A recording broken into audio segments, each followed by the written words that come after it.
Cosmic Continuum. By Ernest L. Norman. Preface.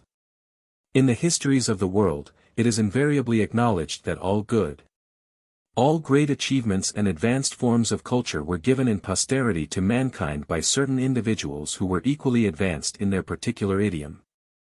Many of these great souls have died for this cause of moral, mental and physical freedom. Others have remained anonymous through the passage of time until the day of vindication when mankind acknowledged their creativeness by common usage.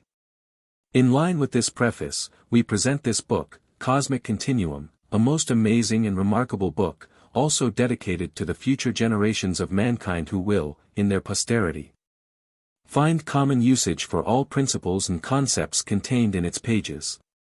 Indeed, it will be so mandated that if mankind is to survive in a progressive continuity upon the face of this planet, he will, by the necessity for survival, be forced to use and adapt in common usage these principles and concepts just as have other races of peoples on other planets in far-off solar systems.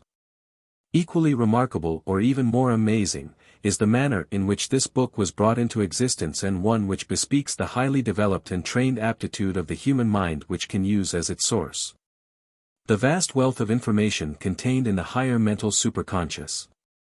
The manner of creating this book was achieved by the author in his usual method, by dictation, using a tape recorder.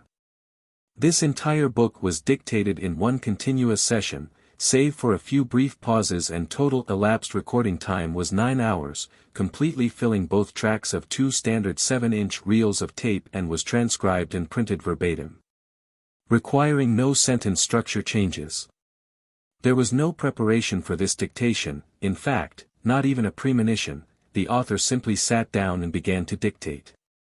When you have finished reading this book, you will agree that it is indeed a prodigious mental feat and one which is without equal.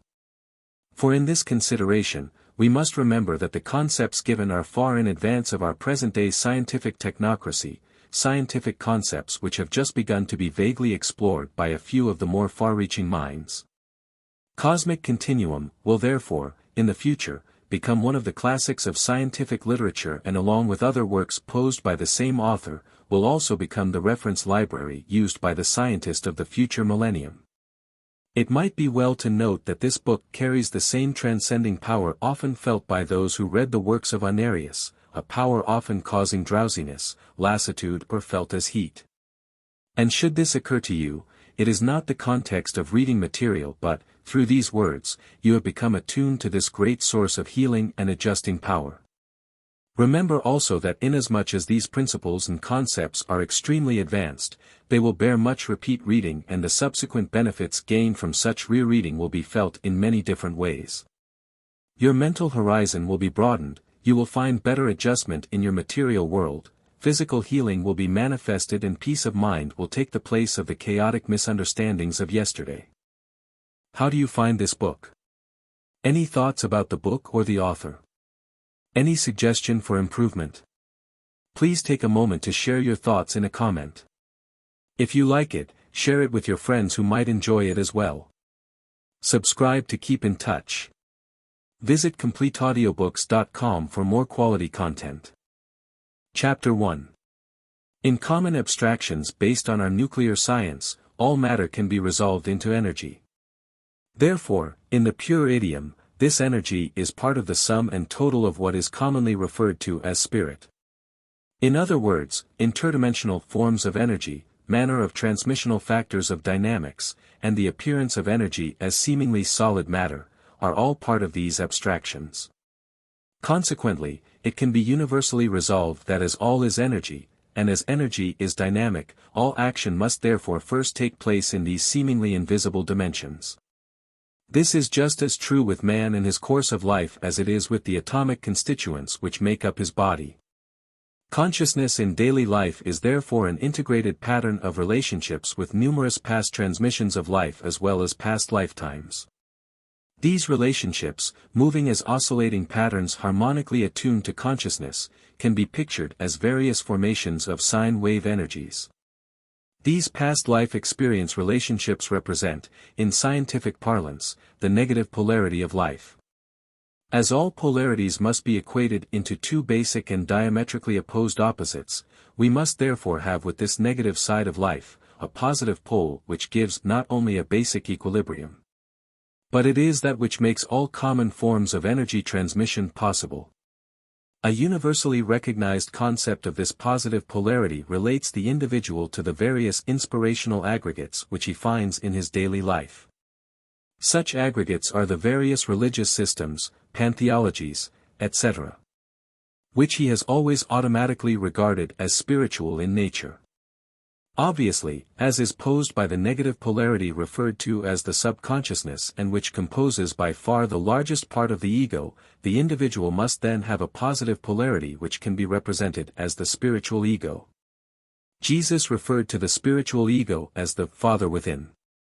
This ego, through frequency relationship, resolves itself into an infinite number of forms of consciousness which will, through the common interchange of polarity patterns, thus be joined in a common union of associations. This common joining does two things: it neutralizes caustic negative effects which always subsequently occur in future happenings to this individual, and it also polarizes the corresponding idiom of consciousness in the superego. The individual will then, in the concourse of thousands of lives, develop this spiritual ego into such proportions that it becomes the dominant polarity in his life. Such a person can thus be said to be overshadowed by a superhuman being. Thus he will then reflect into his daily earth life such attributes as were expressed in the life of Jesus. For, in that individual, we can find a true example of this highly developed spiritual overself reflecting through and influencing the physical life in various acts which the physical man has termed godlike.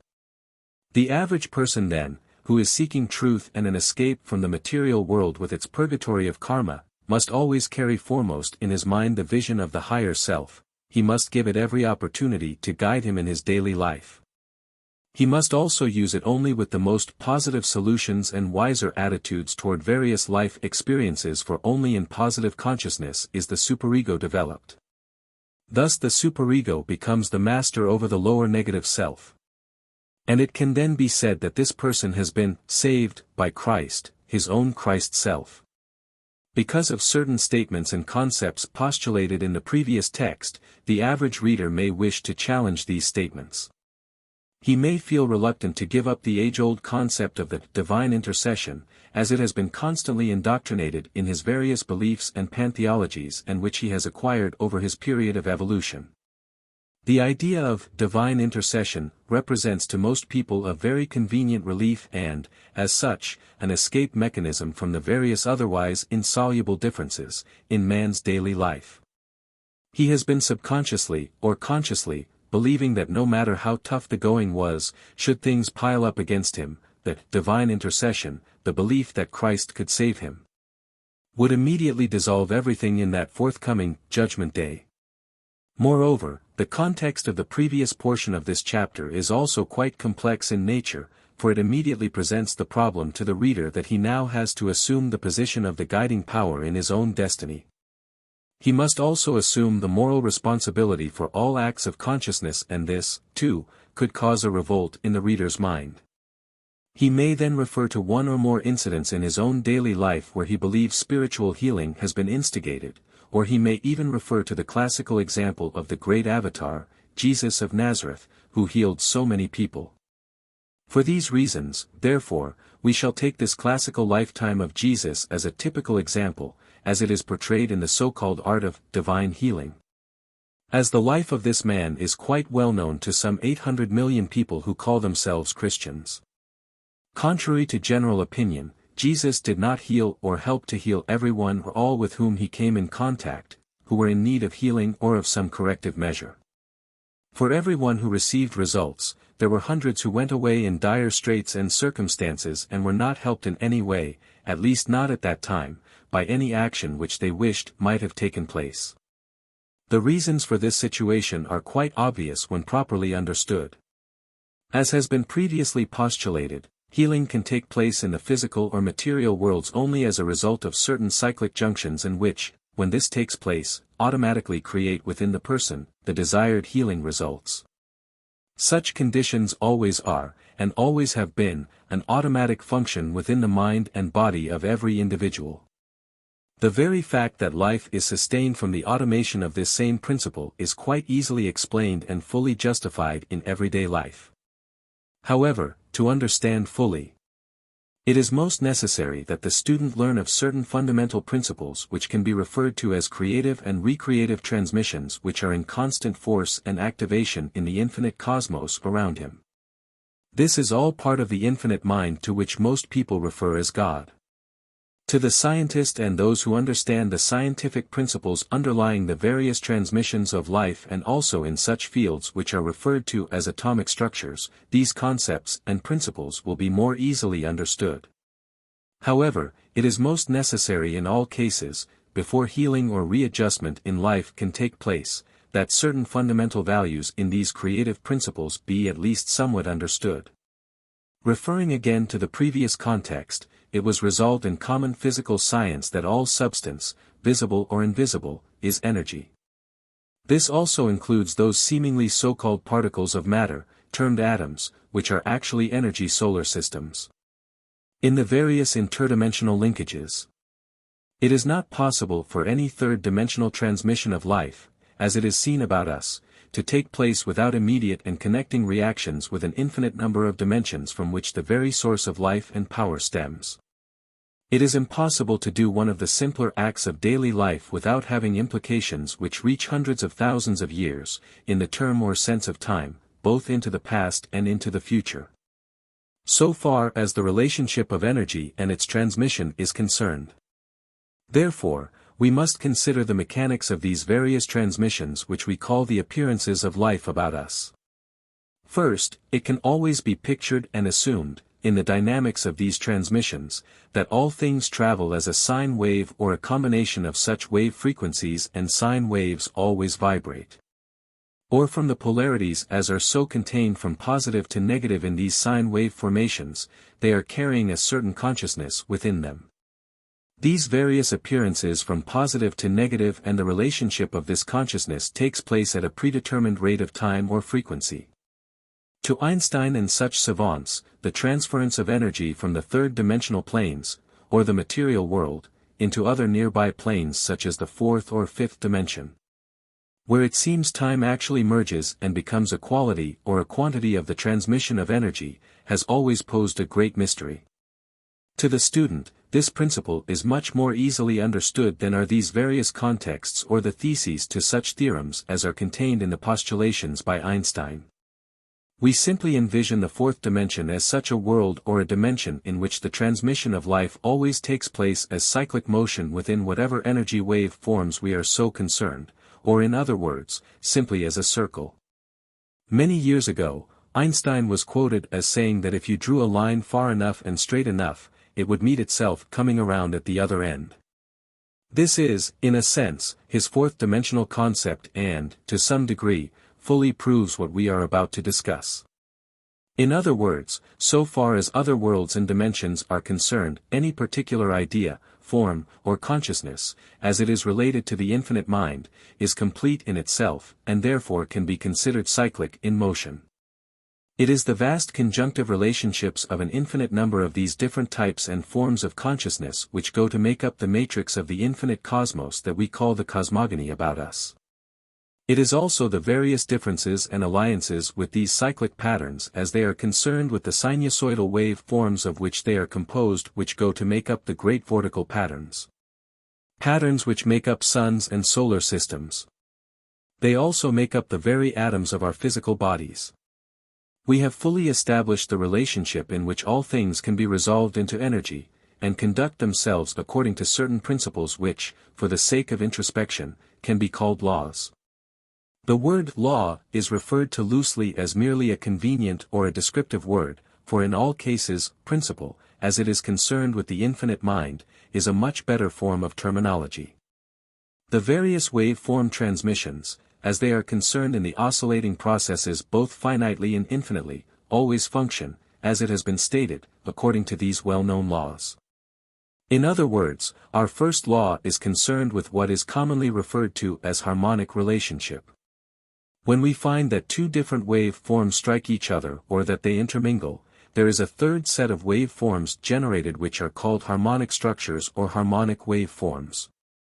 This third set of wave form patterns always carry, to some degree, the original idiom or consciousness of the primary elements which instigated the harmonic formation. Therefore, as such regenerative processes are subjective to the numerous different conditions and alliances with similar wave forms in compatible rates of frequency with which they might become interrelated. This presents a rather complex problem which could become quite confusing. It must be remembered that, conversely, the same law applies to keep all things in their proper dimension and their proper relationship without this so-called confusion.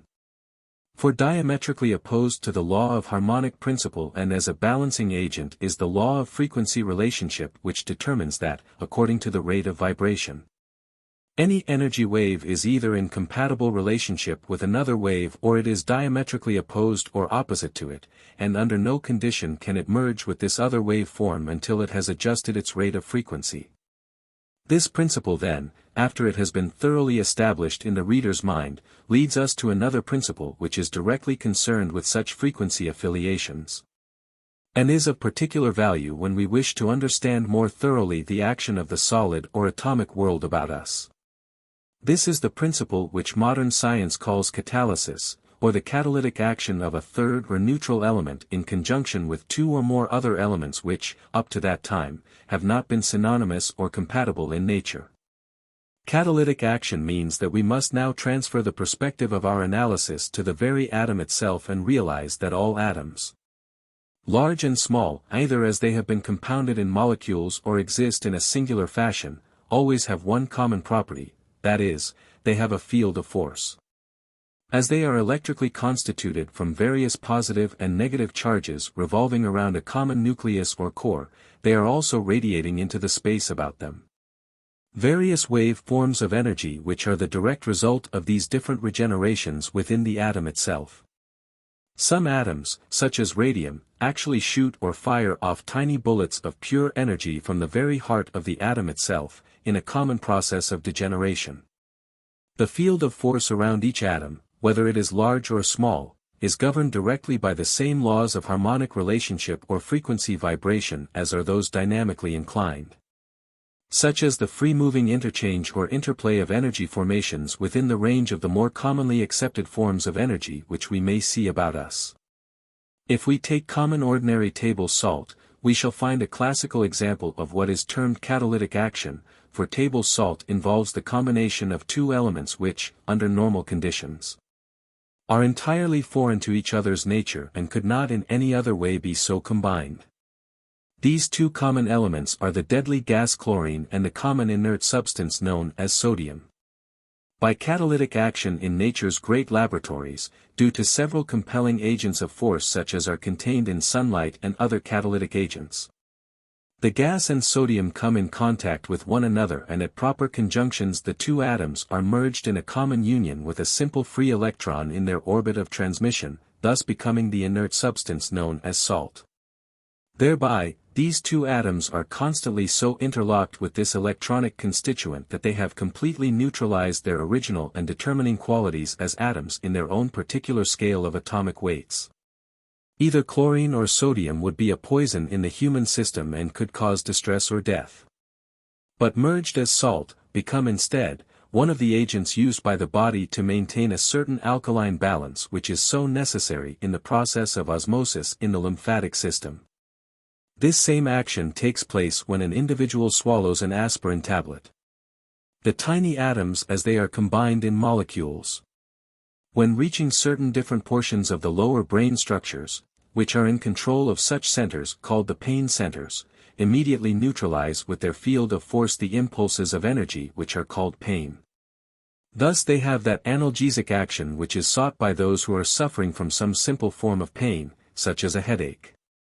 The catalytic action or the combining or the recombining of various fields of force, as they are so visualized in various atomic or molecular structures, can also be carried on up into the infinite cosmogony. There it will be found that the same relationship exists, not only in planetary systems, but also in such structures which the astronomer calls universes or galaxies. The same particular affiliations and transmissions of energy structures as are contained in the atom exist, in a pure sense, in a much more expanded and larger ratio of transmission. Chapter 2. Now we have begun to understand that even in the simplest and most common acts of everyday life, there are always some very scientific principles involved which make these acts possible and that these various transmissions have, as has been suggested, very far-reaching and infinite effects. They relate not only to the immediate appearance as they are concerned with the individual but in a sense they also can affect, either inversely or adversely, certain dimensional transmissions which may be hundreds of thousands of years in the past or in the future. It is in these common transmissions of everyday life, in the affiliation of frequency relationships and such common abstractions as resolve themselves into the individual's constructive evolutionary process which he calls life, which have been the determining elements in what he calls sin or evil, and good. We can consider that any act which is performed by the individual is, first and primarily, merely the transmission or the release of a certain amount of energy. The energy used by the farmer to hold his plowshare in the furrow can be the same energy which the same man could use with a sword to strike off an adversary's head. It is in the transmission of these various energy formations with which the average individual is concerned in his evolutionary process from life to life. It is he, himself, who determines which is or which is not constructive in his evolutionary pattern. Thus it is, sooner or later, every individual reaches that certain particular threshold within his own consciousness when he becomes tremendously conscious of the difference between good and evil. When he is thus concerned personally with various transmissions of an evil nature in his past lives, he may say to himself that he has been destructively inclined. This, then, will always cause the individual a great sense of guilt, even though in his material life he cannot explain its origin to anyone. For it is a complex structure of various energy wave forms which are oscillating in his psychic body which have, at that particular moment, created for him a great subconscious sense of guilt.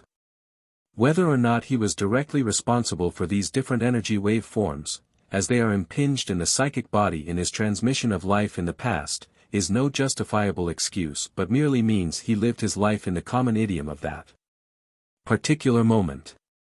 And in that process the energy wave forms entered into the structural matrix of the psychic self. He will, therefore, under these common conditions have a great urgency, a feeling from within himself that he must by some means cancel out or relieve the psychic pressure of this great guilt mechanism.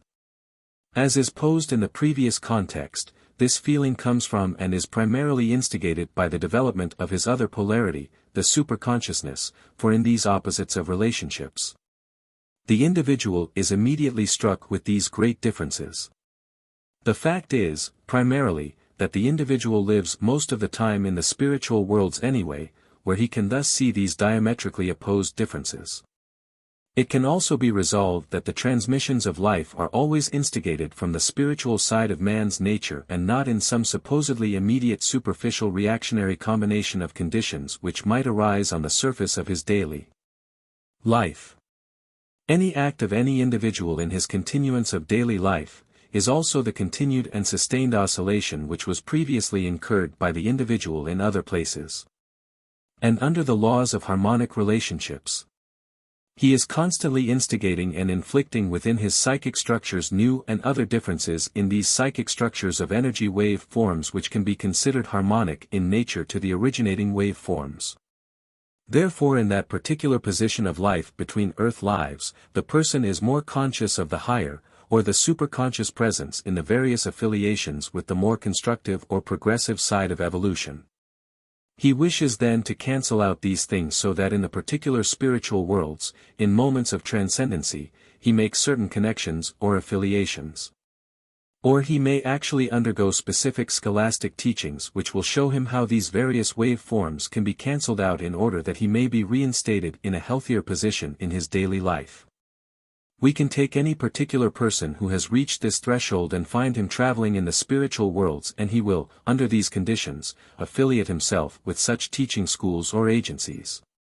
Should he find some avatar, such as Jesus, teaching a large group of people and showing them how the numerous and varied energy wave forms can be changed or transmuted in their psychic bodies, He will naturally have a great and compelling desire to do so. However, as part of this teaching curriculum, it is most necessarily imposed in the student's mind that the corrective processes must take place in the same dimensions of relationship in which they were formerly incurred. This is so simply because of frequency relationships, for the person in question must now regenerate a completely new set of wave forms and cyclic patterns. This new set of regenerative wave forms, while compatible as harmonic structures with the original set which was negative in nature, is now of a positive nature. Thus in combining with the original negative wave forms which incurred the indisposition or sin, they will, in this combining process, neutralize, just as in the case of common table salt, the negative or repercussive elements in these various wave forms. This, then, is the principle behind all spiritual healing. As has been previously postulated, it must and always does come from the inner or spiritual side of man's nature. Referring again to Jesus, the Avatar, and to those whom he contacted and who were so-called miraculously healed from various indispositions, this was the recombining of these different scientific principles, as previously explained. Those who were healed recognized in Jesus, the principle or guiding force or avatar, who had formerly contacted them in the spiritual world and had taught them the principles of correction of the various negative energy wave forms which were in existence in their psychic bodies. Whether they were lepers or were blind or were otherwise deformed mentally or physically, made no difference. In the true light of introspection as they were posed in that spiritual world, and looking into their psychic bodies from the higher self, these people saw the malformed wave form structures residing in their psychic bodies. But, at that time, they had no way or means to dissolve or cancel them, other than to re-establish themselves in an oscillating fashion on the common plane of earth life where they formerly incurred the negative indispositions. When Jesus came by the road where they were thus waiting for him, through frequency vibration, a certain rapport was again established with the life between earth lives where they had seen these energy wave forms and had explained to them the principles for cancellation. Referring to these various mental projections, which come under the heading of psychokinesis and which were an aiding or a catalytic agent or force in the process.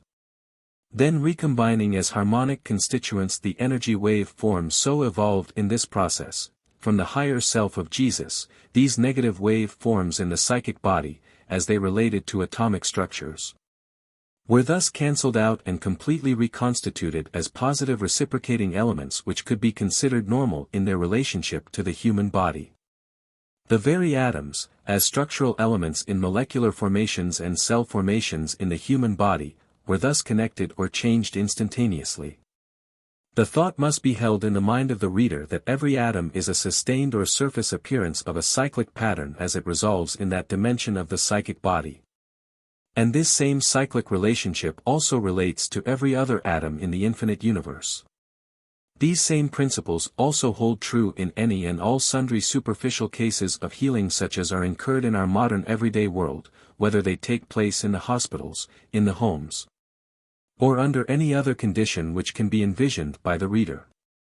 The same principles which have been explained must always be in proper conjunction and relationship before healing of any sort can take place.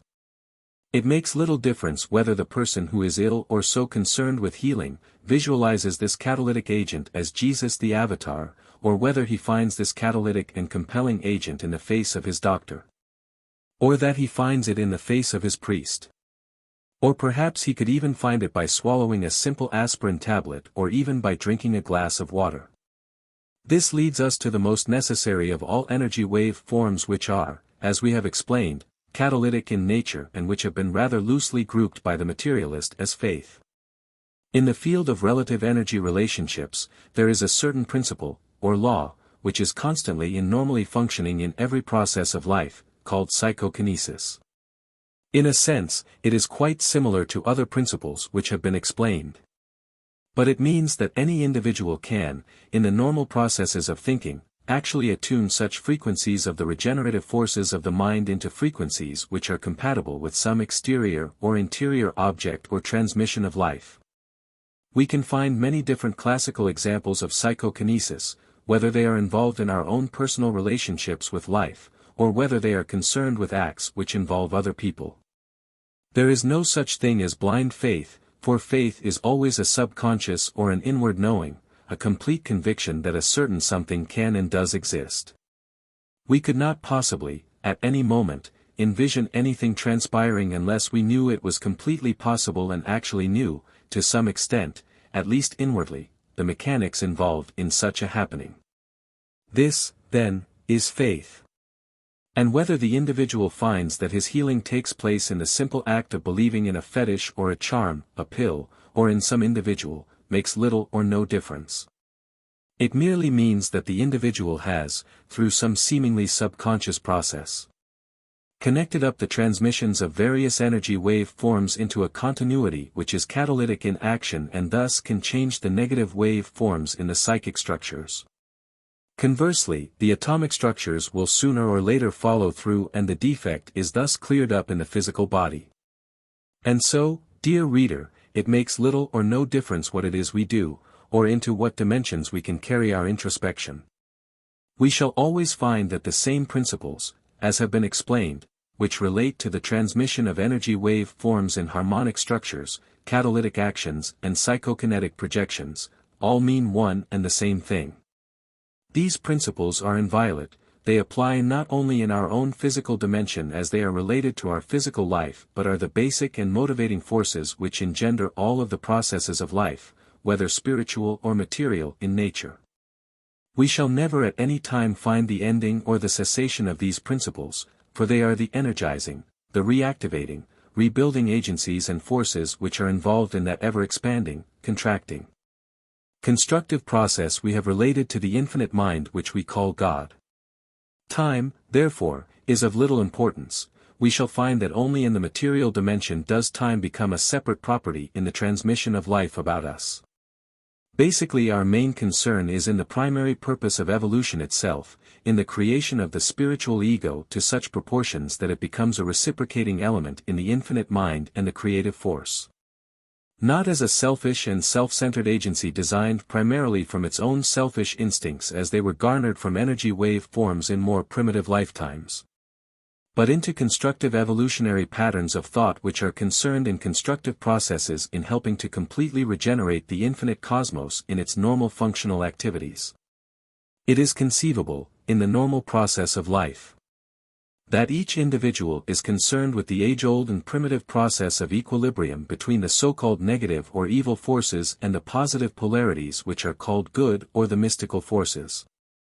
Inasmuch as this is an age-old problem involving the very beginnings of any one particular individual's life upon the planet Earth, or upon any other similar planet, the previous explanations may not have been quite adequate to completely fulfill or justify a corrective process and to instill a new philosophy of life in the individual's mind. As the struggle between good and evil is age-old, a person may be inclined to ask this direct question: what then becomes of those people who are incorrigibles or who are dominating figures in an evil or negative way? To look back into history, we can find classical examples of these various evil people as they have written certain bloody pages in the history of mankind. Such men as the Genghis Khan, Hitler and other figures whose cloaks are dyed with the crimson blood of their fellow men.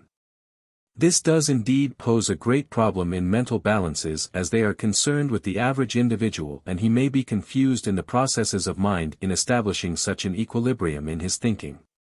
He can eventually strike out the words good or evil and instead instill within this consciousness a much more realistic concept which concerns the positive and negative energy wave forms. Referring to this particular establishment of equilibrium, we must therefore revert into the physical world again for a starting place in this introspection. We can, for convenience sake, look directly into the human body itself.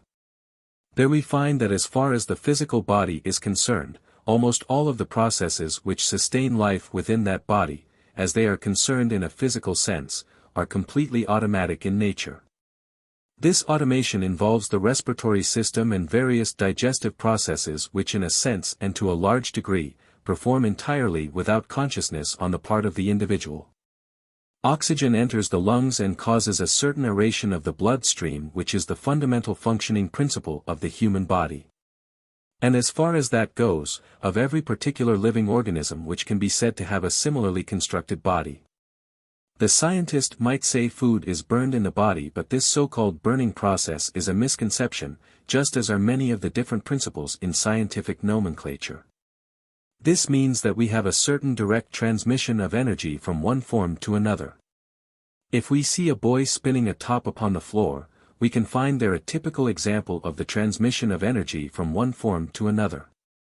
The energy which is contained in his arm is transferred to the top and it thus gyrates in a spinning motion. This spinning motion is the same energy which was but a moment before contained in the boy's arm, in cell structures and in nerve impulses. This energy must, under common physical laws, again establish itself on a certain basic equilibrium, so far as it is diametrically opposed to the physical world. In other words, the top is now in direct conflict with at least two well-known physical laws: the principle of inertia, which means the mass of the top, as it is spinning, is in direct conflict with the rigid force or proportion of gravitational motion. There are also certain elements of friction with the molecules of air surrounding the top, as well as at the point of the top itself upon the floor, and this friction in turn absorbs a certain amount of energy which was formerly in the boy's arm, turning it into what is commonly called heat. Heat merely means that there are certain energy wave forms coming in contact with molecular structures, and in the force fields of molecules as they are compounded in compositions of atoms. The various energy wave forms in these molecular patterns are thus disturbed. The molecules can thus be said to be agitated, and in this agitation or maladjustment of their frequencies, they absorb the energy, which is heat. In the case of heat entering the human body, should this molecular maladjustment take place in such a manner and fashion that it is unable to immediately resume its normal state of equilibrium, then the person can be said to be burned upon that portion of his anatomy, as the atoms and the molecules as they were so constituted, are now not in their former normal relationship to the human body. The foregoing principles are the common basic equivalents to many of the misconstrued scientific concepts as they relate to the stemming of heat from the sun. For in all cases we do not find either heat or any of the other so-called classifications of energy formations, as they are used in the nomenclature of the scientists. They refer purely, in their esoterical values, to the diversified transmissions and readjustments in various frequency relationships within themselves. Energy stemming from the sun is not heat, but it comes in conjunction with the magnetic fields of the earth, such as are posed by gravitational fields as well as kinetic forces which make the earth, in effect, a very large and supercharged magnet. These energies coming from the sun are thus, through hysteresis, changed directly into such wave forms, and are altered in such manner and form that we can call them heat. This merely means that these various energy wave forms can now thus come in contact with atomic and molecular structures. In so doing, their normal pattern and their fields of force are disrupted to such an extent that they may become heated, either largely or to a very small degree, according to the amount of energy involved in this process. Resuming the normal course of our introspection and referring once again to the point in question, the development of an evil person as posed against the development of a good person, we must therefore understand these principles of absorption as they are concerned with the disruption of frequency patterns and relationships of various energy formations. For it is in this way that any person is developed in the superconsciousness, either as an evil or as a more positive and good person. A person can and often does develop in an evil way in the spiritual or superconsciousness, just as this same person could develop in a positive or good manner. This will account for the appearance of different external personifications of the superconsciousness as they are posed as evil or destructive forces. For a clearer understanding of this condition, we must therefore look into the spiritual worlds and picture for ourselves how life can and does exist for every individual when he loses his physical body. It should by now be firmly established in your mind that there is no such thing as a physical life after all, and that we are all basically, internally, and in any other particular way you wish to picture, actually merely expressing the common dynamics of energy transmissions as they are expressed from an infinite number of planes of consciousness which form the aggregate in correct conjunctive attitudes with positive and negative interpolations with past life experiences. Therefore, the physical life merely means that we are only expressing a common polarity in a negative fashion with the more positively biased infinite cosmogony. Therefore, In the spiritual life, instead of the physical automation which has been previously described and loosely referred to as internal combustion in the human system, man will find it is, in some respects, quite similar to the life which he left in the physical world. As far as his psychic body is concerned, now that he is in the spiritual world, a creature of pure energy not living within the physical flesh, he therefore has a certain amount of spiritual aeration. Instead of the oxygen which he formerly contacted in his physical world and which made ingress into his body through his lungs, aerating his blood stream and making it possible for combustion and metabolism to take place to sustain life, he now has the same condition taking place in the absorption of spiritual energies directly into his psychic body from an infinite number of planes in which he now finds himself to be living. This aeration takes place again on that common basic equivalent of frequency relationship. Therefore, any aeration in his psychic body must, as a natural consequence, take place in such planes of relationship which are compatible with the frequencies in his psychic body.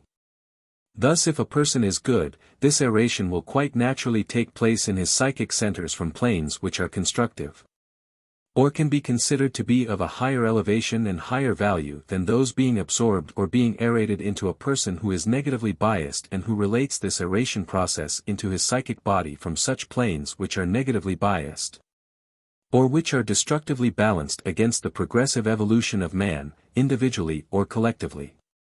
This process of spiritual aeration with which he is concerned in his spiritual world thus makes life possible for him and furnishes, just as food and oxygen formerly did to the physical body, the basic constituents in his spiritual development in that spiritual world. Thus it is the evil person finds just as much food and oxygen, or shall we say that we are using food and oxygen in a comparative term only, and an abundance of these negative energies to feed and nourish his psychic body as the positively biased or good person finds of the good and positive energies to aid and abet the constructive processes of his psychic body in a higher elevation. You may wonder, therefore, and reasonably analyze that the development of the evil person could assume staggering proportions. This person could eventually develop into a similar form of an evil avatar, just as is posed in the development of a good avatar, and this, too, is so. We will find in these spiritual worlds there are developments, in proportion of evil persons, to a degree which is quite comparable in force and power to those who have assumed a more constructive elevation in life. However, evil does, in its own intent and purpose, always eventually destroy itself. There is a basic reason why the development of an evil person reaches only a certain point, a point which can be considered, in modern psychological terminology, as the point of diminishing returns. In other words, in the development of this evil person as he is concerned with his superconsciousness itself, instead of becoming an outwardly expanding and constructively minded polarity with the infinite, it becomes increasingly condensed or concentrated within itself in its evil intent and its evil purpose. Therefore, as this development, or rather should we say, this degeneration, progresses, the superconsciousness will find itself increasingly compressed and thus, in this compression, lacks accessibility to the common and general spiritual aeration which is so necessary to support and to regenerate its own purpose in the spiritual worlds. This, in a sense of the word, means that the superconsciousness is slowly destroying itself by its own growth. This point is rather difficult for the average individual to visualize in his own mind. But it can be fully explained and justified when we have incepted the principles of relationship which involve life in the spiritual worlds. In other words, the normal progression and evolution of the higher or the super-self does, and must always, involve an increasing number of various affiliations with what might be considered infinite planes of relationship. For it is the very nature of the superconsciousness to partake of the same infinite perspectives as the creative force which first started its evolutionary process. We can thus say that the evil person in the material worlds, in the common relationships and in the patterns of his different lifetimes, first formed a rather highly developed superconsciousness in a positive way. Up to a certain point, this evil person was formerly a very powerful and a very good person and could be compared either to an initiate or an adept, or perhaps even possibly a master in his own sense, before he began to deteriorate. In the spiritual worlds, In the development of his now negatively biased superconsciousness by the continual process of turning concept inwardly upon himself and in the revolution of the transmissions of his spiritual life as is concerned only with himself, he can thus be considered destructive. In this selfishness, he consequently compresses and degenerates his formerly developed superconsciousness into nothingness. Chapter 3. This particular concept cannot and should not be applied to the persons who are in our common existence and to whom we refer as evil. Such people have found the values of life only in such things as sex and various material attributes, and they commonly express all of the very negative elements of selfishness and self-centeredness which an evil person can be considered to be expressing. It must be remembered that these people are not, in any sense of the word, developed as either spiritually good or spiritually bad people. But whenever we find a person who has formerly developed a great spiritual personality in a good sense and this same person has then degenerated or switched the bias, so to speak, from the direction in which his superconsciousness has been developed, we shall find this person in dire straits and circumstances. We shall find also that this person is expressing outwardly into the physical world the sum and total of this great negation in some manner or form. We can thus find our Hitlers, our Genghis Khans, other kings, emperors and exponents of what we might call evil forces, as they have been expressed in the pages of history. Here again is posed another question which the student may ask. It has been said that the door to reformation is never closed to any individual, and that in the more crude or primitive translations, God is all-forgiving and, this is so.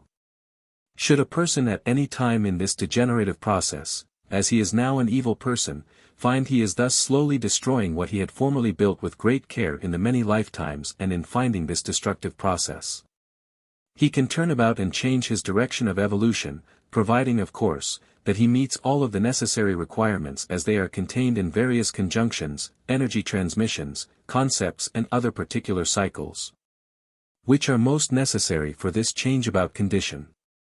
It must also be borne in mind that the evil person has multiplied infinitely the necessary amount of force which will be needed for him to change his direction. In other words, as an evil person, he has been traveling in an opposite direction through time and space at a tremendous rate of speed, so to speak. He can thus be compared to a man in a rocket ship who is approaching a planet and wishes to slow down the many thousands of miles an hour speed which he has attained through free space, so that he will not be burned up and destroyed by the impact with the planet which he is bent upon reaching. The amount of energy and force necessary to change the superconsciousness in its destructive flight and purpose is equally proportionate to the amount of energy which was involved in constructing this superconsciousness and projecting it in the wrong direction. It can therefore be easily conceived that this amount of energy must be tremendous and cannot be remanifested or regenerated in any one particular moment or even in one particular lifetime. This person is now concerned with an evolutionary pattern backwards, so to speak, to backtrack his former course of evolution. He is now posed or biased in a completely positive manner, the opposite to the former one which was biased in a negative direction. This, in a sense, means that for every overt or destructive act which he has performed in his own selfish intent and purpose, he must at least reconstruct an equally positive and diametrically opposed positive force against it in order for cancellation and catalysis to take place in this action. This process can therefore easily involve the various purgatories which have been the common belief of many people who have lived upon the planet Earth, such as were described in Dante's Inferno, and those which are preached from the pulpits of the various Christian churches. These purgatories are, quite naturally, the self-imposed conditions, as they are viewed introspectively by the individual in the spiritual worlds, as he is concerned with his own evolution. His remorse and self-recriminations are equally great and matched only by the sins and acts of his own consciousness. This will therefore resolve the individual's own particular philosophy of life into understanding the infinite and his own relationship to the infinite, as the infinite is, in itself as thus so described, infinite. It can be conceivable, within the individual's mind, as he is posed in the various biases which are contained in his psychic body and superconsciousness, that he views this infinity in direct ratio in the common terms of frequency relationships which he has thus so far developed. In other words, There is nothing in this infinite cosmogony which concerns any individual except that which he can conceive within the normal relationships and processes as they are contained in energy wave forms and patterns in the daily process and transmission of life. He will never, at any time, exceed the limits of the concepts of his own mind and, quite naturally, these concepts must be the direct result of development.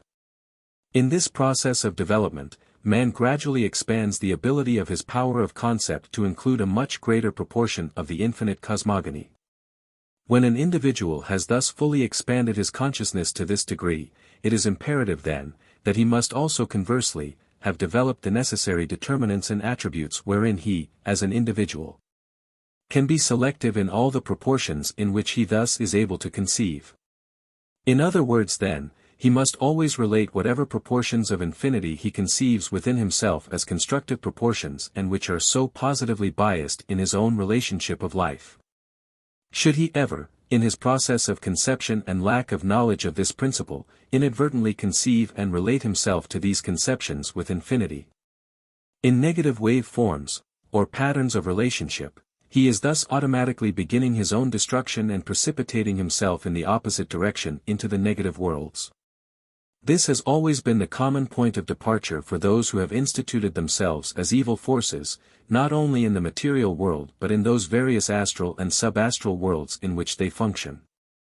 Through the processes of life and in the determinate qualities of introspection as they concern infinity and in their expanded and conscious state, these individuals were either not fully cognizant of, or lacked the necessary knowledge to determine these various relationships of infinity with their own inward concepts and relationships to infinity in a positive manner.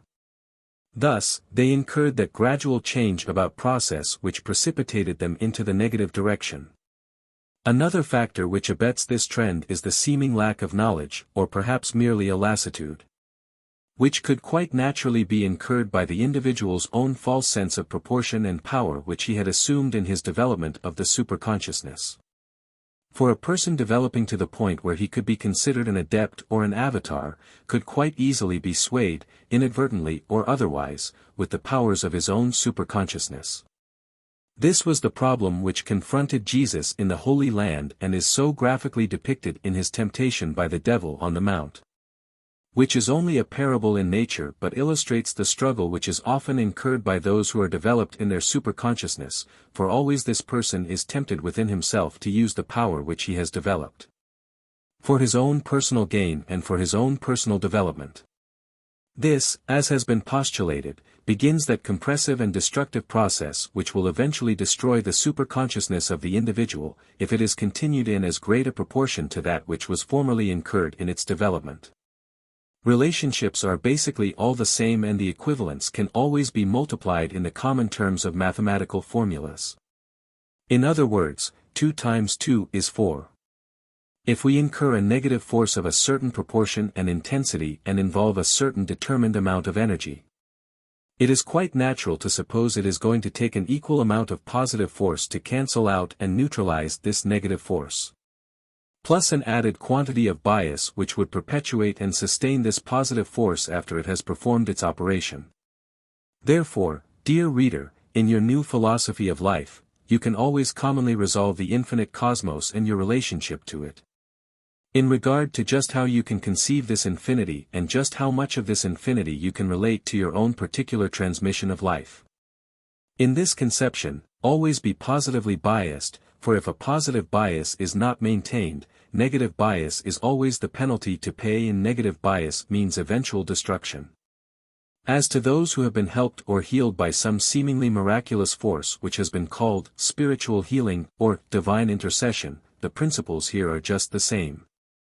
At the particular moment of healing, the individual has, to some small degree, learned of a certain positive bias, so far as the proportions of energy formations are posed in his psychic body, in their relationship to the infinite. In this positively biased condition, the infinite, positive, regenerative and rebuilding power can completely reconstitute the psychic body in whatever particular malformations of negative energy with which it is so concerned. But as has been previously explained, there must also be a direct conjunction with the different functioning principles as they concern these various energy wave forms and polarity patterns which are involved in this healing process. The average individual, in his progression of life, must destroy these old fallacious concepts, such as divine intercession and the belief that he can be saved from his sins and iniquities by some master or avatar. This is the greatest of all hypocrisies which man perpetuates not only against himself, but in teaching it to his fellow man. The adherents to this hypocrisy are always doomed to disappointment and eventual destruction should they continue their unrealistic attitude toward the infinite creative force which we call God. It is the purpose of this great infinite creative force to constantly perpetuate itself, recreate itself and regenerate itself in an infinite number of forms and transmissions of numerous and varied energy wave forms. Whether they are of an atomic nature or whether they resolve themselves into such infinite abstractions which may be concerned with higher spiritual worlds. There is no difference, it means infinity. The Creator is living, breathing and regenerating in all of these infinite configurations. The individual whose basic problem is as he is constructed, either large or small, whether atomically as in his physical body, or into the various wave forms of the psychic body, he is a part of this infinite and as such. If he wishes to live in infinity, he must thus become an active, participating element in this infinite process. The only reasonable and logical conclusion is that in order to be able to thus become a functioning element with this infinity, he obviously must know something about it. He must not only know something about it but he must activate it to a much higher degree and relationship than he is now doing. And this, in itself, is the common pattern of evolution through which everyone passes in that metamorphosis which involves changing a material person into a spiritual being. The material person has only begun the process of aggregation, as it concerns energy wave forms in various transmissions and purposes of life. These aggregates of energy wave forms go to make up the matrix of the negative or material ego. Thus, through evolution, in the long process of many thousands of lives and many millions of years, just as the little caterpillar undergoes the metamorphosis into a brilliantly colored butterfly, so does man, in his spiritual evolution, gradually travel into the infinite cosmos to become a great infinite reciprocating polarity with this infinite mind. Be patient therefore, the problems of today as they concern your own relationship to this infinite. Whether they are in measures of healing as are posed against physical problems, mental or material derelictions in your daily lives mean only one thing, they are a challenge to your own personal integrity, to your strength of character as to how much you can work out in the process of daily life to offset and to correct these conditions. This is the waiting process of metamorphosis which will eventually change you from your caterpillar-like life on the earth into that radiant, brilliantly hued spiritual person, that avatar who will live in the future worlds. If you have the inner knowing called faith, if you have the power and strength of character to put the necessary elements into proper operation, these things will be cancelled out in direct proportion to the amount of these diverse conjunctive relationships which you put into effect at the moment. Time is of no importance but the development of the personal ego is of the utmost importance, and whether it takes 100 million years or 100 billion years, makes absolutely no difference in the eye of the infinite creative force. To you, therefore, who are groveling in your little pits of clay, look upward, for you shall find in spirit understanding and knowing of which spirit is. This will be the lifting, compelling force which will elevate you from out of this pit and start you on your journey into the infinite cosmos. Chapter 4. In his journey through life, the average and earnest truth seeker is constantly presented with a number of seeming paradoxes. The differences between political and religious systems, scientific factions, various types of social structures and ways of life, all seem to present to this person certain insoluble or incompatible differences which are very difficult to equate and which, in spite of all efforts, remain unresolved in this person's own relationship to the physical world. To the average person, this situation may or may not resolve itself as differences in these diverse ways into such various psychic pressures which may actually create a neurotic or a psychotic condition in the mind of such a person, should he try to take these differences too seriously in the transmission of his daily life.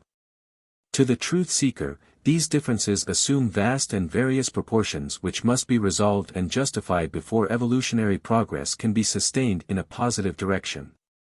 To say that the processes of solving these numerous differences, which are merely byproducts of time and the gradual assimilation of the various impacts of different civilizations and subsequent spiritual lives, is to follow the average evolutionary course of each individual, but eventually such an individual reaches a certain threshold where the natural reactionary processes of life are not sufficient to sustain the inward spiritual drive which is contained or sustained from the superconsciousness. When an individual reaches such a position in his evolutionary scale, he has then begun the journey which makes him ready for the complete emergence from life in the material planes as a material being, where he is subjected to the various reactionary processes of life. For this individual has become eager and longs for a life which can be more suitably equated in higher spiritual values.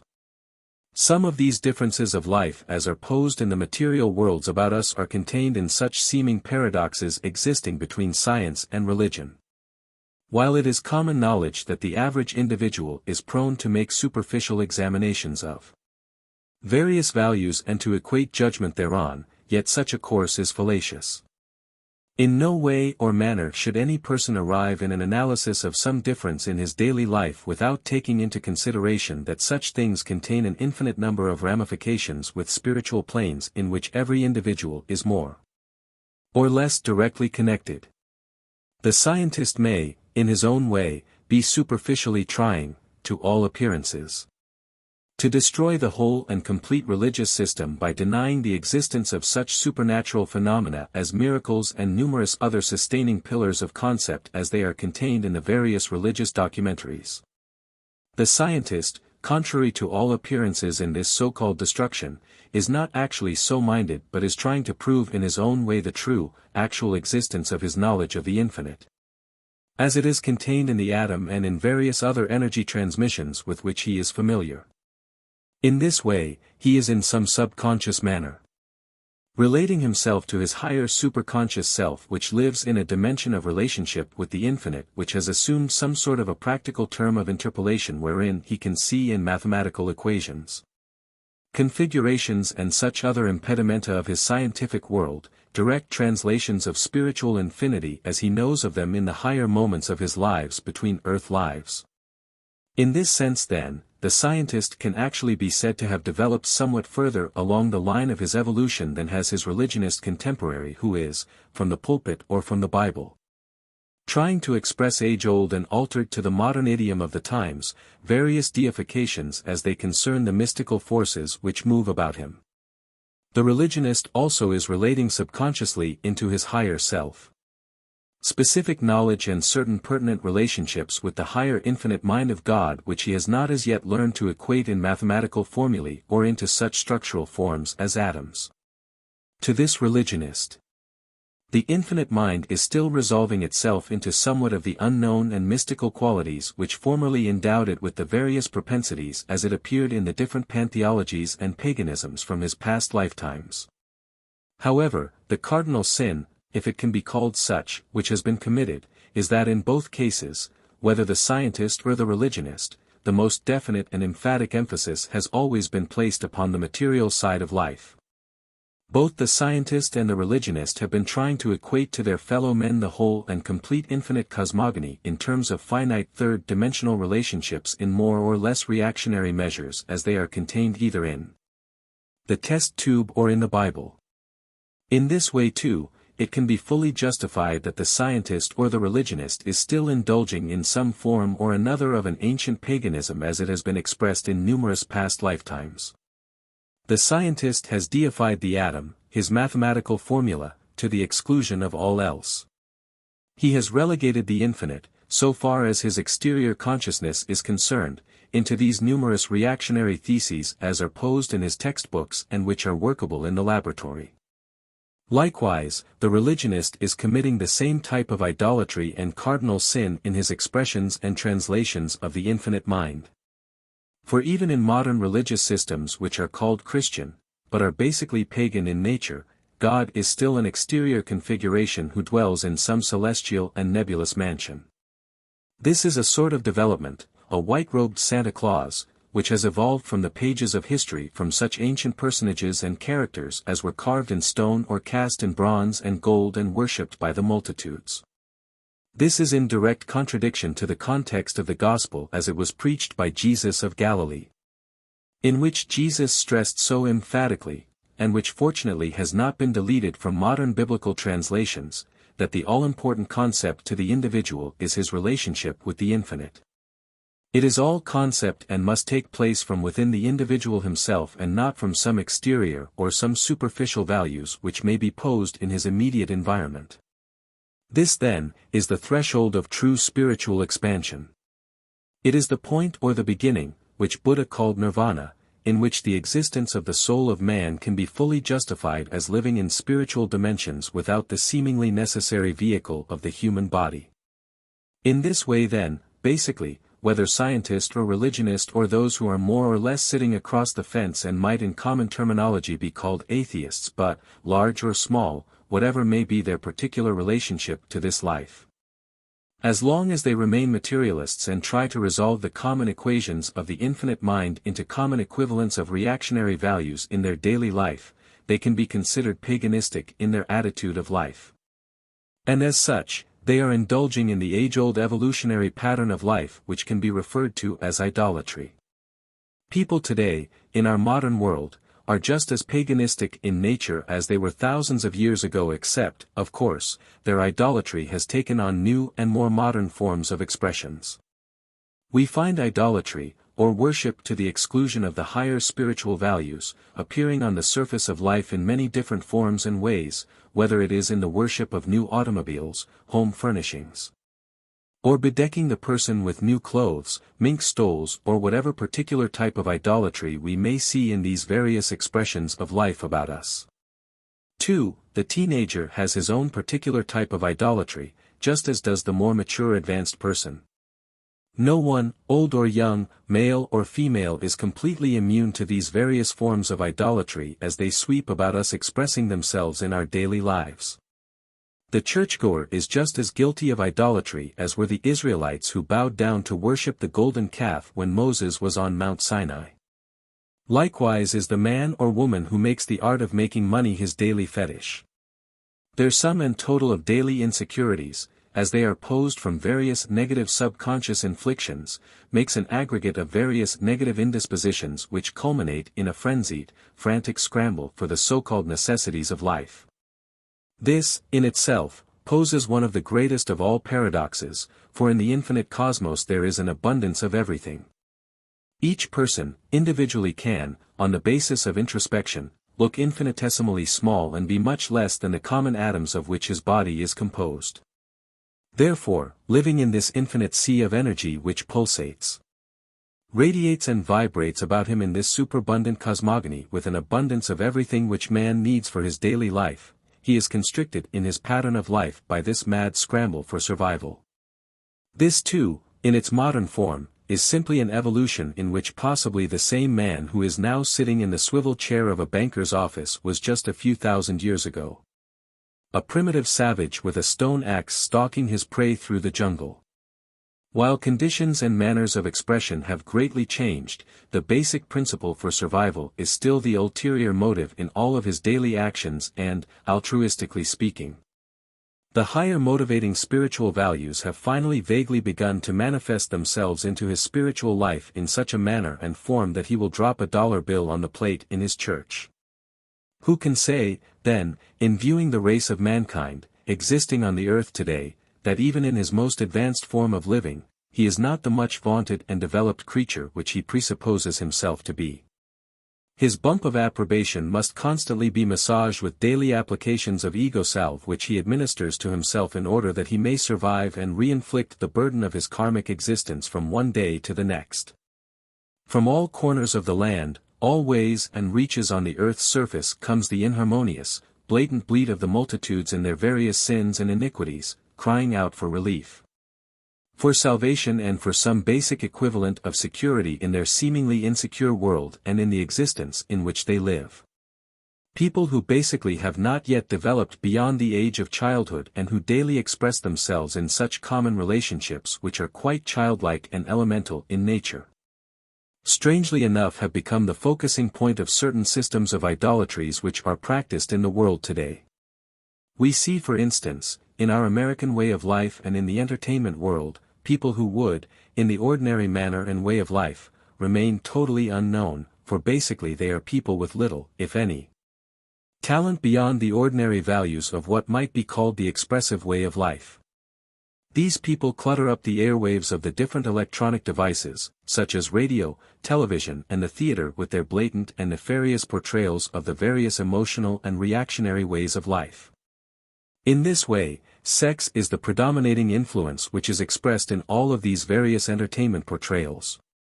Second, but by no means lagging very far behind, is the old destructive attitude of life which has portrayed itself in many of the bloodiest pages of history, the destruction of one man by another, for murder rides hand in glove with sex down the air lanes and throughout the various halls of portrayal in our entertainment world.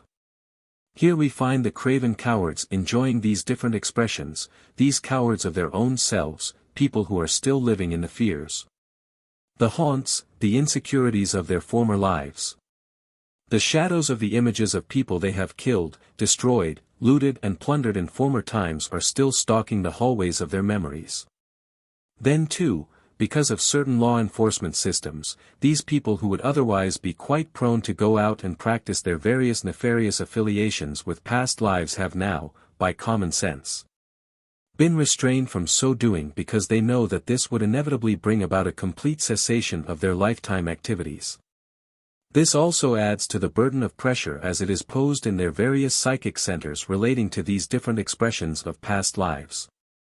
It is quite natural therefore, that these people should at least seek some sort of a palliative to relieve these pressures. This they can do by finding in their common entertainment world, an expression wherein people publicly, legally and lawfully can portray to their patronage the destructive arts which have been banned from those who are viewing them. Here again in our objectivism, this condition carries a fair measure of warning. The old cliché that, like begets like, is based upon our understanding of frequency relationships. As Jesus expressed it, bread cast upon the waters returns tenfold. And again we have that common understanding of frequency relationship and the combination of harmonic creation. Chapter 5. To express a good and constructive thought, whether or not it is followed by an action, means this good and constructive thought, as a definite wave form, has behind it the potential of consciousness and is psychokinetically projected into the infinite cosmos. There, in frequency relationship, it finds an infinite number of wave forms which are compatible to it in nature and also good in nature which can be considered constructive. Therefore this thought regenerates a certain harmonic structure which, in turn through cyclic patterns, regenerates itself on the surface of the life of the individual who first cast the good and constructive thought into the ethers. This same principle holds true of people who cast negative thoughts into the infinite, and here is a measure of warning: thought without action is just as potent as if the action had been committed. To commit adultery mentally is just as much of a sin as actually to perpetrate the sin in a physical sense. The idea behind all such manifestations is that these things usually enslave the perpetrator to the exclusion of all constructive ideologies, forms and manifestations. Here again we find that common linkage through frequency relationship, not only to the infinite cosmos but to an infinite number of people who are or who have committed such nefarious or negative relationships in their life. These negative thoughts, in turn, will regenerate those harmonic structures which are ever increasingly negative in nature and which, through cyclic patterns and frequency relationship, will regenerate themselves on the surface of the life of the individual who first cast them into the infinite. Thus we see the beginning of both a spiritually good person and a very vile or evil person, and it can truly be said to be the beginning, or the end. The average individual on the face of the earth who is neither so negatively biased nor positively biased that he expresses a preponderance of either one or the other of these relationships in his daily life is not lost, nor is he without cause. This person, if given all the benefit of the doubt, will usually evolve after millions of years into a constructively minded participating element in the infinite cosmogony. For the present then, we can look upon him and easily justify and forgive him in whatever particular transgressions he may be committing against our sense of decency and justice. We can overlook his beer, his sex and his cigarettes, his selfishness, his grasping attitudes and know, in the development of the superego consciousness, he will attain that metamorphosis in the future eons of time. Providing of course, that some particular affiliation or a preponderance of negative force does not turn the direction of his progress from the upward to the downward trail. To each one, therefore, who is a truth seeker, may we say, do not lose sight of the fact that you will be forever tempted with the preponderance of false values as they are posed in your own relationship to yourself. Jesus was tempted by the devil in the parable in the New Testament, but factually speaking, this temptation actually existed with this master for many hundreds, or possibly many thousands of years. It was a daily temptation to be reckoned with constantly and necessitated Jesus living in constant alertness and vigilance, so at no time would he be committing an act which could be justified as being selfish in nature. After learning of spiritual wisdom, if he had used the great powers which were his for his own selfish purpose, he would have automatically, and at that moment, turned his flight and progression from the upward to the downward path. The false systems of various idolatries as we find them about us in the world today, are very serious defects in the transmission of our way of life in the various levels of social structures in which we find ourselves. For idolatries and various idols always have the same nefarious and undermining effect upon the spiritual anatomy of the superconsciousness. In the oscillating process, as it is concerned with the exterior surface of a person's life and with the interior or the psychic self, as it has lived in other lifetimes. Unless these things are constantly and positively biased in complete spiritual retrospection, analogously, these various oscillations can then be considered negative in nature and, as such, destructive. They can also be called systems of idolatry, for idols always have a tendency to focus the consciousness of the person from the interior to the exterior. It is this exterior world, the world of reaction with which the person is basically involved in leaving behind, in his upward flight into the infinite. Be not afraid, therefore, to substitute higher spiritual values for what might seem, at the moment, to be apparent substantial physical values of relationship, even though the exchange of the higher spiritual concepts seem, in a sense or at that moment, to have no supporting means nor even to have a functional relationship. But in all cases, such particular relationships and their subsequent substitutions will, in future evolutions of time, come to mean the actual difference between constructive evolution and a downward plunge into the abysmal reaches of the subastral worlds. The reactionists, the scientists and the religionists who cannot or who do not translate their way of life and that of their fellow men into the elements of life which are directly connected in a scientific and fully justified manner with the infinite, are hopelessly lost within themselves until such junctions with this infinite consciousness can be constructively maintained on the surface of their future lives. This is also part of the age-old escape mechanism of spiritual healing, the long-dreamed-of and nebulous equation of a perfect way of life. The utopia, the Shangri-La, where sin and evil and all the various deleterious factions of life have been removed by some great spiritual faction or leadership. Such a condition is contrary to a true way of life, and at no time is any individual in such a position that he is not immediately confronted with all of the infinite problems and relationships of life as they are concerned in direct translations with his immediate life. For to be thus suspended and taken away from want and insecurity would in itself violate the most hallowed precincts of our evolutionary pattern of life, completely destroying the prime purpose of the creation of man and his relationship to the Creator. Life therefore can and always should be visualized as a constructive evaluation of equations in an infinite number of relationships. Primarily, all this must be by reason of the way, manner and form in which it is lived. For its creation is basically and essentially energy, or spiritual in nature. Therefore, man must always, if he is so constructively minded, live his pattern and transmission of life from a spiritually minded platform wherein he understands, to some degree, the numerous translations of life as they relate to energy wave forms. In that constructive and evolutionary process of the psychic body in conjunction with the higher self. To cry out to Jesus or to any spiritual healer, self-constituted or otherwise, is only a direct reversion into ancient paganisms and savage or barbaric customs.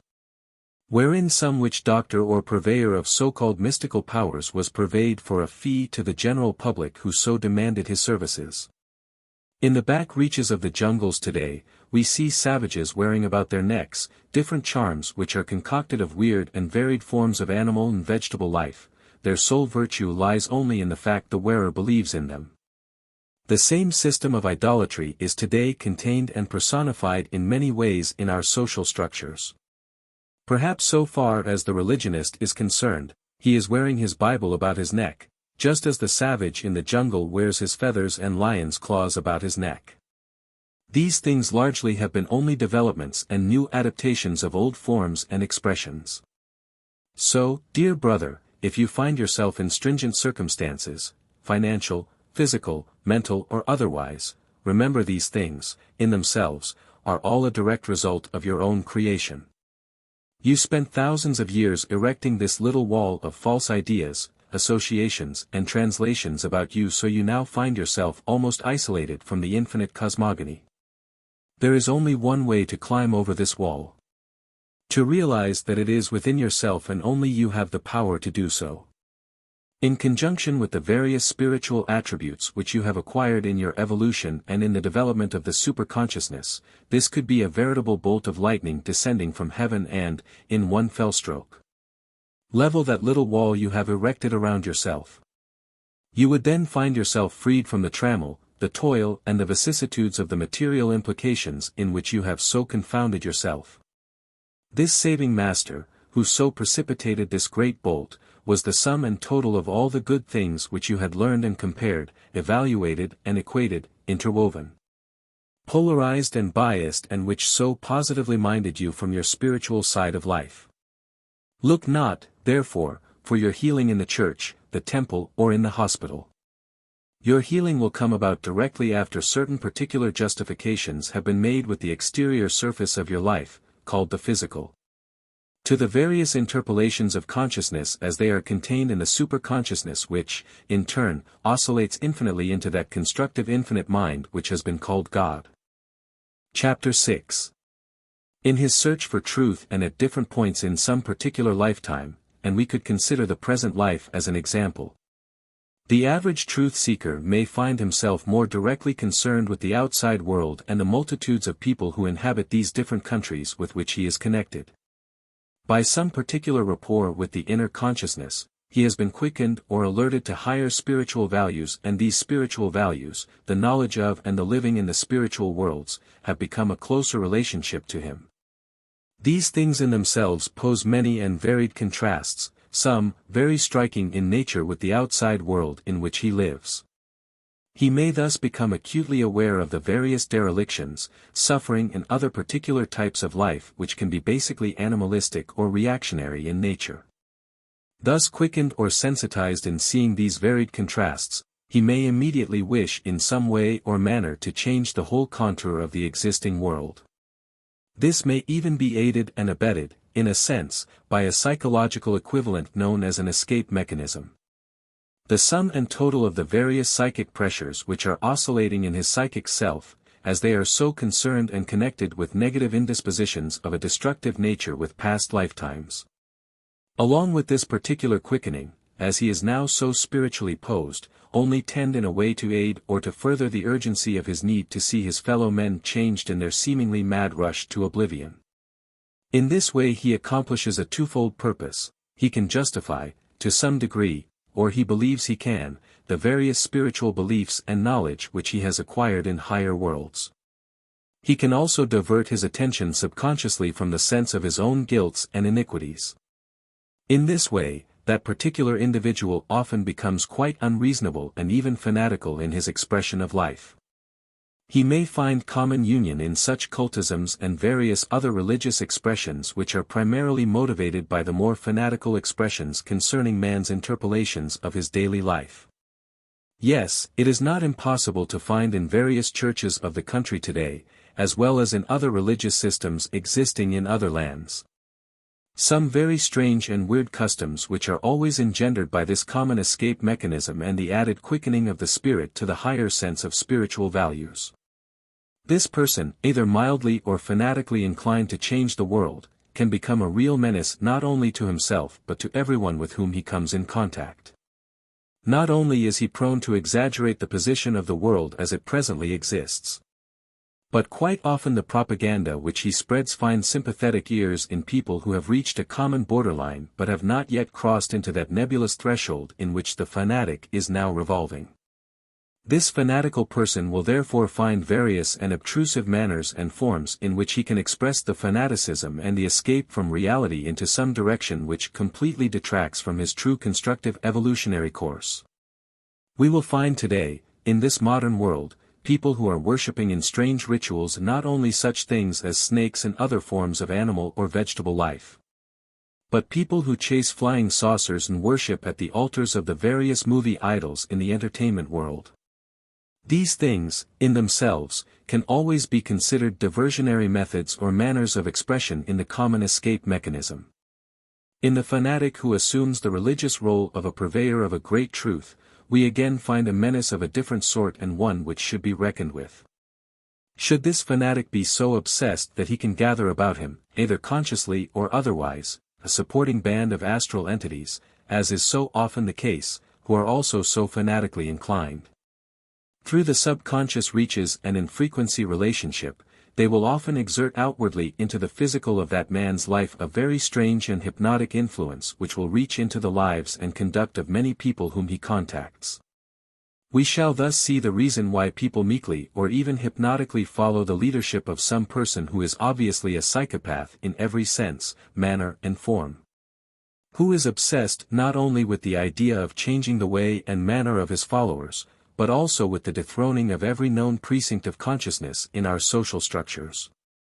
Neither can it be said that these fanatics have any real or basic supporting platforms which could, in any sense of the word, give a new world or a justified reason for the change of manners or customs in the people whom they do contact.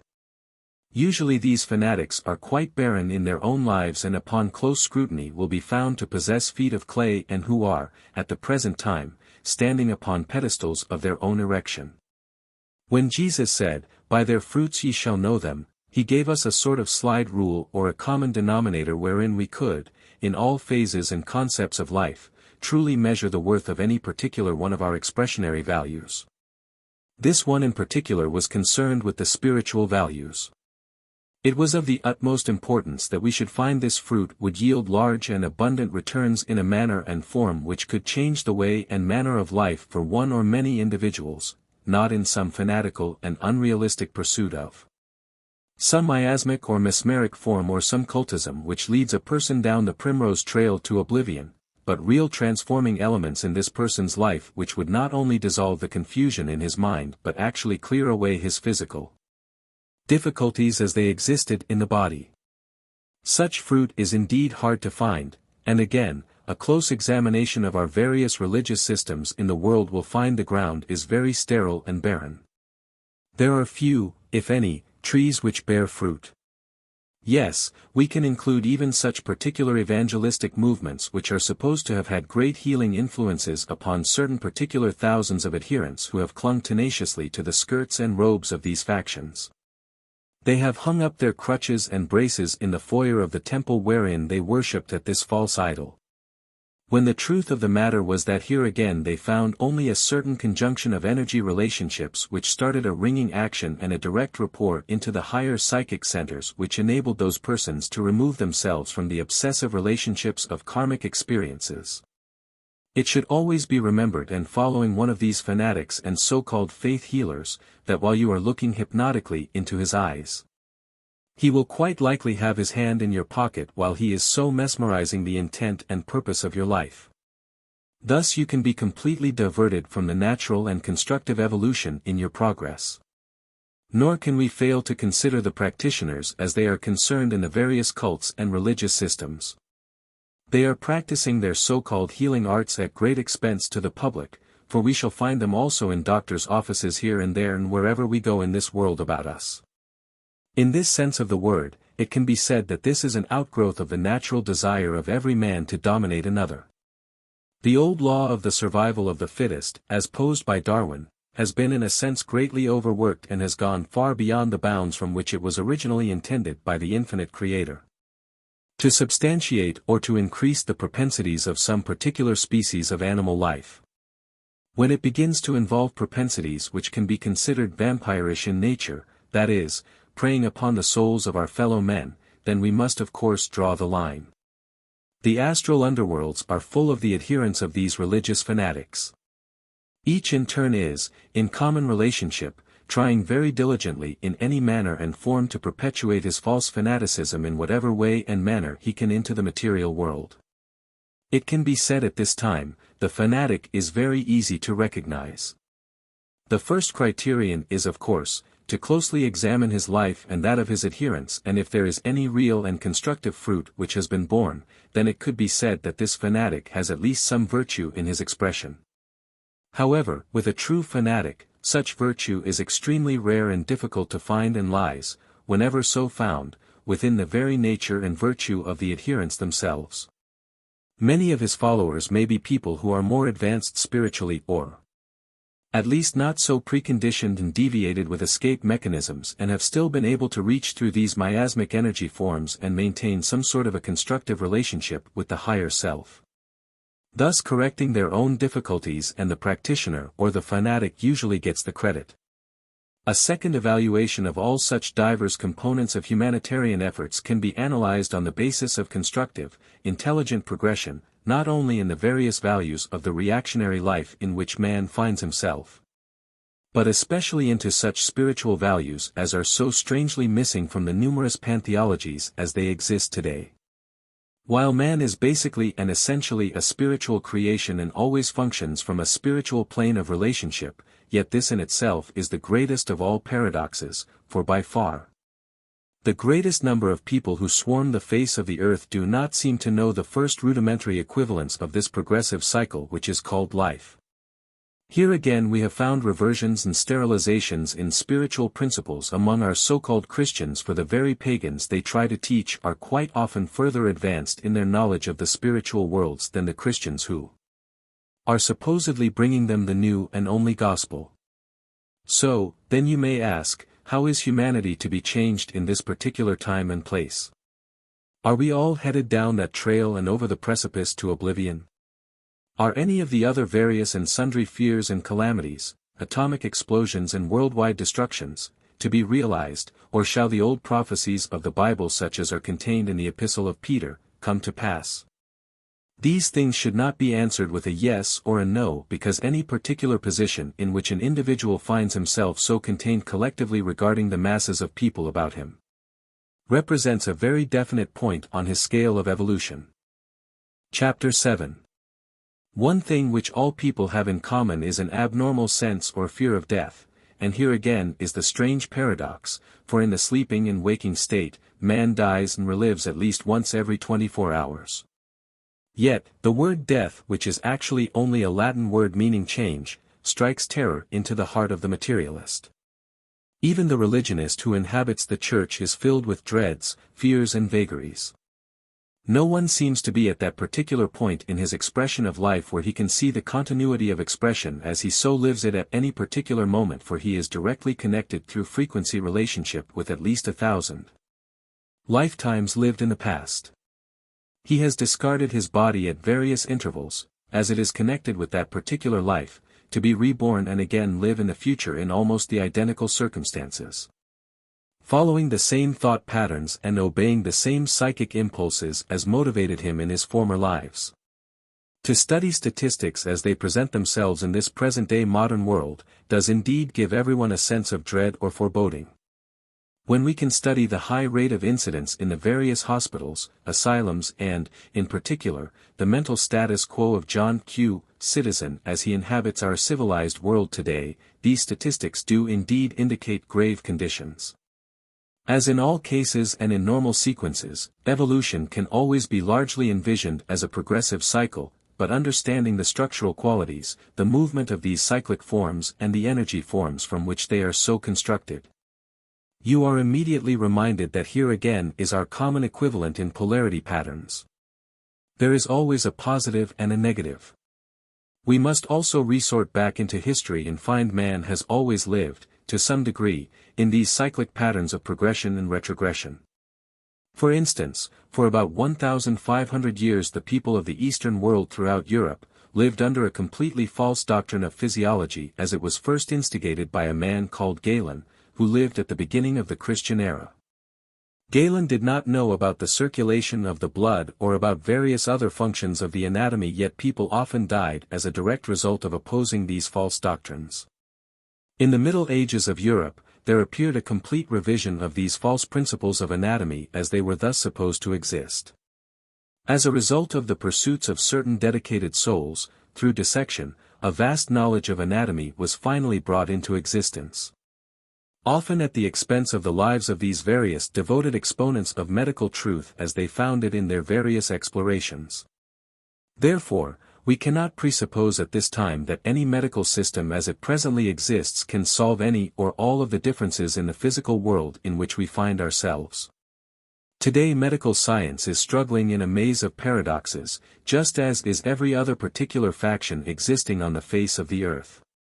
To an almost total degree, medical science does not have a complete answer for either the true cause or the originating source of many of the hundreds of incurable diseases with which it is presently confronted. Medical science is therefore, at least for the present, relegated to a highly developed system of physical diagnoses.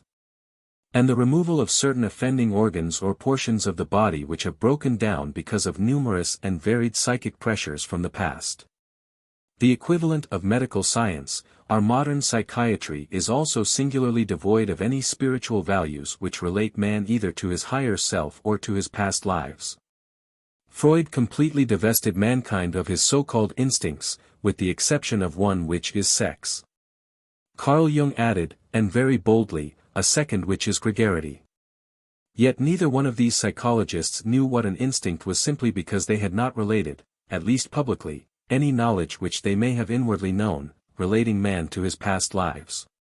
Actually, in a sense, there is no such thing as an instinct. An instinct, in itself, is merely an energy wave form which is stemming constantly in an oscillating manner out from the psychic body in which is, in its vortical pattern, formed there in a former lifetime or in a number of former lifetimes.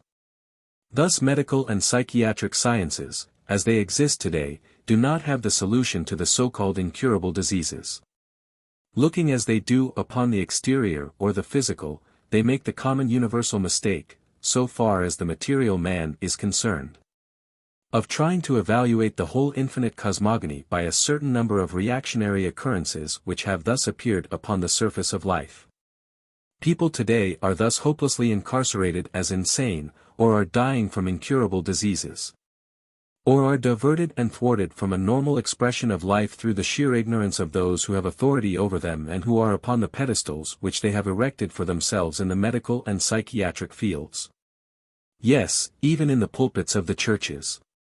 In his mission in the Holy Land 2,000 years ago, Jesus gave a certain basic concept which, if and when it is carried through by the individual, will free him from these various dogmatic and death-dealing systems as they are found in the material world. This was the concept contained in the expression, "Seek ye the kingdom of heaven which is within." When this concept is resolved into constituents which are understandable by the average person, it will mean simply that this person is only the sum and total of what he can conceive in his own mind. And these conditions, existing as energy wave forms, will automatically link him to either the subversive elements of the astral worlds, with all their sins, iniquities and purgatories, or they will conversely link him to the higher spiritual planes and freedom. He, in finding that freedom, will be in a position from which he can reciprocate and oscillate with the infinite.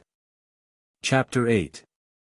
Just as was prophesied in the Bible, that in the latter days there would be many false teachers and false prophets, our systems of idolatry have indeed fully justified this prophecy. However, people can be considered largely responsible, to a certain degree, for many of the false gods and teachers who they find about them in their world today.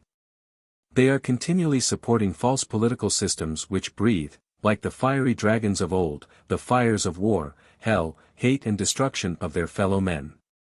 While even on bended knee, they beseech their God to lead them to victory over their fellow men with the sword and gun.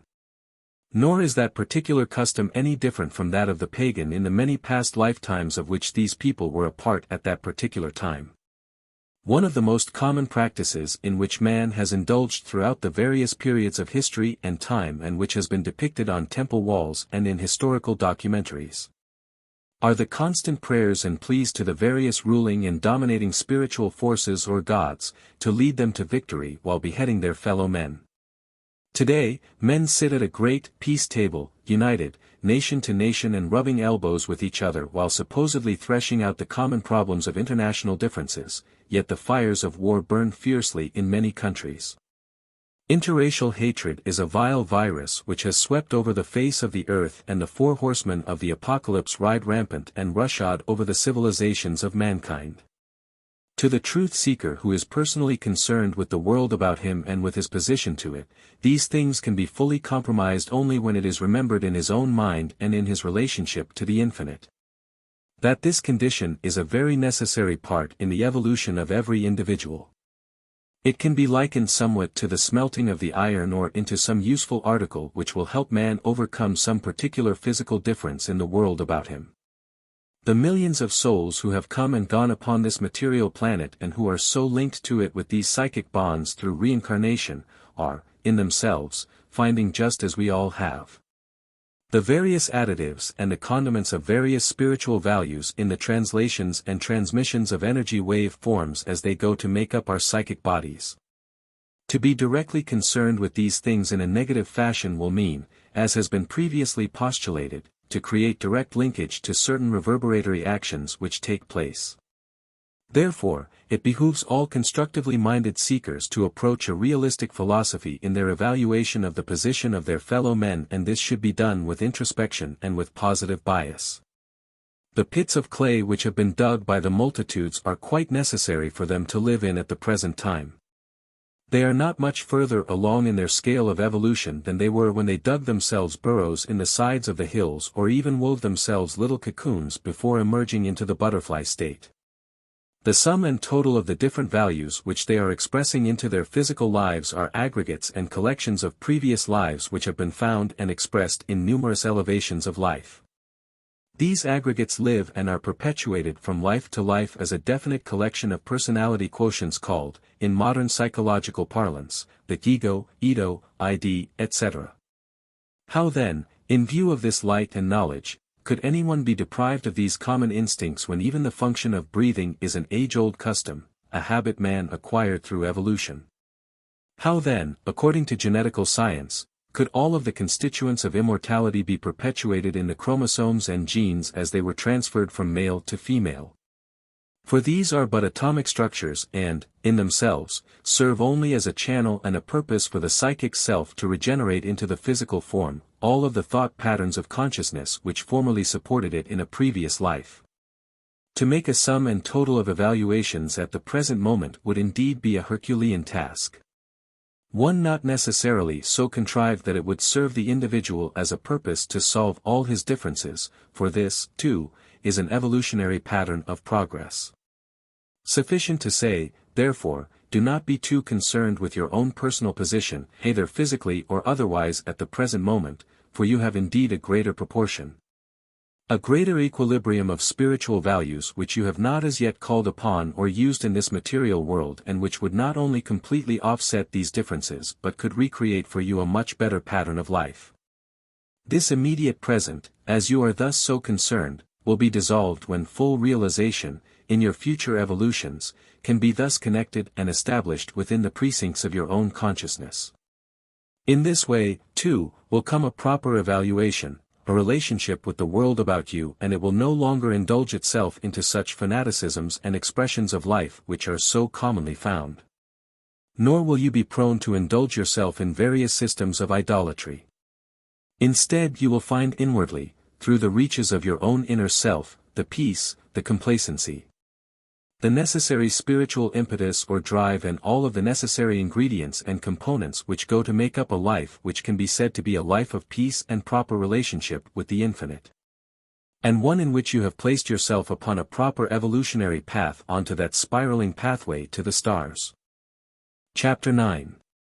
In the foregoing texts, the reader may now have arrived at some definite points of equation wherein he has established within his mind That considerable importance has been stressed into specific areas of these various configurations in his position to the infinite.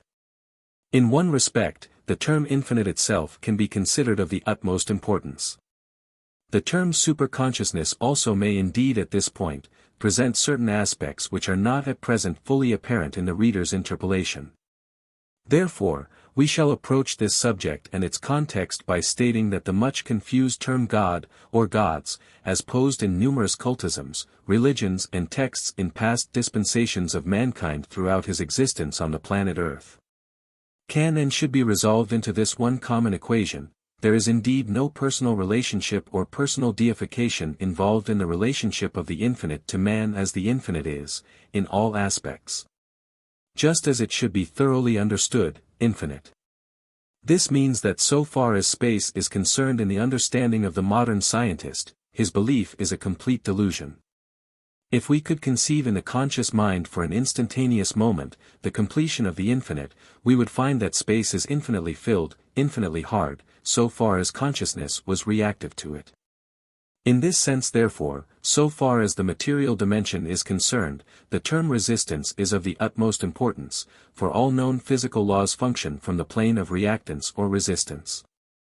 The two words or terms are synonymous in their exact proportion as far as personal identities or interpolations of science are concerned, whether they relate to any expression, as is commonly composed in diametrically opposed forces of gravity, inertia, centripetal or centrifugal forces.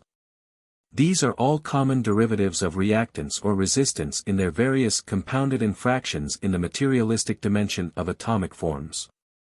The infinite therefore must not be divided in any symposium of compounded infractions of atomic forms, but must assume proportions wherein we can see that the so-called space is actually a completely, infinitely filled solid. So far as our proportions of introspection are concerned in traveling through space, means that consciousness at any given time, interprets only a very small fraction of this infinitely filled space in terms of resistance or reactance. Thus, these various reactive factors, as they are so presently concerned with consciousness, are to the then existing concepts, the only existing intangible elements of the infinite. This then explains the common fallacy from which all present dispensations of materialistic sciences are so compounded. The infinite can therefore be said to exist in an infinite number of ways. And as has been previously postulated, as the infinite is energy, that energy moves as it does in complete compatibility within itself as an oscillating motion concerned in a cyclic pattern. These energy wave forms can be either compatible in the relationship of vibration, as they are combined with each other, or they can also be completely or diametrically opposed to each other. We then can reason that such differences must therefore be divided into what is commonly referred to as a dimension, wherein we shall find a large number of suitably vibrating or harmonic wave form structures in cyclic paths, which are resonating in certain common basic fundamental relationships. As such, in these relationships, they are transferring to and from each other, the common idiom of that particular dimension so far as its own intelligence is concerned. Dimensions are subsequently, in scientific parlance, subdivided into such other existing combinations of basic structures, called spectrums, such as light, heat and sound. The physical body and the five senses involved in sustaining the physical body on the planet Earth, are all involved with these various subdivisions of spectro-energies in their reactive or resistive forces against these five senses. To approach more thoroughly the concept of the superconsciousness, as has been postulated from the beginning of Christianity and taught by Jesus, such compounds of intelligence as are found in various infinite symposiums which relate to the infinite, can therefore be subtracted and evaluated on a more understandable basis. To look into the infinite, therefore, we shall find that in different forms and posing as aggregates of sympathetic vibrations, certain confluxes of energy are thus compatibly inclined to separate themselves into similar interdimensional forms of relationships. These aggregates thus gather together in nuclear forms, wherein certain species of plant or animal life are constantly repropagated into some specific form upon the planet Earth. As a direct result of oscillating outwardly, as intelligence is impounded inwardly, these various nuclei or cell structures, in a spiritual sense, are thus expressing themselves in such species or forms of plant and animal life. And here again we shall find a larger development of these specific cells or nuclei. In attaining a fuller measure of this development, the species of Homo sapiens, or man, thus begins an evolutionary journey through many lifetimes upon planets similar to the planet Earth. Here again are the cell-like spiritual structures, as they are compounded from such aggregates of past lifetimes. In the symposiums of these numerous and infinite aggregates which have been oscillating compounds from infractions of past animal life species upon the face of the earth, man will, in direct consequence so far as the individual is concerned, express the various relative constituents of these numerous evolutionary forms as they are so compounded. This will explain why man has a pair of lungs which aerate the blood stream and various other organs which are necessary, or so he thinks, in conjunctive form with the so-called subconscious to sustain his life which he values very highly. This does not, in any sense of the word, relate man to a form of higher consciousness which we have stressed as the superconsciousness. The superconsciousness relates in a more positive dimensional form, certain aggregates of the infinite mind, which in the term infinite, means there is a direct finite creative purpose in all forms of consciousness. The aggregates of the finite consciousness, as they are posed in the infinite mind, also form the same basic spiritual cell structures or nuclei which relate to all the positive essences, not only of earth-life existences as they are compounded in all forms and manners of species of life upon the earth, but also compounded in an infinite manner from all extractions of future lifetimes wherein these different nuclei or cell structures of spiritual energy will evolve into higher states of consciousness. Herein enters a great principle, that again, through compatible frequency relationships as they are composed from these infinite cell structures in the superconsciousness, they are oscillating or reflecting outwardly into the material dimensions. Thus they are controlling, through frequency relationships, the various aggregate forms of life as they are found in a suitable and compatible system of relationships. This, then, is the superconsciousness, or the cell of life which is the aggregate, the sum and total of all of the infinite forms of consciousness which can be called the infinite mind. We are not concerned at the present moment with the origin of the infinite mind as it expresses itself infinitely, for this would indeed be far beyond the reach of any present mental consciousness. Sufficient to say, however, that even as we know infinity in the present tense, it is only a small fraction or a small group of compounds of an overall infinity which would indeed stagger the imagination. The superconsciousness, then, can be pictured as a sort of vortex, as a cell wherein an infinite number of wave forms which, in their oscillation, present to infinity the sum and total of all its aggregates. Thus this recreative process, as has been described, constantly reflects and relates itself into an infinite number of other dimensions of relationship. This then, in conjunction with the previously described cell of life as it evolves and aggregates itself from various physical interpolations, becomes that particular sustaining part of the life consciousness which is called the ego. The ego is not in any sense of the word to be confused with the Freudian concept which relates merely to extractions of the subconscious reactionary senses and interpolations of many different reactionary experiences of the past.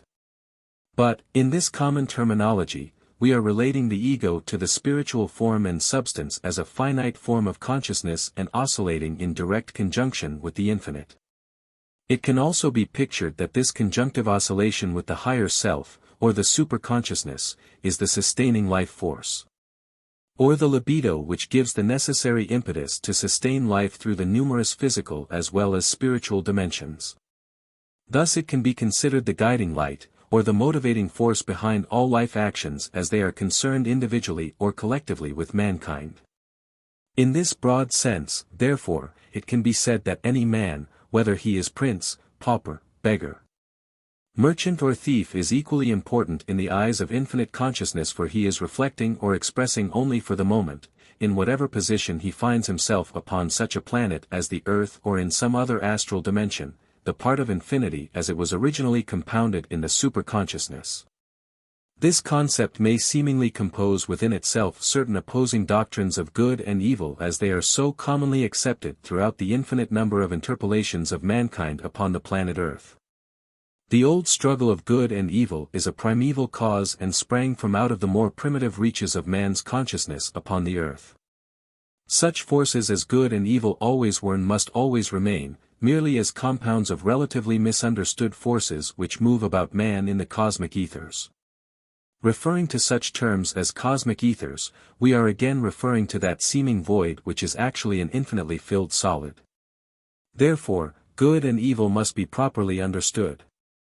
That whatever our position in respect to any movement of infinity, which it is going through in our so-called dimension of time and space, merely means that in our interpretation of this movement of intelligence, as it is either diametrically opposed to or is moving with our present conjunctive position with the infinite, is the determinate element in that which we term good and evil but has no meaning in the personal equivalent so far as infinite consciousness is concerned.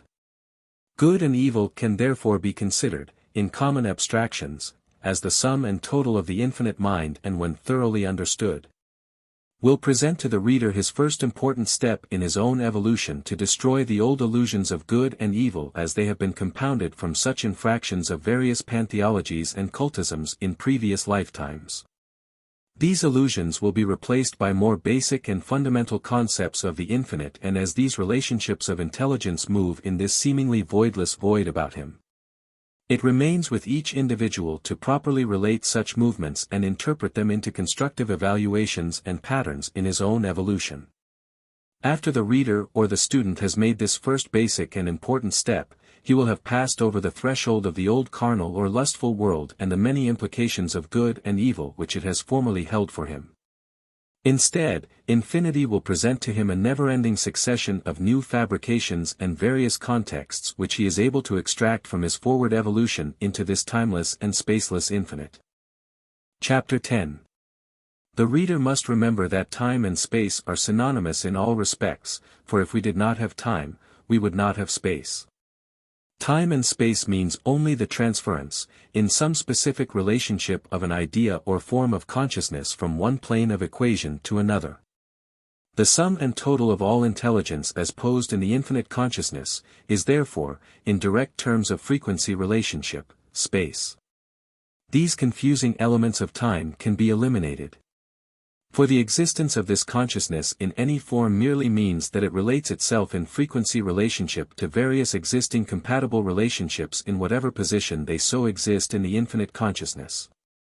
When this principle is thoroughly understood, then the scientist can separate himself from his material world and place himself in an equitable position with other different transpositions of life as they are lived by mankind on other planetary systems. Therefore the scientist will not seek ways and means to circumvent his seeming time-space dimension but will, in turn, do a more comprehensible thing. He will place himself in the terms of frequency relationship with other dimensions by the transference of consciousness wherein time and space are eliminated simply because he is now harmoniously, or compatibly, vibrating with whatever consciousness he wishes to attain. The old idea that there must always be a vehicle to transport consciousness is indeed fallacious and was born in the primitive aboriginal mind as it developed in the jungles and back reaches of the world. Consciousness is not concerned with any particular form of vehicle, for the transpositional element is strictly and basically that of a compatible vibrating element. The vibrating element can be considered to be so contained in such cyclic patterns which, while being complete in themselves, yet form the common aggregate of the infinite consciousness. It must also be thoroughly understood in our symposium or synthesis that there is nothing static or apparently stationary in this infinite consciousness, but all forms and expressions as they are so posed in the infinite are continually, through frequency relationship, regenerating themselves into new forms of consciousness. Even the commonly associated constituents of atomic forms as they are immediately associated with your life upon the earth plane, are undergoing such metamorphoses, internal changes and structures. Thus they are somewhat commonly understood by present existing physical or atomic scientists in these latter days. Therefore, the reader must always remain conscious of the fact that he is immediately presenting, so to speak, his face of consciousness toward the infinite. As he presents this face of consciousness, with its five senses, in a physical sense, and relating itself as it does also to its sixth or any number of succeeding senses, which are merely more relationships as they are associated in energy wave forms and are called extrasensory perception, this individual is also associating or relating himself to infinity and thus presenting his face in newer and different aspects to the movement of the infinite cosmogony. These are the common patterns of life as are posed for every individual and which, in their basic derivations and extractions, thus place every human being upon an equitable plane with that of his neighbor. It does not, however, in any sense of the word, subtract from the individual's own personal position in his respect to the infinite. As his position is always different from that of his neighbor in his understanding of the infinite, he will therefore subtract such a position as he possesses and is able to interpolate in his consciousness into various extractions in his daily life. This concept gives rise to the various racial differences and numerous other dispensations of life which are seen about you in your world. While these things are all a part of the consciousness of each individual as thus expressed and are vitally important to him, yet they mean absolutely nothing personal in the sense that they are so related to the infinite consciousness as a part of that continual resurgent pattern of regeneration in this infinite consciousness. At this particular point, the reader will therefore be able to realize, in his present position and introspection to this infinite, that the particular thing which was of the utmost and dominant importance is not the relationship of the infinite to him but his relationship to the infinite. The infinite is stable in all of its various and numerous manifestations and is considered a constant resurgent pattern of regeneration into all forms of consciousness, visible or invisible. Therefore, the reader will form in consciousness various and conjunctive relationships with this infinite which will or will not place him upon a constructive evolutionary pattern. This is the determinant of consciousness as it is posed by each individual in the more primitive misunderstandings of good and evil which will later develop into a much more harmonious, compatible understanding and relationship to the infinite consciousness.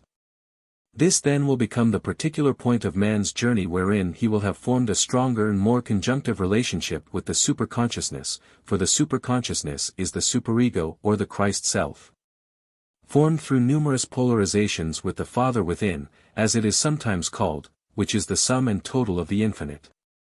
Residing, as man has been previously supposed in our equations, in such nuclei or spiritual cell structures of frequency relationships with the infinite consciousness which, through this positive polarization process with the negative or the manifested earth life of any particular individual, he thus develops this superconsciousness or spiritual ego to the point where it becomes the dominant polarity in his life.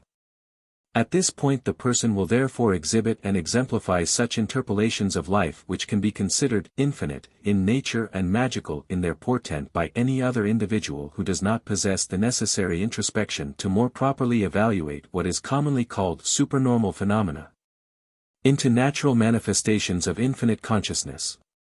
There is nothing supernormal in this infinite consciousness, but only becomes supernormal, magical or otherwise in its proportion, in direct ratio to how thoroughly it is misunderstood by the individual.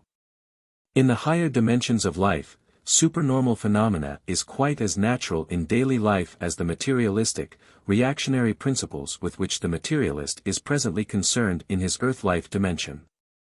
Consciousness of these facts in a subconscious way often gives rise to various and peculiar manifestations in the average materialist's life. As he has now reached a particular point in the evaluation of his own position with the infinite, he has also entered into various other corrective syntheses in this position of his personal life and will thus become conscious to some degree, through the inner channels of consciousness of the manifestations of infinite consciousness about him. Various other forms of life will begin to appear on the surface of the individual's consciousness which are exemplified into such forms as flying saucers and various psychisms which often relate him into flashbacks of past lifetimes. He will also begin to see or sense the existence of life as it is posed individually and collectively for mankind in the higher spiritual planes of consciousness. He will begin to conceive the possibility that life can and does exist in higher spiritual relationships where material dogmas, creeds and attitudes no longer make the individual subservient in a reactionary way to his daily life. We can therefore never neglect in our own symposium, as we are concerned with the infinite, that we should not at any particular point, delete from our present state of consciousness By limiting our concept in our failure to understand the various and infinite number of subtractions as they appear upon the conscious surface of our minds, that this conscious surface is only one point of focus at the moment, where the individual is presenting his face of consciousness toward the infinite. The individual, therefore, who places his stamp of approval or disapproval upon any manifestation of consciousness upon the exterior surface of his life, or any other person's life for that matter, has only, in his ignorance, tried to place this same stamp upon the infinite consciousness. He has also tried to delete from the dismal and darkened regions of his own consciousness, the complete and infinite cosmogony, the very creative life forces which gave him birth. The impetus to survive upon the planet Earth and to propagate his existence into other forms of life in higher spiritual dimensions. Such ignorance is inconceivable and would exist only in the mind of an ignorant person. And yet such ignorance is found in comparatively high echelons of the scientific and other so-called higher factions of the material world. Chapter 11. The scientist has until quite recently been prone to limit the span of life as it is found upon the Earth to something which is relative and indigenous only to this planet, despite the fact that through his telescope he sees a small fraction of this infinite cosmogony about him. Nuclear science, too, has propounded for the scientist new equations in the term of infinity, yet here again he is prone to lay down the lines of demarcation and thus stamps himself with the same seal of abysmal ignorance as his contemporaries from the more material realms and dimensions of earth existence. In a true spiritual sense, and realizing the proportions of infinity as so compounded in the extractions of the superconsciousness and its conjunctive relationship with the infinite, man becomes a man only when he realizes his own particular position in respect to this infinite, and when he has destroyed completely the illusion of self from his own particular position to this infinite. In this position of self and its false structure of the ego as it is compounded from Freudianism, man has used only the 5 reactionary senses which were compounded by him from out of past lifetime dispensations. He has not used the most valuable part of his existence and relationship to the infinite as it is interconnected to him through other channels which are called extrasensory perceptions. Only in extrasensory perceptions can we find the true relationship to the infinite, the true motivating libido or drive, the so-called guiding light, the necessary virtues, the inspirational values which are so necessary to make the continuance of life through various planes of experience. The individual who is vitally concerned with his own position in respect to the infinite, will find many ways in which he can presently equate this position. Looking about him in his present world, he can find numerous ways in which various external manifestations are made in common union with thousands of others who are of like nature and who occupy a similar position. Such external dispensations which are found in political systems, religious orders, cultisms, and in social structures, as well as in personal habits, can all be considered to be extractions and developments along the pathway of life from previous lifetimes. When such particular dispensations of life began to form a certain hardcore nucleus, or when they can be strong enough in any particular person's life wherein they are worshipped or idolized, or form a dominant influence in that person's life to the partial or complete exclusion of all other things, then this person can be considered spiritually and somewhat mentally retarded upon his plane of life. He has temporarily, so far as the surface of consciousness is concerned, stopped in this evolutionary process. Present-day examples of these past idolatries can be found in numerous dispensations about us. Such common extractions as were formed from previous pantheologies and understandings of so-called mystical forces and elements can be seen in the expression of religious systems and observances in the world about us. The common observances of Christmas, Easter, or other religious demonstrations are in themselves merely extractions and modifications of old paganisms wherein substitutions of deistic or guiding forces have been interwoven into the fabric of these expressionary counterparts. This fact is quite true of the individual who calls himself a Christian. There is actually nothing Christian in his attitude toward life, either in his day-by-day actions toward his fellow men or in the common elements wherein he continually judges and reacts according to reactionary values of force, dominance, or the will to survive. He will therefore never be what he calls Christian until he can begin to express from the inner self, the true perspectives which are contained in the infinite consciousness. The bended knee, the altar. The consecrated services are merely more recent forms of that age-old escape mechanism which has been the common subterfuge of man in all races and in all walks of life since the beginning of his evolution upon the planet Earth. Whenever such particular psychic pressures were built up in the subconscious to a certain point, they were then most necessarily expurgated from the immediate consciousness, at least temporarily, by some particular witch doctor, who later developed into a priest in some specific religious dispensation. In this common escape mechanism, it can be considered that all the various political and religious systems are escape mechanisms, or merely a compromise wherein an individual seeks to escape his own moral responsibility and his position to the infinite. He has not yet attained the particular position in life when he will shoulder his own moral responsibilities and realize the implications of past lifetime dispensations which were so materialistic and reactionary in nature. In order to gain absolvency from these reactionary stances, he must adapt within himself and in his daily life certain relationships which would relate him into higher spiritual planes of consciousness.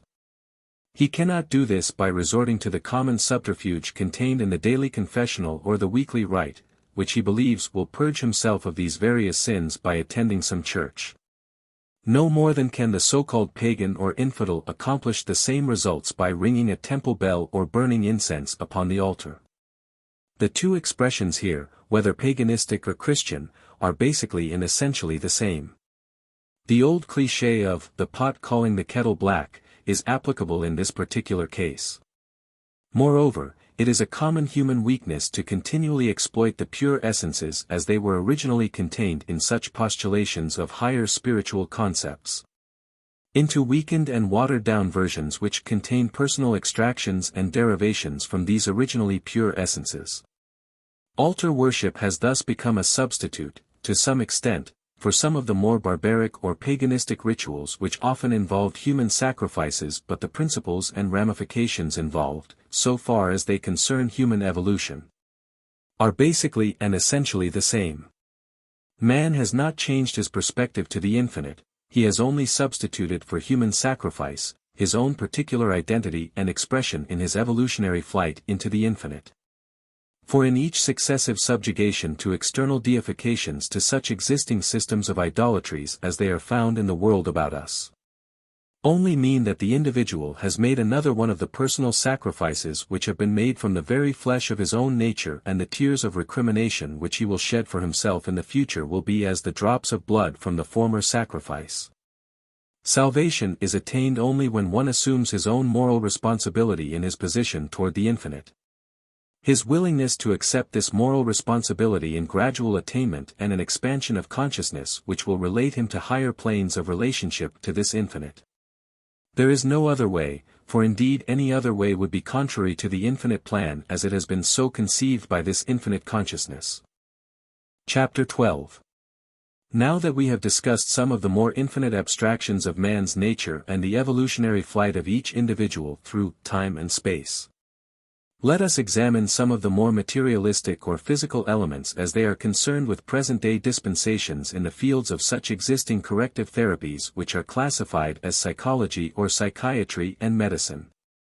In our present-day understanding of psychology, the practitioner or psychiatrist is devotedly Freudian, and the principles underlying the Freudian psychology are quite well understood by both the practitioner and the student. Basically, Freudianism is a reversion into the beginning of the Age of Reformation in Europe, when a certain Scotsman named John Locke first postulated the empirical doctrine, which is, substantially, that the human mind was a clean and polished surface at the time of birth, and as such, each individual, in the concourse of life being subjected to various psychic or physical experiences, formed and reformed different thought patterns in his daily conduct of life. Freudianism further completely sterilized previously existing concepts of psychology from various concepts which were termed instincts. Only one of these instincts has remained a basic and essential ingredient of present-day Freudianism. That extraction is the instinct of sex. The practice of medicine as it is concerned with present-day dispensations is likewise in a comparatively primeval state of development, although technically speaking, There has been considerable information gained about the physical anatomy and its function in the past 50 years or so since the time of Pasteur. Yet so far as medicine is concerned, no knowledge of the spiritual nature of man is included in these dispensations. Through statistics as they are currently existing, the fallaciousness, the incompleteness, the sterility of both psychology and medicine as it is now understood by present-day practitioners, should be obvious at this particular time. The high rate of incidence in our mental institutions and asylums is a clear indication there is much more to psychology than has been postulated in Freudianism. The unanswered causes for various diseases in our civilized manner and way of life, too, is a mute portrayal of the abysmal ignorance of the true source and cause of disease in mankind. As it is so thoroughly misunderstood by our present-day medical practitioners. So far as psychology is concerned, the admission of even one instinct automatically destroys the whole fabric of such psychology, for if there were but one instinct, is it not conceivable there should be hundreds of other instincts which would support the otherwise unsupportable functions of our daily lives? The newborn infant who immediately begins to breathe certainly could not have learned this breathing process from such intelligences as were commonly supposed to have been inherited through the gene structures or the chromosomatic cells in the process of insemination. Here again, is a direct conflict with all known scientific dispensations as they relate to the transmissions of energy wave forms in any particular forms of life, whether in the solid, atomic particles or in radio transmissions. Neither the psychologist nor the doctor has the slightest inkling of the more scientific and abstract principles behind life which we have previously discussed in these texts. Neither does the psychologist nor the doctor so combine any known or existing electronic, atomical or physical sciences as they relate to energy wave forms into his practice or therapies other than in the particular machine which might be called the encephalograph or the X-ray machine. But, in any case, the inclusion of these devices is not intended, in any sense of the word, to include the spiritual side of man's nature which is still hidden and unknown to these practitioners. Let us consider scientifically for a moment just what the brain is and its relationship to human conduct in our present-day existence. The brain is composed of some 12 billion small cells. And while it is true that at birth this brain represents an organ which is still comparatively unfunctionable, it, like the intestines and many other parts of the anatomy, has not yet come into its full usage. However, this does not, in any sense of the word, mean that in days to come in the life of this infant, such interpolations of consciousness in his daily life will form all of the functionable attributes of his brain. Let us consider that each cell of this brain is likened to a radio tube, a vacuum tube or a transistor. In scientific parlance, we find in the case of the vacuum tube, there is a positively charged surface to a negatively charged electrode, called the cathode. The emission of electrons or energy wave forms across this vacuum between the cathode and the plate, is further modulated by a third surface called the grid. In certain proportions of negative and positive equations, this grid modulates the constant successive or alternating pattern of wave forms as it stems from the plate and the cathode of the vacuum tube.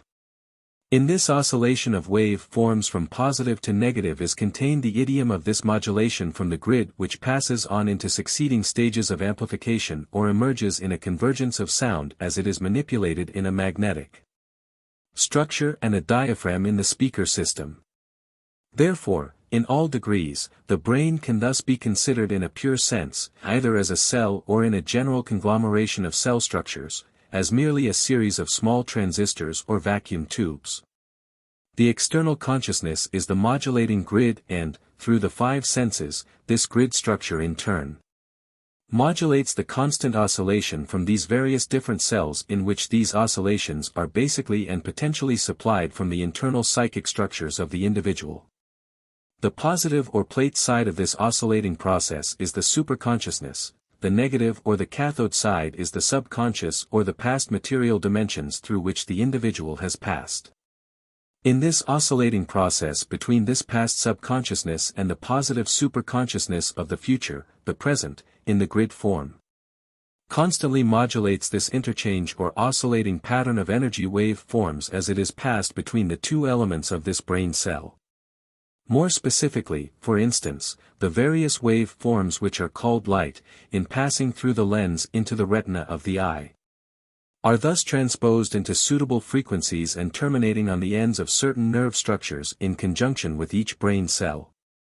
Then modulates this constant oscillating process between past consciousness and future positiveness as it is posed in the infinite abstractions of the superconscious self.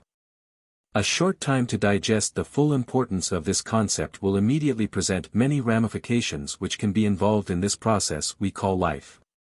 In this oscillating process from the negative past consciousness to the positive superconsciousness in the interplay of these cell structures called the brain, and in the proper terminology as they relate to dispensations of frequency relationships. Various regenerative factors called harmonic structures, all as energy wave forms, can and do subsequently inflict, in many different ways, certain inharmonious relationships which, in turn, will reappear upon the surface of this individual's life in numerous different forms such as mental and physical aberrations. Consequently, psychic shocks in the various forms of catastrophic happenings in the individual's consciousness can inflict tremendous malformations in the oscillating process in these various cell structures which are relayed through the medium of the hypothalamus, an organ of the brain, which acts as a medium or a cable of transference into the psychic structures. The rear portion of the brain is relegated to the more automatic functions of the body, such as the beating of the heart, peristalsis of the intestines, etc. While the frontal lobes of the brain are subsequently relegated to the more reactionary dispensations of life which are called reason. In all cases, however, whether we are subdividing the basic functions of these brain cell structures, the principle under which they function is basically the same. It only means we are terminating their point of consciousness into different portions of the inner psychic self. In other words, the rear portion of the brain will, in turn, terminate so far as its automatic function in relationship to the body is concerned. In more primitive or past lifetimes with the individual when he was, through successive lifetimes, orienting himself physically into the way of life in this material world, the frontal lobe structures of the cerebrum, in turn, would terminate into psychic structures which were more basically concerned with the abstractions or derivatives from any particular reactionary elements which were presently superimposing themselves in his consciousness. This too, was a two-way process. While extractions were made on the basis of past derivations from experiences in previous lifetimes, yet there also was a definite correlationship as to the interpolations of such extractions and derivations into the immediate perspective in the way in which these things were commonly expressed to the outward world. It can now be seen after some thought. The process of thinking would be quite impossible were it not so connected with the interior or the psychic self which supplies all known and unknown ingredients in the individual's life and which are not from such apparently terminated surfaces of the brain cells as they present themselves in modern psychology or in modern medicine, but that they are only the devices which we have similarized to the transistors or vacuum tubes in our modern electronic equipment. In laboratories at this moment, scientists are developing certain kinds of electronic devices which, as cells, are able to retain a certain intelligence for an indefinite length of time. These cells, when compounded with other functional attributes of vacuum tubes and associated circuitry, form what is commonly called a univac or an electronic device which is capable of performing mathematical or mental feats which are beyond those of the human physical mind. Therefore it is very easily seen that to surcharge the surface electrodes of a device known as a capacitor or a condenser, that for an indefinite length of time, depending on the efficiency of the dielectric compound which separates these two surfaces, this surcharged surface can therefore retain its potential until it is discharged and remanifests itself in the reverse fashion to that which it was first propagated on the surface of the electrode. This condition is the same which is concurrently existing in the brain cells, for the brain cells present, so far as consciousness is concerned. The surface of one electrode which is attached to the subconscious or the superconscious part of the psychic self. This electrode will, in turn, discharge itself into the frontal surface of the conscious self when proper relationships of frequencies are met in the perspectives of the immediate environmental situation. This is an oscillating process. But more important to realize, is the fact that these brain cells in themselves contain, as basic elements of their makeup, certain characteristics which immediately relate them to definite and well-defined spectra of energy wave forms as they manifest themselves from the subconscious to the superconscious self. This process can be likened to the various stages of amplification as it is contained either in a radio receiver or an amplifying device, which is necessary to transpose the extremely high rate of oscillating wave forms, called radio frequencies, into demodulated audio frequencies which are heard and determined by the human ear. This is one of the functions of the transistors or the audio tubes in this process of detection or demodulation. The original component, as it was superimposed on a basic wave form as stemming or radiating from a radio broadcasting station, was retained but was transposed downward, so to speak, in frequency relationship, until it became compatible in its frequency expression to the vibrating surface of the human ear. The same principle of this audio and radio frequency device, which we call a radio, is applicable in the same scientific terminology to all known surfaces of the different cells of the brain. It also applies to many of the different nerve centers which are scattered in very strategic or advantageous points throughout the human system. These points, in turn, present to the psychic self a certain relationship on the basis of frequency and, in their interpolations of oscillations from the psychic body, will thus regenerate certain perspectives of interpretation into the physical world. A subaudible frequency of 10 or 15 cycles cannot be heard by the human ear but instead, immediately reacts upon such centers as are associated in the vicinity of the heart and known as the solar plexus. The vibrating surfaces of these nerve centers will, in turn, impart this transference of energy in this sub-audible range, into various auditory nerve centers of the body and into the brain. The person in this temporary subjugation of an extraneous force with which he is not customarily associated, will, in turn, react and will feel ill. The same process on the other end of the audio spectrum is also true. Frequencies of 20 or 30,000 cycles per second are similarly superimposed into different bone structures of the head and, in particular, around the ear where, as cells, these structures of the bone act as sort of transducers which consequently stimulate nerve endings terminating on brain surfaces with which these cell surfaces of the brain are not customarily, in any sense of the word, used to associating. This disassociation will cause immediate distress to the person, even though he cannot hear the emanating source of this energy which is being superimposed into his brain structures. Chapter 13. In this scientific portrayal of the principles and functions of the five senses and several of the unknown, and sometimes termed clairvoyant or supersensory perceptions, we have factually related man to an inner or a more spiritual plane of consciousness. We have proven conclusively that man does live as a spiritual or energy being just as he has always.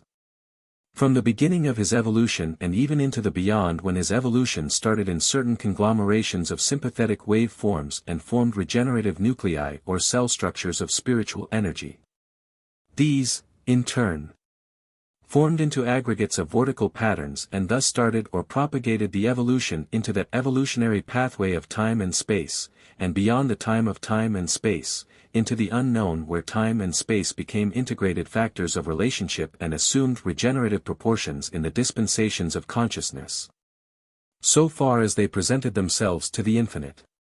We have now established a definite and scientific relationship of man in his existence with the inner self or the psychic body.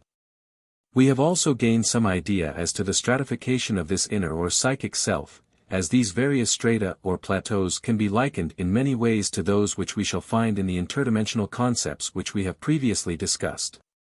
In other words, the psychic self is a composite relationship of a large number of dimensions, each one harmoniously attuned to a supporting dimension in which it most properly functions. This in turn is again reflected in the idiom of negative to positive transference into ever-increasingly higher dimensions of conscious dispensations into the superconsciousness and even beyond the superconsciousness into the infinite which is called the Father within. Life, therefore, has now assumed an entirely different proportion to that which is commonly associated with present-day dispensations of psychology or medicine.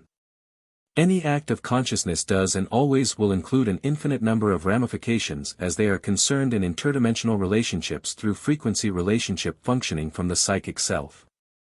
No act of consciousness can ever be performed by any individual at any given time without its immediate connection to an infinite number of similar experiences which he has performed in past lifetimes. The number of steps which he takes in his daily life are immediately associated with his past life for many thousands of years, far back until he first began to develop legs and walk upon the surface of the earth as some primitive creature. No. We are not trying to prove evolution as it is concerned in the Darwinian concepts, but we are proving evolution as it is concerned with the spiritual metamorphosis of the cell structures and vortical patterns as they portray certain particular resurgent, recreative and expressive values from the infinite consciousness. Man has always been too concerned with the immediate or the physical proportion of all things as they assume themselves in his five physical senses and his reactions to the immediate appearance of any objectivism in regard to the reactive function, as it involved his five senses. This possibly presents at this time one of the greatest of any existing paradoxes. That while all known dispensations of life and the function of life, all known concepts of psychology, medicine, religion and the various other elements and factors of life are always the result of the seemingly unknown and intangible which is called the infinite, yet man knows little or nothing of this infinite. Perhaps it can be said that this is also the purpose of the infinite consciousness. In the essence of extractions from an infinite number of experiences as they thus polarize themselves in the abstractions of positive relationships to the higher self and ultimately to the infinite, any individual can, in the future eons of time, thus develop into godlike proportions and express some of the more infinite propensities of this infinite consciousness. The objectivism of past texts as we have presented them to you in this work, will now reveal the obvious abysmal ignorance in which man is presently revolving in this timeless, spaceless void, and which is infinitely solid in all proportions. While this introspection will, in some way, tend to deflate some proportions of the conscious ego, yet it will in introspection, and if continued in the right direction for a sufficient length of time, relaying any individual into a more constructive pattern of evolution in the future. It must always be remembered that the immediate or the present is always the byproduct of the past in its sum and total of derivations and extractions, as present consciousness is largely supported from these extractions and derivations. However, there is always the other polarity which is part of that ancient and so-called Holy Trinity, the superconsciousness which, subsequently, is constantly reflecting into itself these various dispensations of daily life, and in the derivations from past lives, making suitable extractions which, as it does, positively polarizes the idiom of these experiences to itself and thus develops the individual's own personal spiritual ego. Thus in the future eons of time, it is conceivable that this superconsciousness will assume a much larger proportion of consciousness than it now does for any one individual so revolving in this terrestrial dimension. In that day and time when this superconsciousness has assumed a large proportion of its reflective or guiding qualities into the daily life of the individual, he will then be increasingly stirred with the desire, the consciousness, the quickening of this spiritual consciousness which will begin to differentiate him and separate him from the material worlds of consciousness. Chapter 14. Our present-day psychiatry is indeed crude, and the practice of psychology as it is expounded in our various asylums and the so-called therapeutic treatment of the different aberrations is likewise crude. The only difference being that there is now some sort of humanitarian interest to the environment with which the mentally aberrated person is immediately concerned.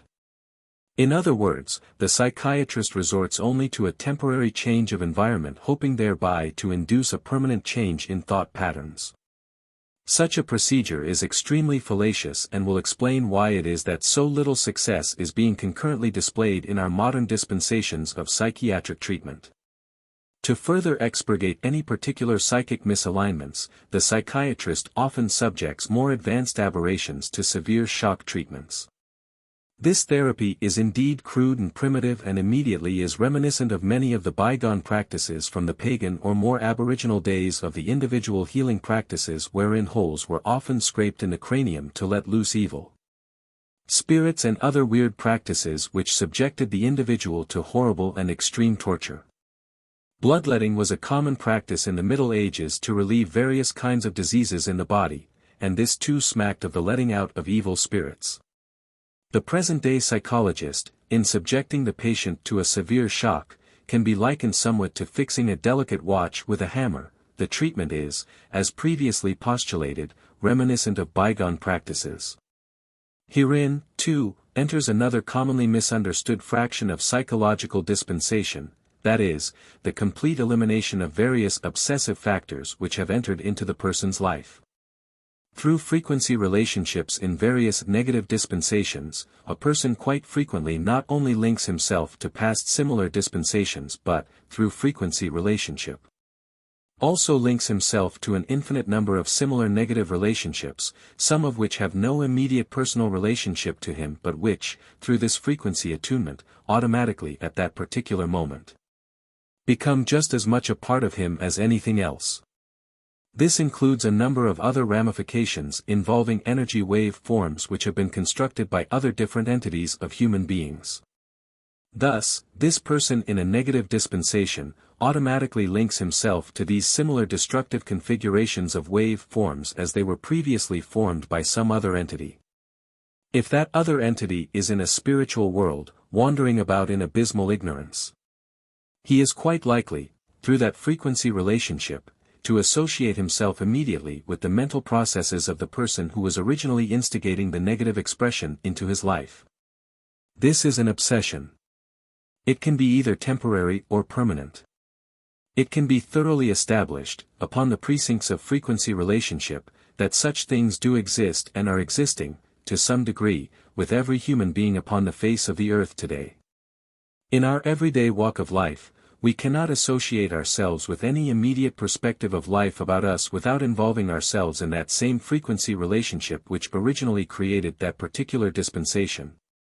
No more than we can attune a radio to a broadcasting station without the direct result of receiving the program then being broadcast. Obsessions in the form of entities, through frequency relationship can sometimes be permanent.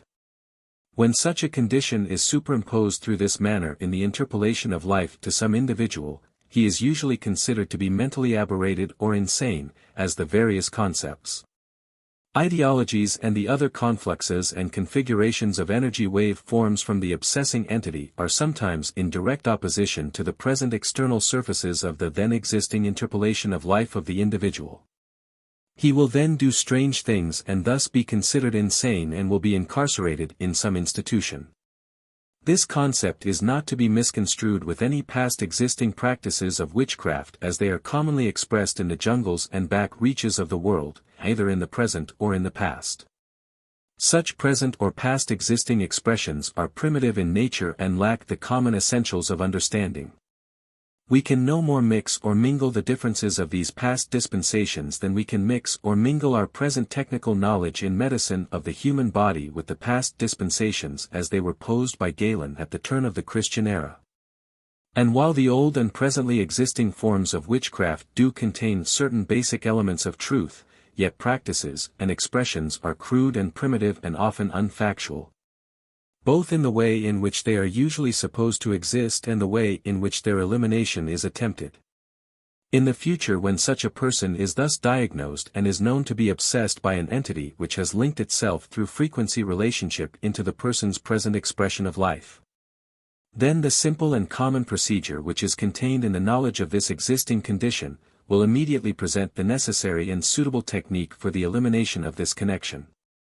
This is done first, by making the obsessing entity aware of what he is doing, secondly, by making the recipient or the one who is obsessed aware also of what is taking place. With the interjection of certain catalytic energies which are projected in a psychokinetical fashion in the process of this introspection, the frequency relationships between the obsessing entity and the person thus obsessed will be broken and changed so that the obsession no longer occurs. There is no hocus-pocus about this process. No beating of drums, no rattles, no jumping or dancing about or wearing of great masks. Instead, just a simple presentation of known scientific facts and elements which are presently partially understood in our modern atomic sciences. When our future sciences of psychology and medicine are merged and when they also combine in this union, The different concepts and other perspectives of consciousness which we have entered into in the relationship of the daily life of the individual, we can then empty our asylums, our prisons, our hospitals, and turn these buildings into something else of a more useful purpose. Hospitals, asylums and prisons today remain only as monuments to the abysmal ignorance of mankind in his expression of the therapeutic sciences. They are but huge monuments of stone wherein are written in blood the names of countless thousands of people who have gone down to early and needless death through the reinfliction of karmic substitutes and tortures into the nether worlds by this same ignorance. This continual reversal into the primitive reactionary expression of life continues because it isn't understood. "It ain't so," are the famous last words of many a person, and have condemned others, too, who were innocent, to early graves, needless torture and wandering about in the astral nether worlds until they could again re-establish themselves into a healthier pattern of evolution. How much better it would be if these purveyors of science, these expressionists of the various therapeutic arts as they are so contained in our psychology and our medical science, could realize that their science, their expression was, in itself, an infinitesimally small portion of the whole of infinity. If they could but realize this particular fact for just a few moments, they would then be prone to strike from their consciousness these famous last words, "It ain't so." These words always brand any individual who so utters them with the stamp of ignorance, an ignorance not only of his own purpose in life, but likewise his condemnation of all those with the same type of destructive ignorance with whom he comes in contact. And so man is still continuing his mad reactionary pace into the future. The rumble and roar of his great machinery, as he builds and rebuilds his so-called civilized world, is but a continuance of pastage dispensations and refabrications of other temples. Other fallacious concepts which perished because they were built upon the sands of ignorance. In laboratories, the rattle of the test tubes and other scientific impedimenta sounds more like the rattle of chains which bind a man to his terrestrial dimension.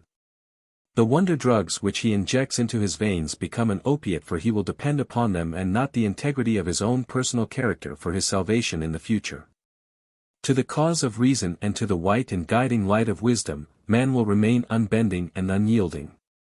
But to his own particular conflicts in his daily life, he constantly bends his knee in humble subservience, and yet from all this he must learn, for as a participle, a cell in the infinite consciousness, he is born again and again. And, through the seemingly never-ending cyclic patterns of life and death, each man comes to the time and place when he meets his Creator face to face. In this meeting, he will join in a common union with sanity, with knowledge and with wisdom. Chapter 15. It has been observed that it is much simpler to deny than to understand.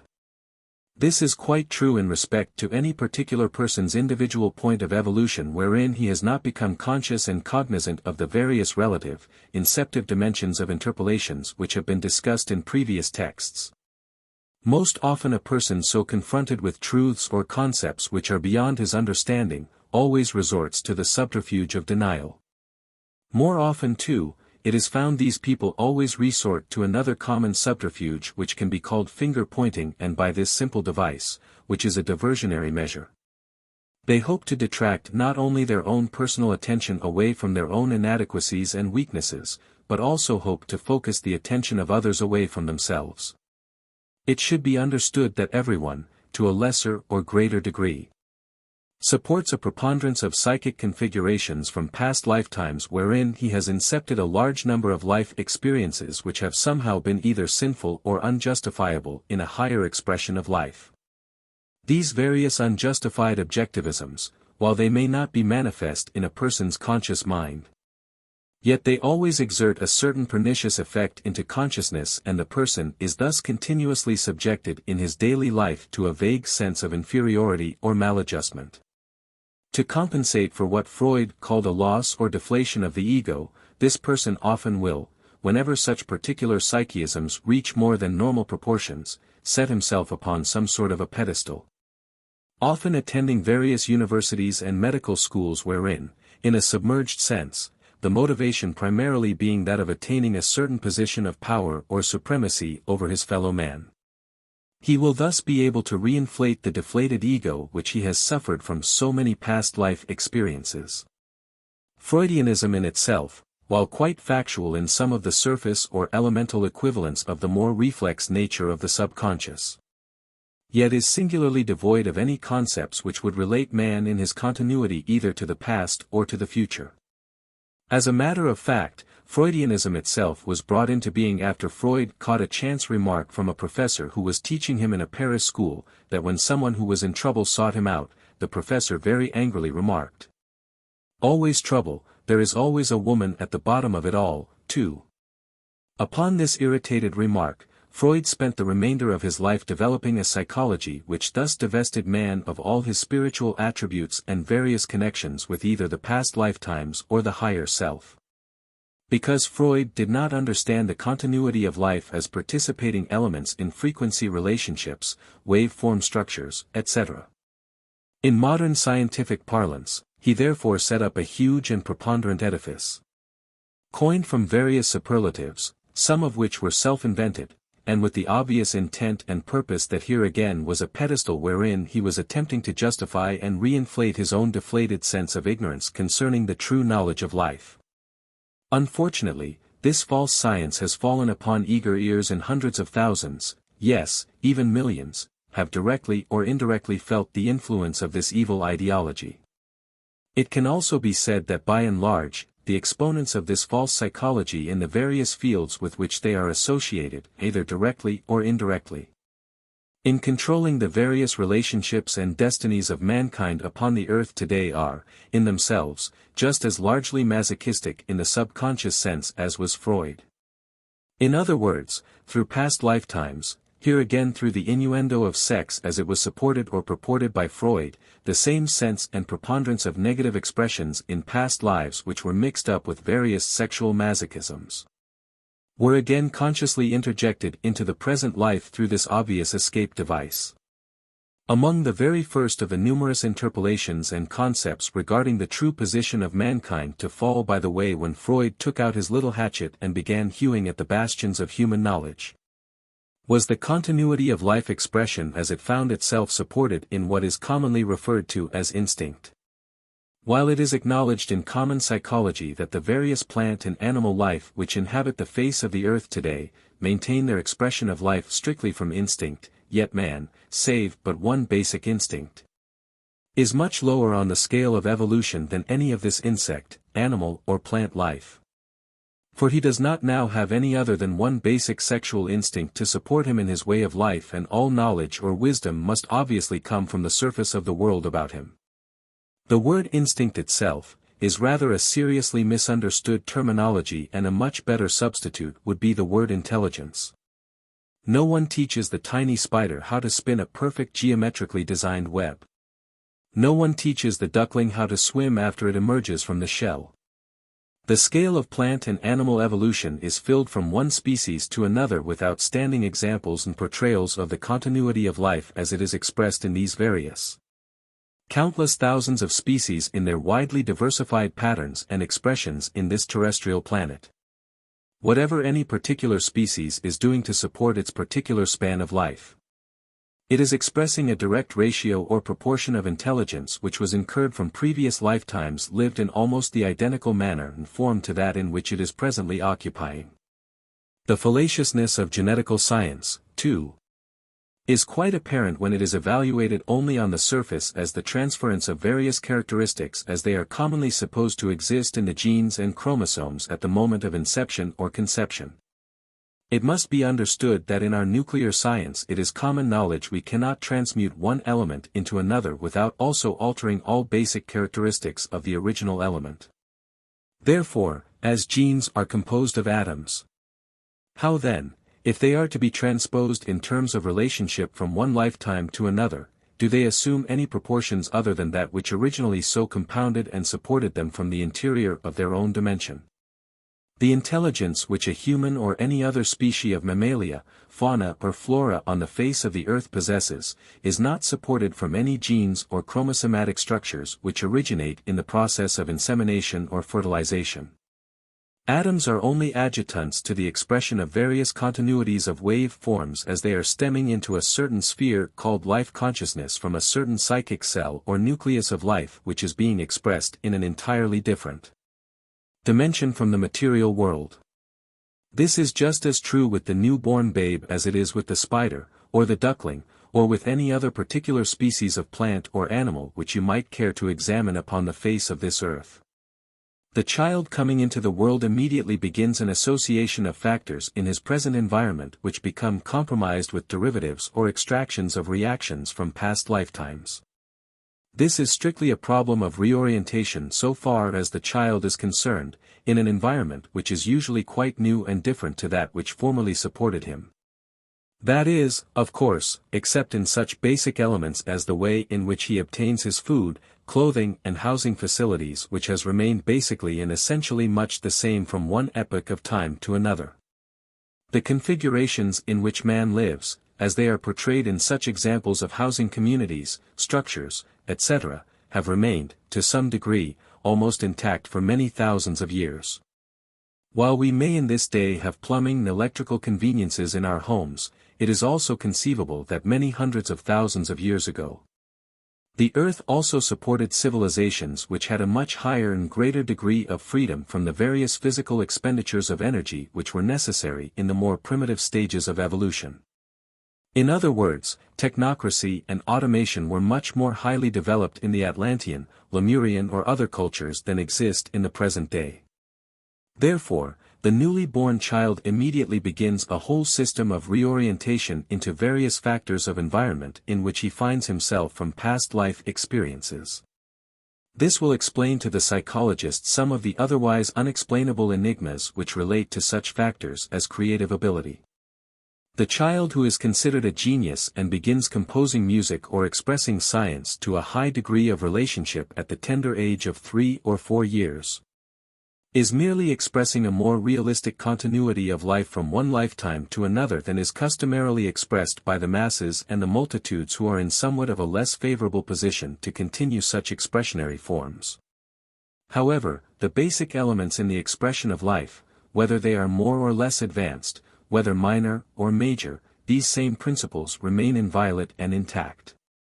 Whether they are necessary for the propagation of the amoeba from a one-celled animal into a similar amoeba through the simple process of fission into the not-too-distant future, or whether they have continued on up through any particular expression of life as it is found on the face of the globe.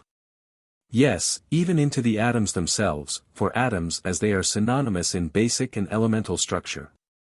One atom to another in its own particular orbit is portraying into the physical or material world a certain continuity of expression which is always supported from the interior surface of that atom's consciousness. Chapter 16. In the practice of medicine, the doctor is also guilty of the same nefarious deviation from a true and constructive evaluation of life. While medical science has advanced considerably in the past 50 or 100 years, it yet remains for the future medical practitioner to bring out the true cause or origin of many of the diseases which are plaguing mankind today. It should be borne in mind by the reader at this time, that there is no particular quarrel with psychology or with medicine as it is commonly practiced today. For such psychology and medicine while in themselves are still primitive, yet they all combine to make up some sort of functional unit or step in the right direction. The main issue in all contexts or expressions wherein we have entered into discussions of this sort, is primarily against the dogmatic attitudes of the exponents of these sciences. Along with the dogmatic attitudes which have been adopted by the exponents of these various sciences in setting themselves up on these false pedestals constructed from pure fabrication of truth, they have literally, either directly or indirectly, affected the lives and destinies of countless millions of people. They have incarcerated hundreds of thousands of souls into useless and needless years of pain and suffering, they have detracted them from their true evolutionary course. But even worse, with a far-reaching effect which concerns the average individual, there is the implication that every man does not possess a soul or that such concepts are not concurrently substantiated by modern psychological or medical practice. The psychologist fails to properly understand an Oedipus complex, which is basically the sexual love of a male child for his female parent or vice versa, and therefore this complex will remain in rather mystical terminology not only in the minds of the psychologists but of anyone who so hears this particular expression. Therefore, from then on, so far as the immediate future is concerned, the complex which has been attributed to this child, remains an unsolved, mystical and undetermined element. Simply because the psychologist fails to realize that in past lifetimes, the mother and son or the father and daughter were associated in various relationships as man and wife and built up between them in numerous past lifetimes. A very strong association of sex, which is presently reflecting into their lives in the usual manner and form, and in such vagaries and indispositions which the psychologist calls an Oedipus complex. This same situation resolves itself into any one or a number or, as a matter of fact, into all different particular definitions of psychological parlance. Here again, the same facts are quite obvious in our modern medicine. While the scientists or the medical practitioners are quick to take any advantage possible to superimpose their supposedly abundant and prolific medical training, they are, to some degree, the delineators of life and death over hundreds of millions of people and seem to focus themselves in some sort of a sense of false security into the various supposedly virtuous attributes which they have incurred through their training. Yet, when the physician or the therapist is pinned down to the mat, so to speak, he will be reluctantly forced to admit that he does not know the true basic and originating cause of more than 200 or 300 of the killers which are plaguing mankind. He will admit that only about 25% of the available knowledge of the human body is presently understood by the medical profession.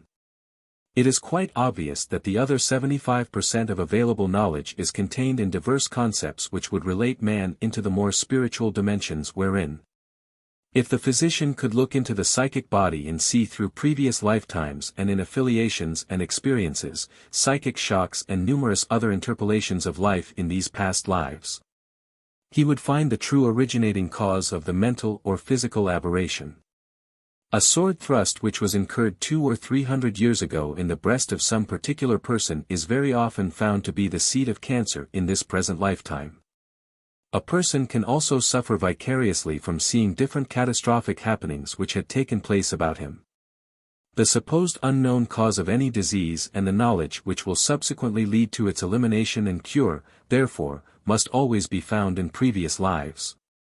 With the exception of a few comparatively primitive aboriginal tribes in the backwashes of the jungles of this world, by and large, most people have lived hundreds or even thousands of lifetimes and, as they have lived these lives idiomatically in any one particular time, place or civilization, they have incurred the various indispositions of these different lives.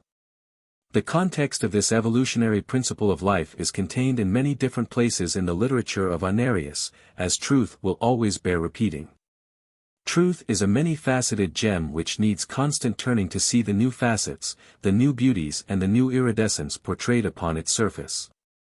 To the exponent of our modern-day classical psychology and medicine, may we say that almost every day the old forms of different concepts, as they were firmly believed and reoriented into life from these past dispensations, are constantly being torn down. In the past 50 years we have seen the passing of many classical expressions of literature, science, philosophy and other different dispensations of life which came out of the various civilizations of the past.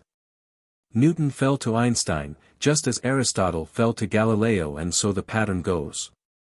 Each day finds new concepts, new evaluations, new truths taking the place of those which formerly meant life and death to so many millions of people. On this basis it is quite safe to predict that, in the near future, our modern psychiatry, psychology and medicine will be just as primitive as that which we now consider primitive by looking back into the jungles and into the former witchcraft and pseudoisms which have existed in the past ages. When that long-looked-for day arrives, then mankind will have found his utopia, for in this common knowledge and in its daily expression, as he relates himself in a progressive evolutionary pathway which is linked into the future and into infinity, mankind will gradually dispense with the reactionary practices with which he has decimated his world from time to time in the past ages. He will lay aside his warlike weapons, his cruel practices, his masochism. His various complexes which are founded basically in such primitive reactionary elements as would be found in the beasts which prowl the forests and the jungles of the nether regions. He will replace his hypocritical attitudes which have erected these pedestals for him, and in their place will come strong and intelligent leadership which will light the pathway for succeeding generations of mankind to follow into a more proper relationship with the infinite. Just as he has done in the past, man will replace the asylums, the prisons, and the hospitals with institutions of learning wherein mankind can gain a true and more comprehensive pattern of evolution. He will learn to cancel out the various physical and mental aberrations from the spiritual side of life before they have gained sufficient strength and intensity to cause physical and mental distress or even eventual death. He will learn that it is not necessary to remove an organ from the human body when it has become defective.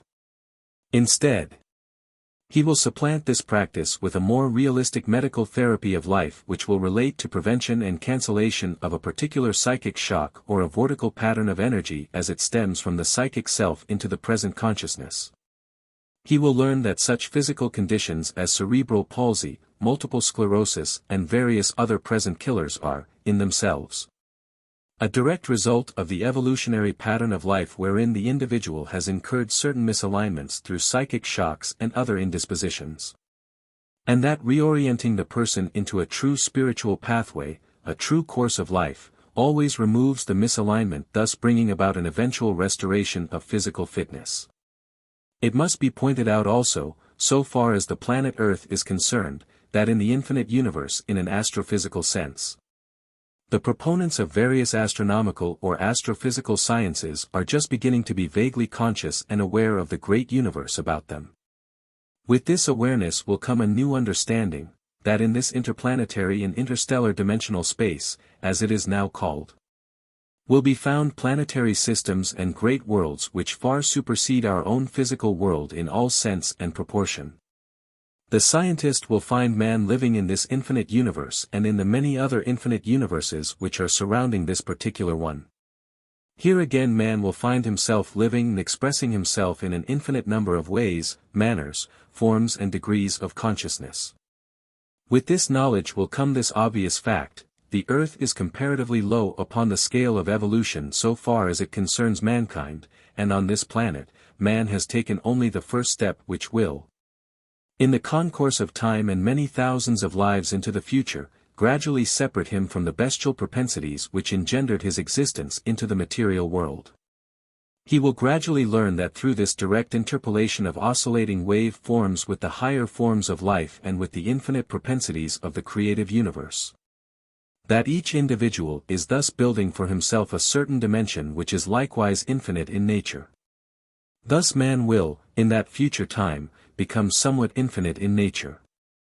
By that time, man will have completely lost his physical form and, as a matter of fact, much of the common knowledge which he formerly used to support that physical body upon the planet Earth will instead become knowledge and wisdom to support a new kind of life, a new body, and a new way in a dimension which could not possibly be conceived in his present-day consciousness.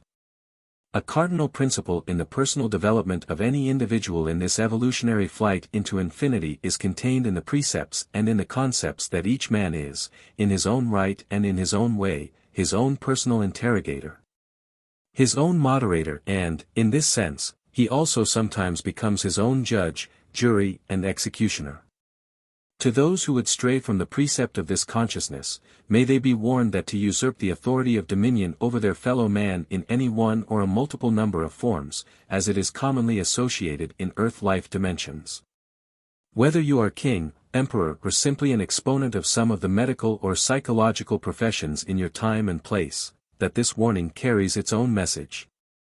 For if in some manner or form, should you be guilty of diverting another from the true course or purpose, should you usurp the authority or dominion of right which each person expresses as a direct prerogative from the infinite will and consciousness, then indeed, you have incurred grave and sometimes disastrous consequences.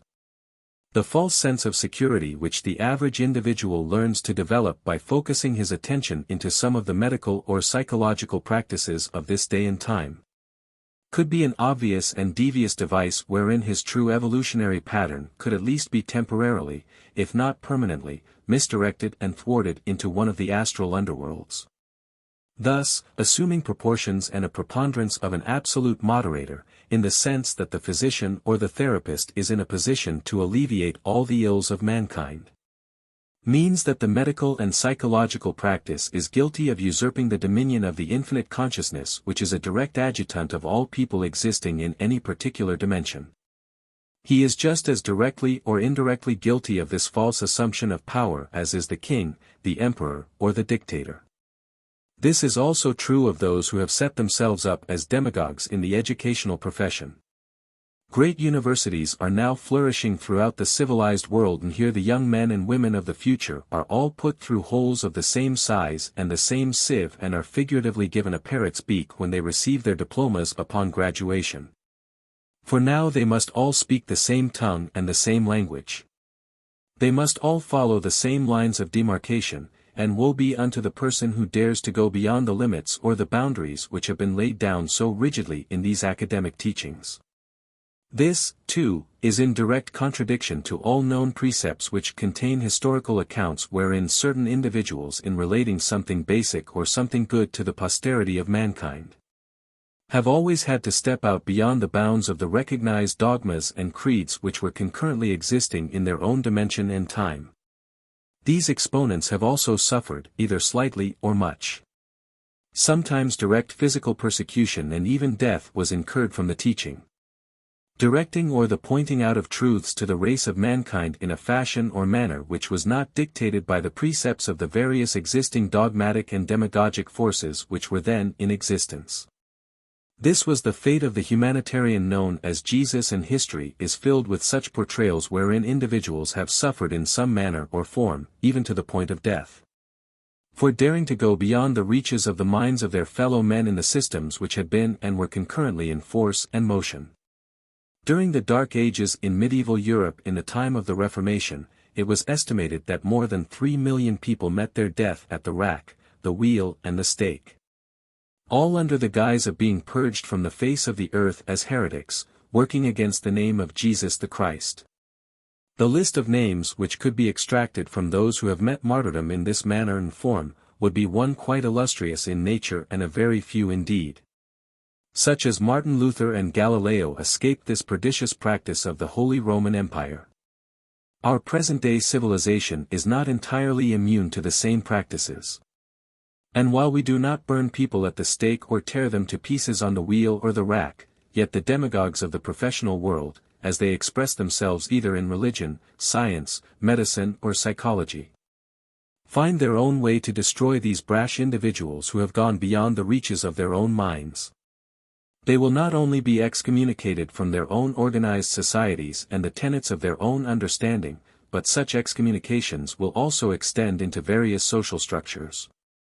This is commonly referred to as blacklisting, and this modern expression can and often has reached the point where the unfortunate exponent of a new truth has actually been railroaded into an asylum or into a prison. Yes, he may find the faces of his loved ones, his fellow citizens, those with whom he formerly associated on a most compatible basis, will now turn away from him. He will find the very privileges of this society which were formerly extended to him, are now denied. Yet as it always has been, so it must always be. That as far as the earth and such similar dimensions of life are concerned, there must be those who are wayshowers. Those who must reach ahead into the infinite vistas and extract such suitable configurations of truth which will make life more compatible to succeeding generations, developing along that dynamic principle of life expression. Yes, it can even be said that those who in former lifetimes destroyed the exponents of far-reaching newer truths, often became in later lives their strongest exponents. Many of these people were responsible for the carved and graven images which were set up to those who so perished by their hand. Guilt in itself brings its own day of reckoning and, whether incurred in a previous lifetime and in the idiom portrayed from the nature of any particular individual, yet in succeeding lifetimes as the individual progresses and presents a new face to infinity, and as the guilt or the wrongness of his actions eventually catches up with him, he then becomes his own judge and his own jury. Quite frequently, In the anxiety and the intensity of his guilt complex, as it is thus compounded from past infractions, he again assumes the false prerogatives which are contained in these pedestals which he has constructed for himself and which he will continue to erect in succeeding lifetimes, until he learns the true evolutionary path of life. Sin is not a part of the infinite mind or consciousness. Each man makes his own evil by wrongly using or by wrongly interpolating various constituents of life with which he is in contact at that moment. In future evolutions, these various past derelictions from truth now become the core or nucleus for a great guilt complex. It is so conceived in the infinite mind that each man shall learn of infinity in his own way. For while in a complete and abstract sense, the infinite can be considered perfect in all its relationships and expressions, yet mankind has found various and devious ways to circumvent the true advent and purpose of this infinite intelligence into his consciousness.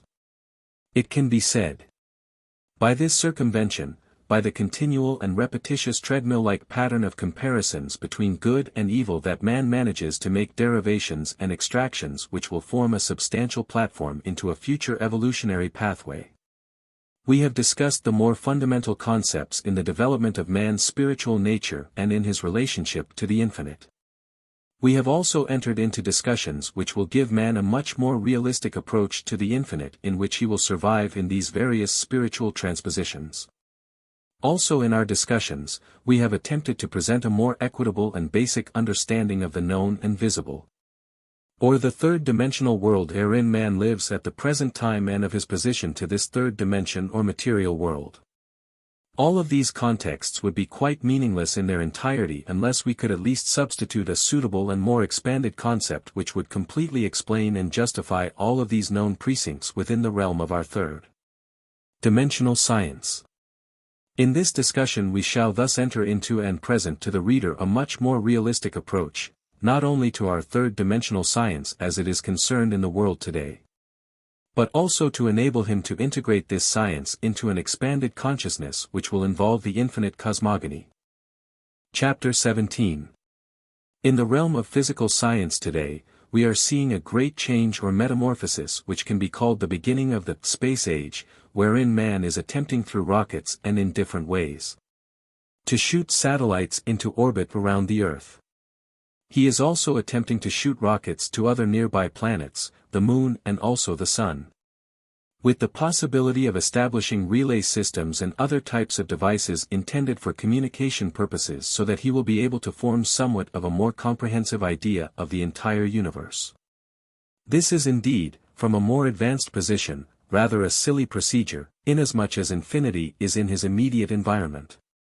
He has only to stretch forth his hand and touch infinity in all its different directions and in all its ramifications.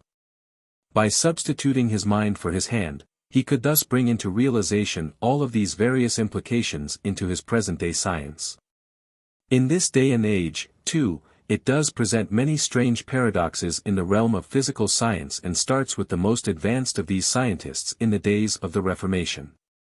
It was Newton who established many different physical laws and mathematical formulae which were very valuable in the succeeding hundreds of years in helping to establish a physical science upon the face of the earth. It was Einstein who, to some degree, disproved much of the Newtonian concept, except possibly that wherein Einstein approached the concept of light, both he and Newton made the same common mistake as that made by all other scientists, including those in our time. They were trying to equate the whole infinite cosmogony on the basis of a few reactionary manifestations in their physical world. The most classical example of all of these singular paradoxes exists in the realm and concept of light. Today science is concerned with the transference of light from any given point at the predetermined rate of 186,210 miles per second. This speed of light apparently represents, at the present time, the last known barrier between man and the infinite reaches of space. We have in the past, just as today, witnessed the falling of many time-hallowed concepts in our physical science which have arisen from various scientific dispensations. For instance, the so-called sound barrier disappeared some years ago. And at the present time, our United States government is building superbombers which will travel through the stratosphere at a speed of more than twice that of sound. At the present time, the explorations into space are limited by another seemingly insurmountable barrier which is called the thermal barrier. Or in other words, trying to achieve escape velocities from the gravitational field of Earth without burning up the vehicle through friction of the various molecules of atmosphere against the skin surfaces of the airborne vehicle. In the near future, the thermal barrier will also disappear just as the sound barrier, and this will leave possibly one remaining barrier, the speed of light, to man's escape into the more proper understanding of the infinite. Science, through a common and basic understanding, has related the various transpositions of energy as they are concerned in different spectra of light, radio waves and other such emanations, into the extreme and predetermined rate of 186,210 miles per second. This too will vanish in the more distant future, simply because there is, in the world of science today, an understanding of speed, which means we have equated the appearance of one particular objective form of energy from one point to another at a predetermined rate of speed. It has not occurred to the scientist that so far as the physical or the third dimension is concerned, all the various manifestations of energy forms as they are concerned with the more immediate fourth, fifth and sixth dimensions which are in close proximity to that of the Earth, and all these different appearances or manifestations which he calls the speed of light, are only transferences of energy from one dimension to another. Close to the turn of the 20th century, Max Planck was walking quite close to the line of truth in this respect in his theory of quanta, which Einstein later picked up and, through various mathematical equivalents, was able to continue on into what he called the space-time continuum. He almost factually proved that the existence of the common barrier of light of 186,210 miles per second was fictional so far as the fourth or fifth dimensions were concerned. And that in free space, light had an undetermined rate of speed and could not be calculated except when other, somewhat unknown factors, were entered into which related to any particular given amount of light in its position to the infinite space. We can gain a more comprehensive idea not only of space-time continuum but into the physical world about us when we realize this third dimension in which we are presently living, can be considered parasitic in nature. That is to say, whether we are concerned with any constituents known as the 100 atomic forms of energy or any other particular known physical laws, these things are in themselves only relationships of energy as they are transformed from one dimension into our immediate perspective, which is done on the common basic equivalent of reactance or resistance. Any present-day known physical law which is taught in high school can be reduced to this simple analogy: we are merely presenting in our third dimension, so far as it is concerned in our immediate perspective, the movement of energy which becomes reactive to any one or a number of other forces which are in existence at that particular moment. The centripetal, centrifugal, inertia and various other so-called laws will thus be seen to be reactive constituents in this concept, and energy, moving as it does in a dynamic form, is constantly in conflict with numerous other different static forms of energy in this third dimension. Let us consider for a moment a more realistic approach to compounding within our own consciousness a much more suitable equivalent than that of the known light barrier, of 186,210 miles. To something which will give us a broader and more expanded consciousness of the infinite cosmogony. It has been definitely proven in countless ways, that man does exist in other dimensions, or in various other states of consciousness wherein he is not connected to any physical body. These provable manifestations have been called spiritual in nature and should be quite obvious to the classical scientist who has continually, at least up until the present time, completely ignored these various interpolations of spiritual life about him. Inasmuch as he always termed them pseudo, simply because he could not relate them into such common denominators of his physical science. This same problem, which is extremely foolish in all respects, is being carried into interstellar or interspace activities to a high degree.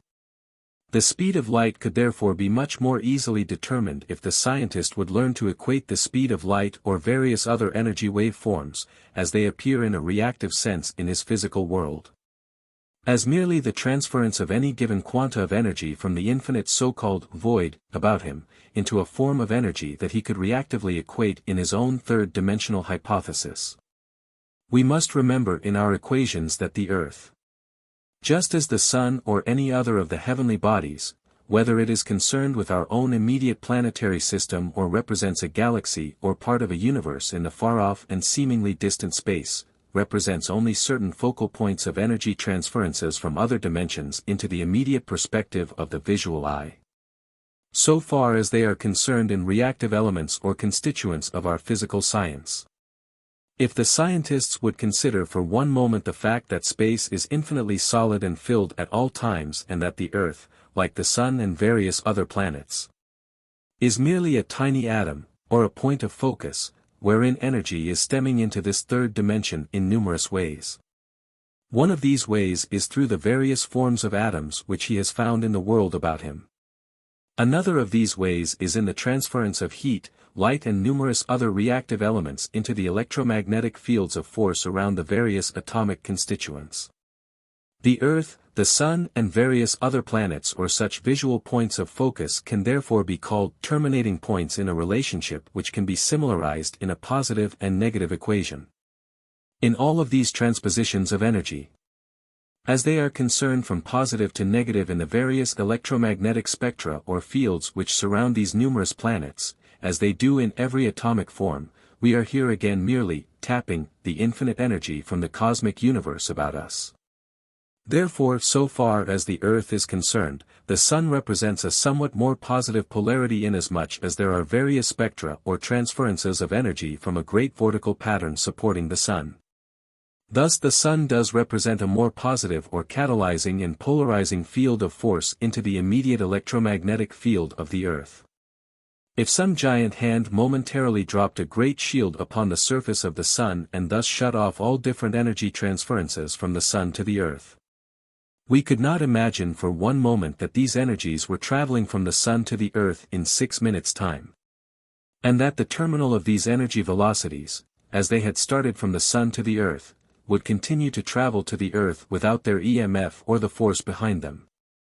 Therefore, when the giant hand dropped its curtain down over the face of the Sun, the immediate terminating point of these velocities of energies would cease instantaneously, not in the 6-minute period which would be incurred if the scientist were correct in his hypothesis that light travels from one given point to another. Likewise, if this same curtain was jerked from the surface of the Sun, a resumption of energy transference would immediately occur between the Sun and the Earth on an instantaneous basis. And not in the matter of minutes as it is believed by the scientist. Simply because the Sun would then immediately resume its normal function as a polarizing agent in the transference of energy from another dimension into our own immediate perspective or horizon of transference. Or, in more scientific parlance, this would again be established in that oscillating condition between the positive infinite cosmos and our own negative material world. We must repeat and re-establish these concepts within our minds so that in this intercosmic understanding, we can completely eliminate such concepts as the transferences of energy as they are known in the scientific world, as heat, light, sound, etc. Especially so far as light and other types of radioactive phenomena are concerned. As these lie in a more immediate and closer relationship to the infinite, their speed of transference is much greater from one point to another. However, this is not to be confused with the speed of light, or the terminating velocity of our known physical sciences, for the scientist has only equated this terminating velocity, as he terms the speed of light, to such closely allied radio frequencies which lie in the immediate spectra of light and such as are broadcast from our radio broadcasting stations. These energy wave forms, in all common sense and proportion, also vibrate or oscillate in the borderline condition of energy transferences from the third into the fourth or cosmic dimension.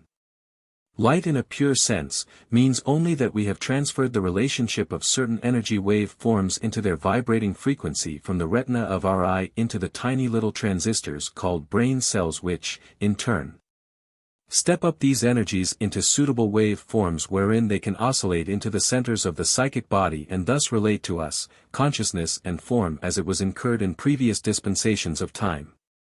The same principle is carried on into the cosmic universe about us and we are again manifesting consciousness through different agencies known as electromagnetic fields.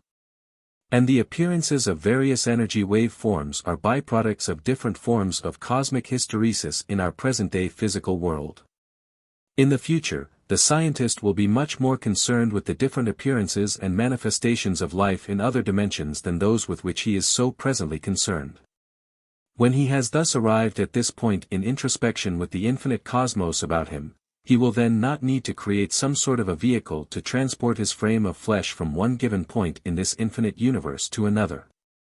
But he will be able, through suitable and various types of oscillating mechanisms, to actually change the basic oscillating frequency of the various atoms in his body as well as in other different atomic forms about him. Thus, if he so wishes and adheres to the physical body to the degree that he believes it is necessary to transport that physical body in some given form, from one point of the universe to another, he can do so in an entirely different dimension than that of his now existing material consciousness. This was done 2,000 years ago by the Avatar who walked upon the surface of the water of the Sea of Galilee in the Holy Land, and walked through walls and did other types of seemingly magical phenomena which are called pseudo by the present-day scientist.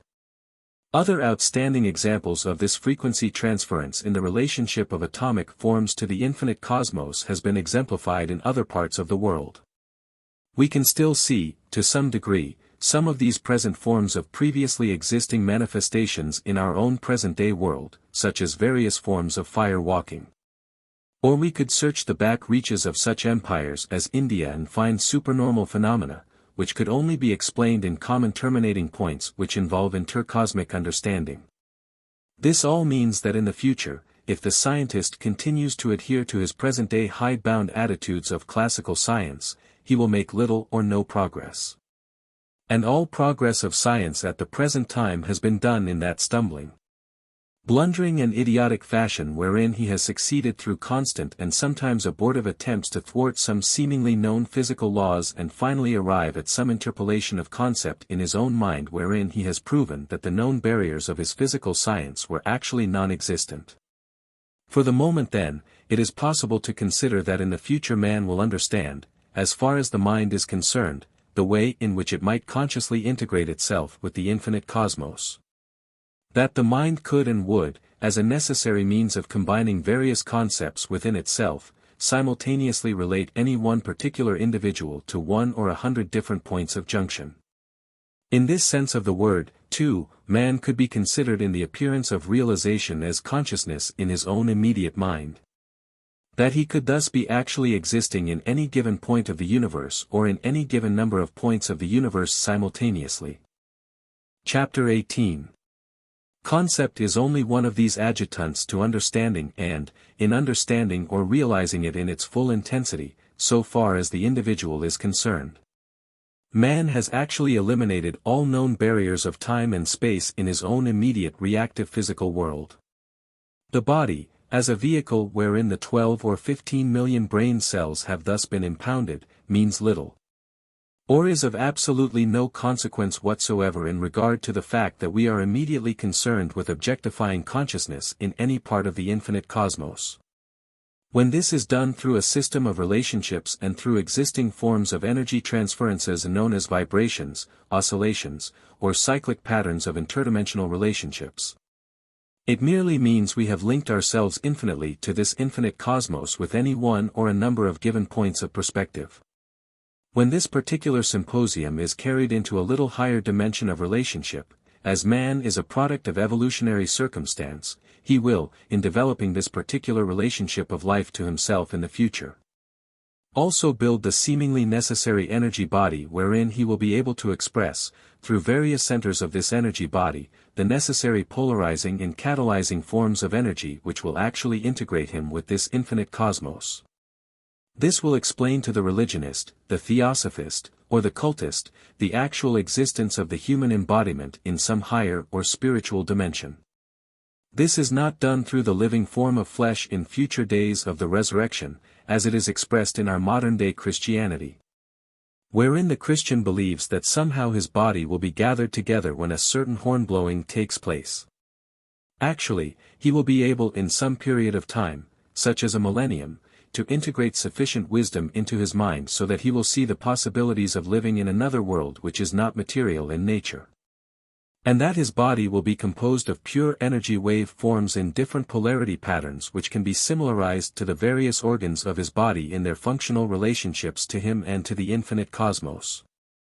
In that far-off and seemingly distant future, as far as the materialist is concerned at the moment, he will no doubt possess the necessary understanding so that he can look into this energy body and see its functional relationship to the infinite cosmos about him, just as he can see and relate his own physical body into his own immediate physical environment.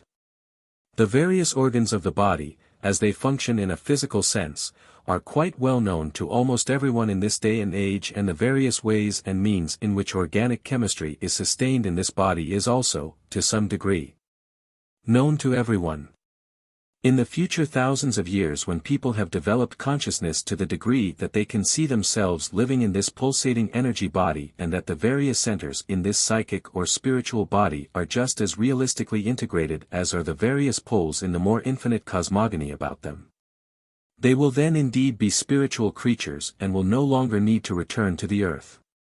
This is one more of the infinite ways in which the great universal mind, or the originating creator of all things, is thus concerned by maintaining infinity into all finite abstractions of various interdimensional relationships. This universal mind is infinite in all things, and in so being infinite, must therefore maintain this finite abstraction into all things.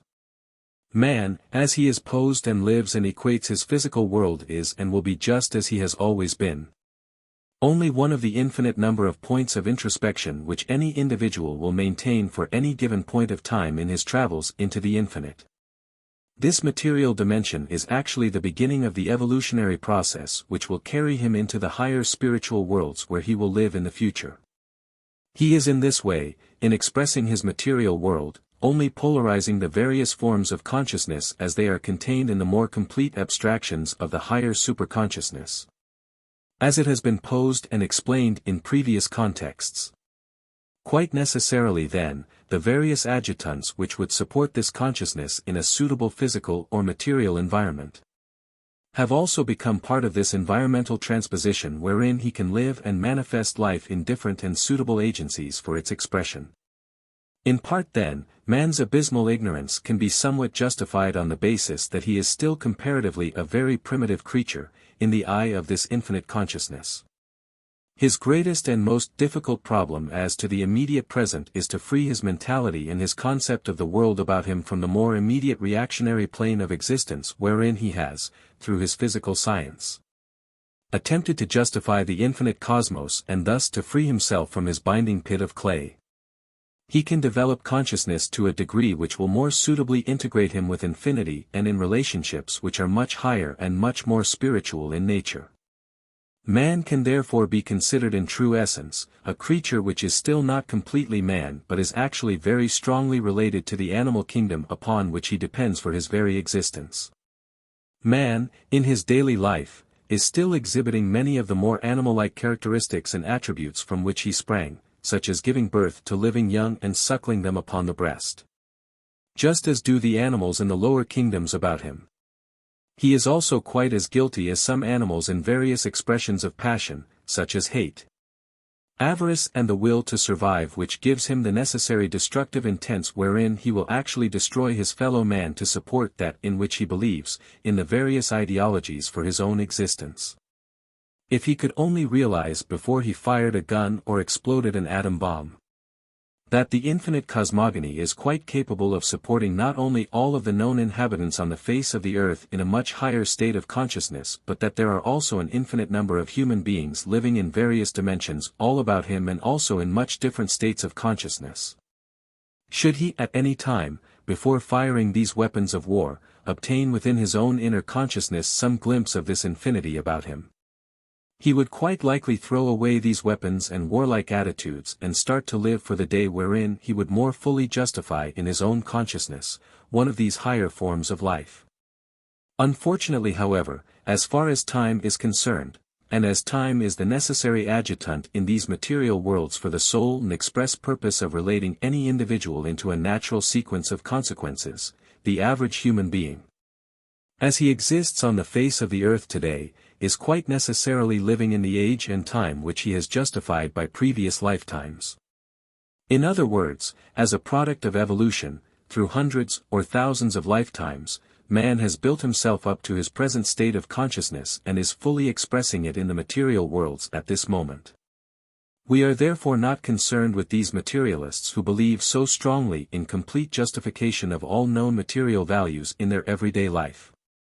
But we are more immediately concerned with those who have gone beyond this point into some of the more spiritual abstractions in which they have, either consciously or intuitively, incepted into consciousness various experiences in past lifetimes as well as such interpolations of consciousness in which they have lived in spiritual worlds in the lives between earth lives. Every person does, from the time of death until the time of rebirth, live in some spiritual world, and to the materialist this is indeed a very nebulous, gray and hazy world wherein he finds himself without his physical body. Simply because he does not have the necessary forms of consciousness to maintain a conscious relationship with the spiritual world in which he finds himself. And all of his values of life are posed upon material values which no longer exist in the spiritual world about him. Consciousness to this degree, however, is fortunately not completely justified in all intents and purposes, for overshadowing any human being in this nether world of spiritual values is that higher superconsciousness. That spiritual cell or nucleus, which has been created in cyclic patterns by the infinite consciousness. These guiding and motivating forces which are constantly stemming into the psychic body of the person who is wandering about in the spiritual netherworlds, without form or substance, sometimes do. And will eventually in some succeeding spiritual world, in the life between lives, lead him into such plateaus of understanding wherein he can see his fellow men about him existing in different states of spiritual consciousness. He then begins to form within his own mind the will and the desire to elevate himself into a more realistic position with this infinite cosmogony. Therefore, in succeeding lives on the earth plane, he will consequently seek about him in his present physical environment the various and necessary forms of life wherein he can justify what he intuitively or inwardly knows to be a higher form of life. Thus he has been spiritually quickened to a degree wherein he now wishes to shed the material world in all its entirety and in all its implications. He will also be quite conscious and keenly aware of all the various deficiencies in the material world about him. He will become much more alert and aware of the intense suffering going on in the various hospital wards, asylums and prisons in this physical world. As a consequence, he will be imbued with a greater desire to help relieve these sufferings. For somehow within the reaches of his inner self is oscillating a former pattern of relationship lived in a spiritual world and in a higher plateau of understanding. To this person, therefore, can be given the message of hope. Should he continue on in his pursuance of a higher spiritual way of life, he will eventually escape the domain and the dominion of this physical world and will gradually evolve into one of these higher worlds of consciousness. We, therefore, who have been spiritually quickened and are aware, cannot be deterred from our purpose of evolution into these higher worlds.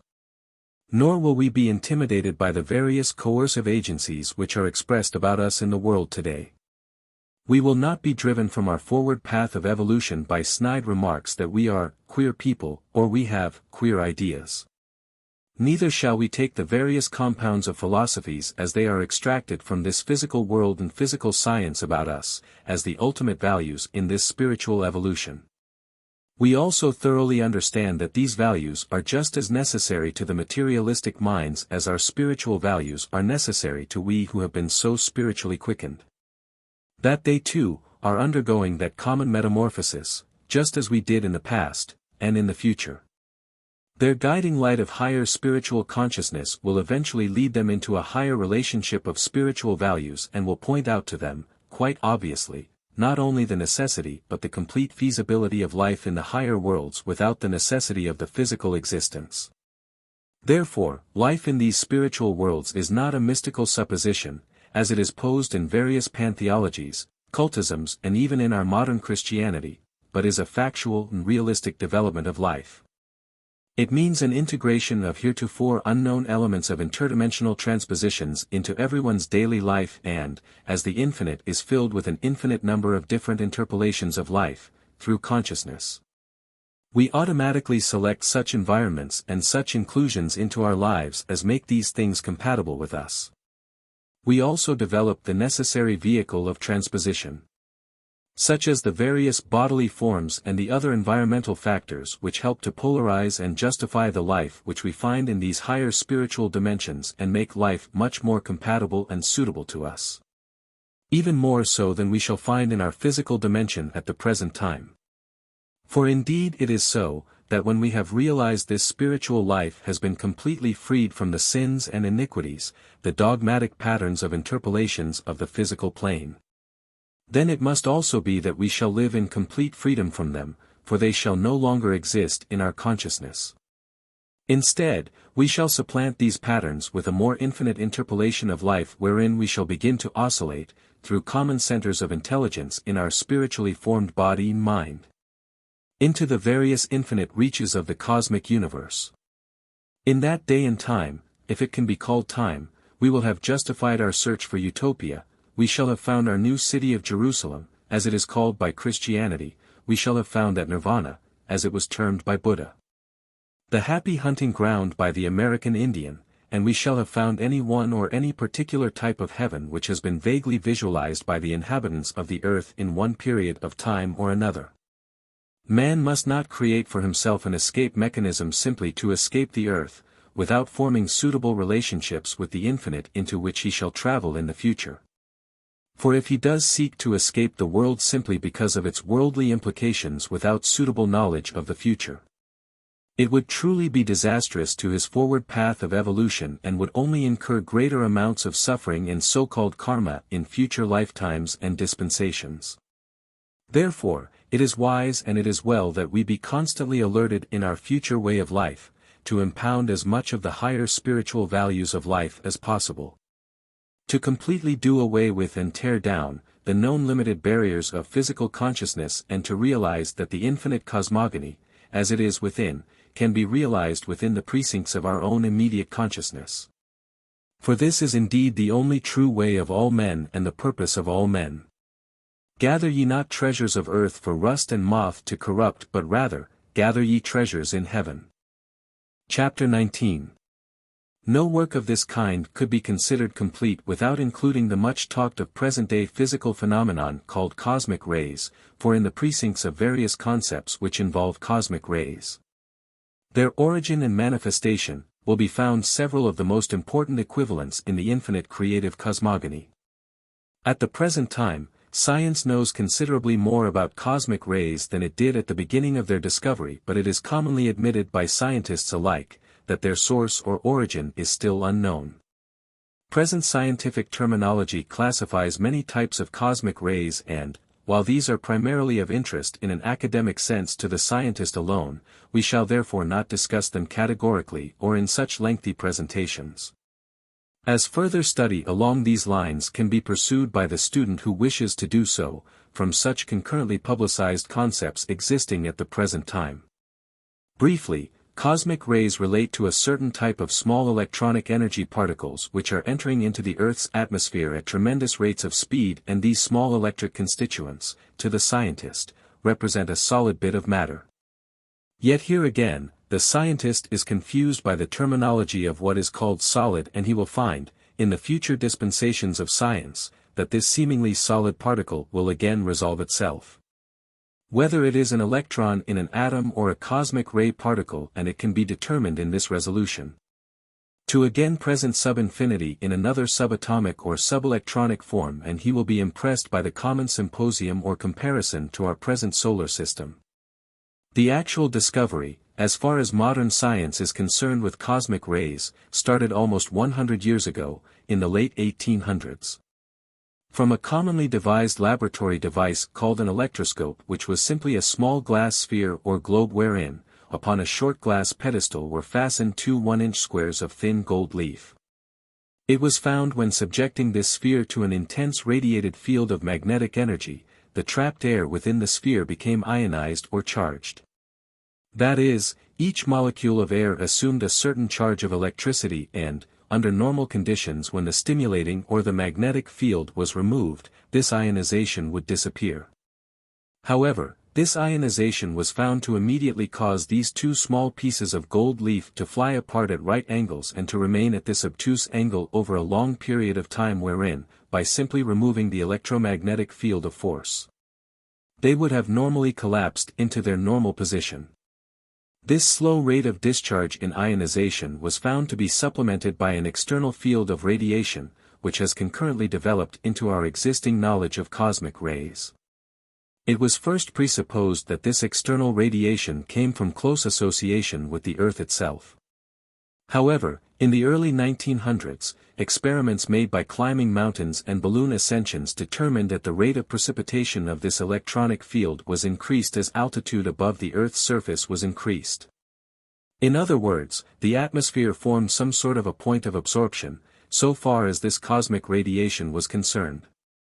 With the invention of the aquarium-like device known as a cloud chamber wherein a quantity of fog-like gas was imprisoned, cosmic rays could be seen to make vapor trails across this fog-like gas and thus be photographed.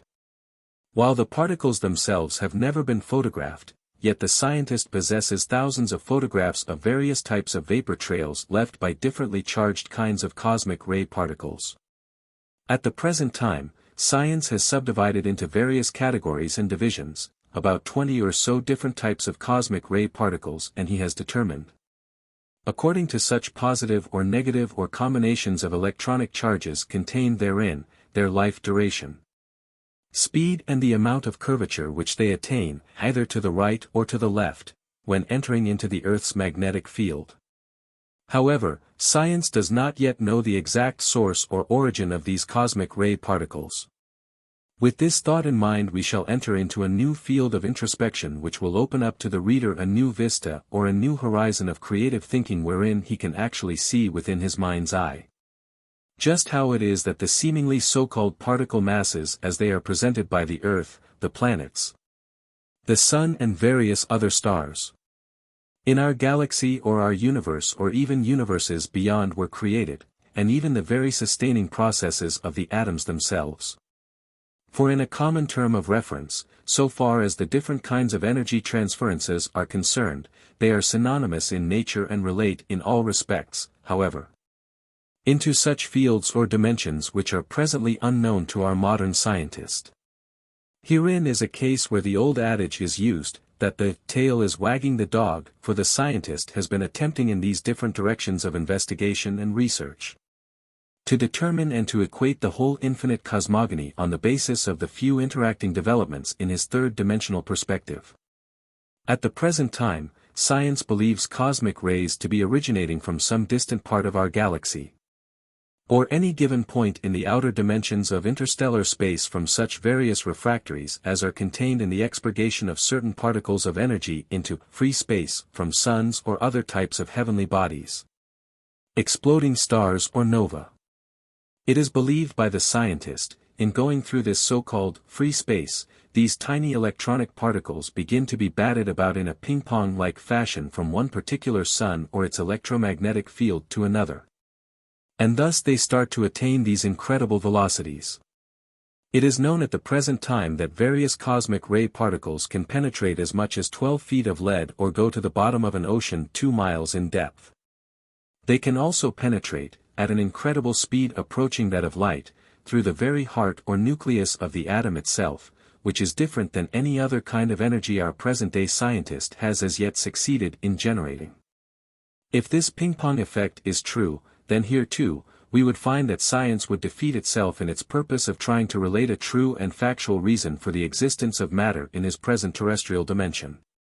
In common everyday physics, nothing can exist without a cause, and the basic cause of matter itself is whether it is concerned with the radiant field of force around the sun or into such other particular types or junctions of introspection.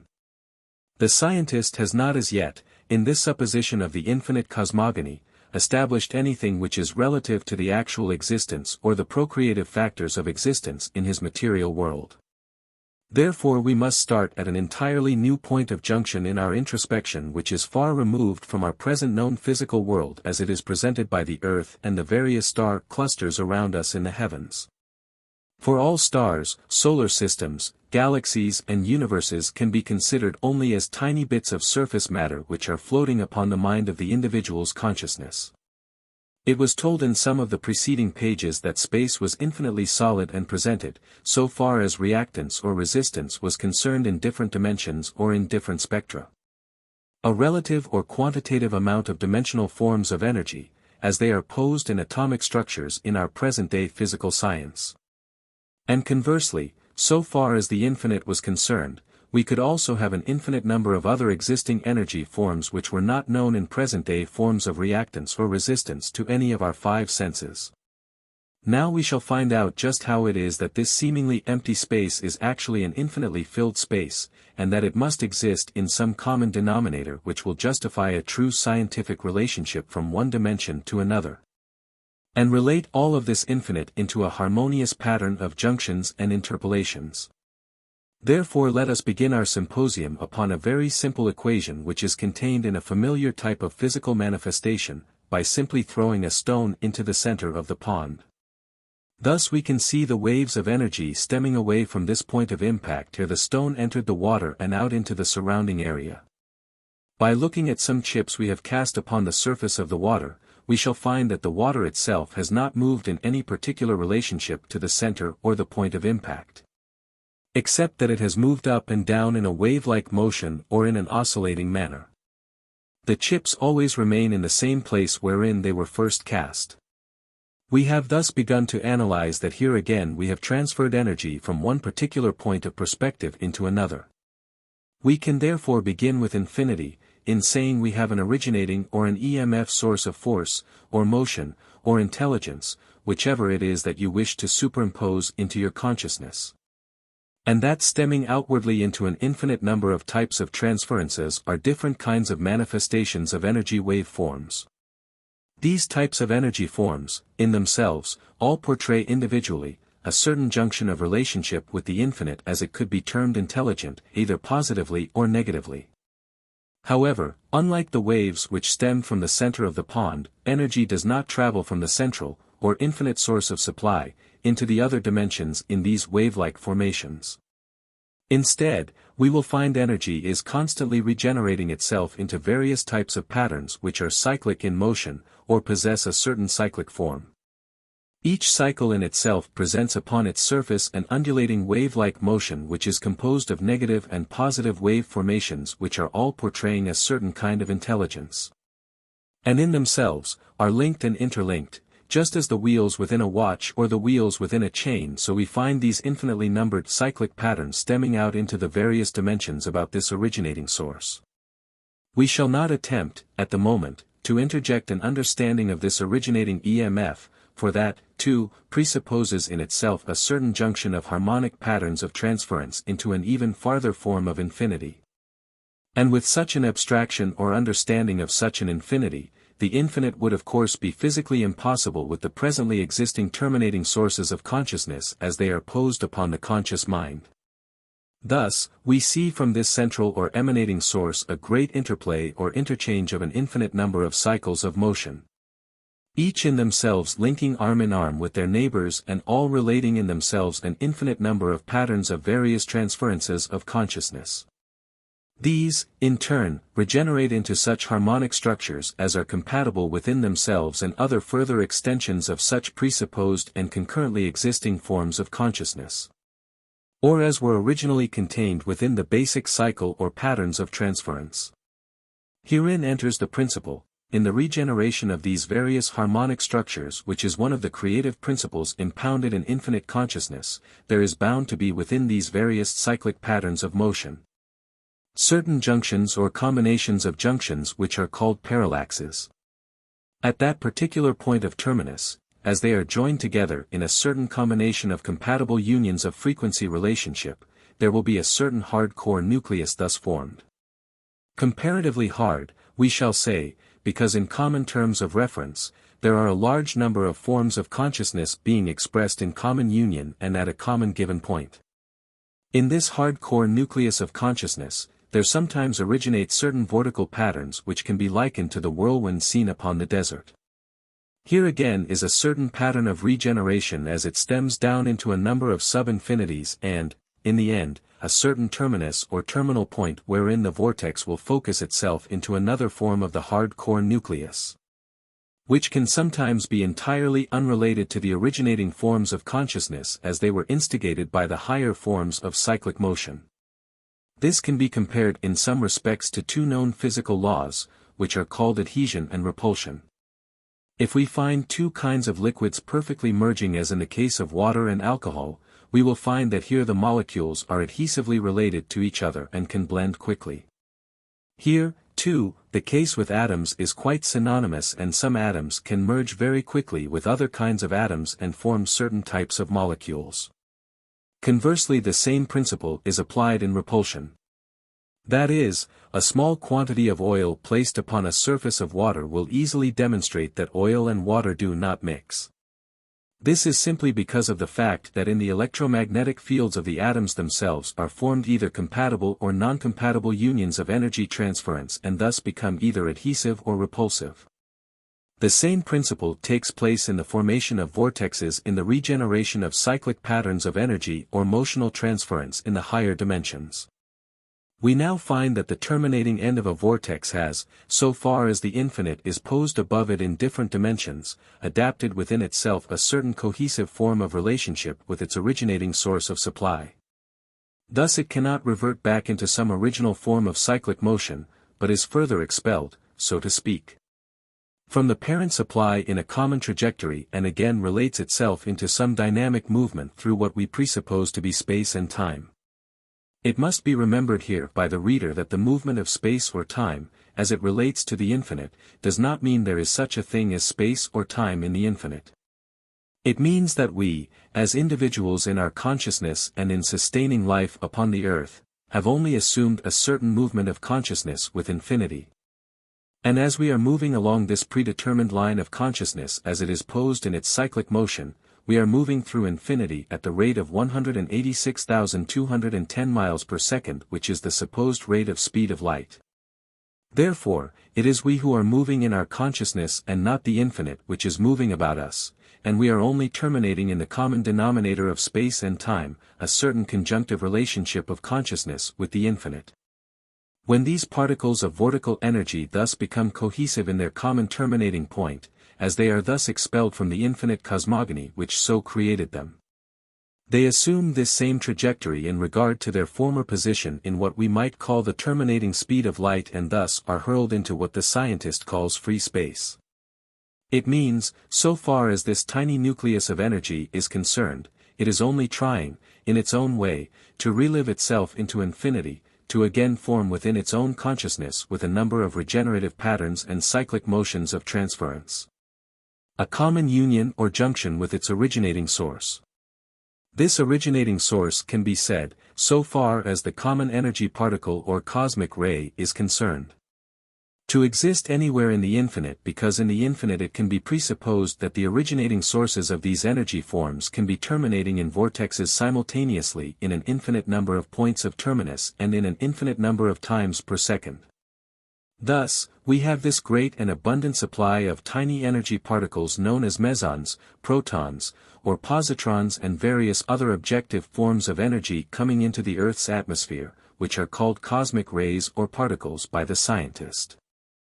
This same principle in turn relates itself in a common form with the regeneration of every known so-called solid particle which science is able to equate upon a common atomic scale of interpolation. All common atoms, as they are thus posed by the scientist in this day, can be considered in their own way only as terminating points of certain vortical patterns regenerated from cyclic forms of motion from the infinite cosmos. The foregoing is quite true with the formation of aggregates as they concern the Earth, or in such larger junctions of aggregates as they concern a sun, either our own sun or one of the other suns in our galaxy or in our universe.